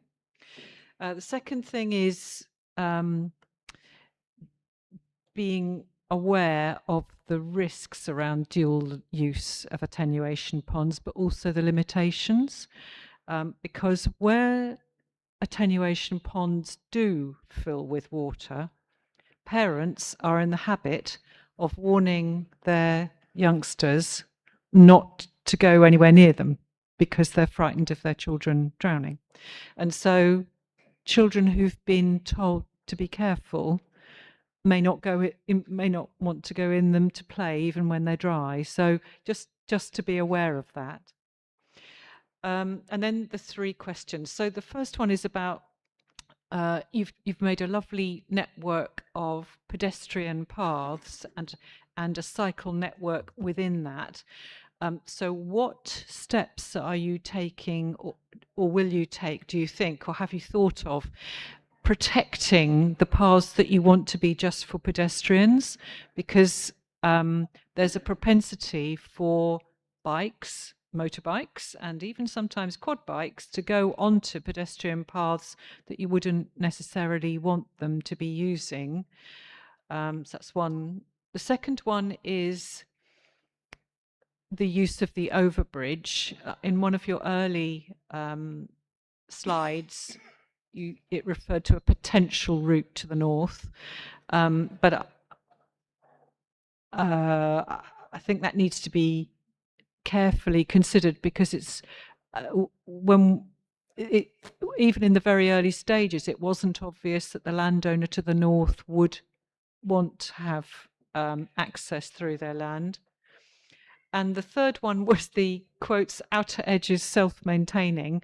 And people have talked about perhaps cattle being used to maintain that. But I just wanted to be careful that if areas are not maintained, they will do what natural areas naturally do, which is to grow bramble. And that might be welcome in some places because bramble's good for butterflies and moths and bees, but it's difficult to manage, and it becomes harder and harder to manage the more the bramble grows. So it's just a question of how that's managed, and I doubt, if you literally do leave it to itself, it will just do its natural thing of going into bramble. Thank you very much. And actually, I'll just add on to Councillor Bradnam's question. I was going to ask the same about segregation between pedestrians and cycles. Thank you. Sorry, no, I can't. Thank you for that question. Series of questions. I'll deal with the pedestrian and cycle issue first. So the way that we've designed the network is to be as efficient as possible for cyclists. So when you've got cyclists that are trying to get through the space, that they have a wide enough path to get through and avoid pedestrians. What we have done with the country park is we've kind of divided it towards its outer edges. So particularly to the western edge, if you can see my cursor, can you see? Just about, it's quite sunny. So where the word country park is, there is a hedgerow and ditch that runs on a diagonal there, and that splits the kind of more passive recreation space to the south with the ecological areas to the north. What we're proposing here is that this is actually a fenced line with pedestrian gates, and that in itself will help to, yes, you can throw a cycle over a gate, but you're less likely to do if you don't have easy access. So that point also applies on the right-hand side. You might not be able to see it again because it's quite sunny on that one, but along the edge of the existing woodland and through the edge of the wet woodland up towards the bunds on the A14, we have a similar fence line implemented there, and that will also stop cyclists from progressing into these areas. What we didn't want to do was stop pedestrians altogether, but through the gated access, that will hopefully prevent areas of cycling. There is a hierarchy of network of paths, so some of the paths in the country park are also grass, which, yeah, you can ride on grass, but you may not, you're not going to promote that so much. So it gives an opportunity for users to pick up a variety of routes with different conditions underfoot. We've really focused more on those kind of all-weather routes in terms of SMA blacktop type of paths where we think more activity will be. So we feel that we've demonstrated how we feel people will use the park. It's very difficult at times when people are going to misuse an open space. There always will be that, and we're hoping that a little bit of naturalistic surveillance helps in part.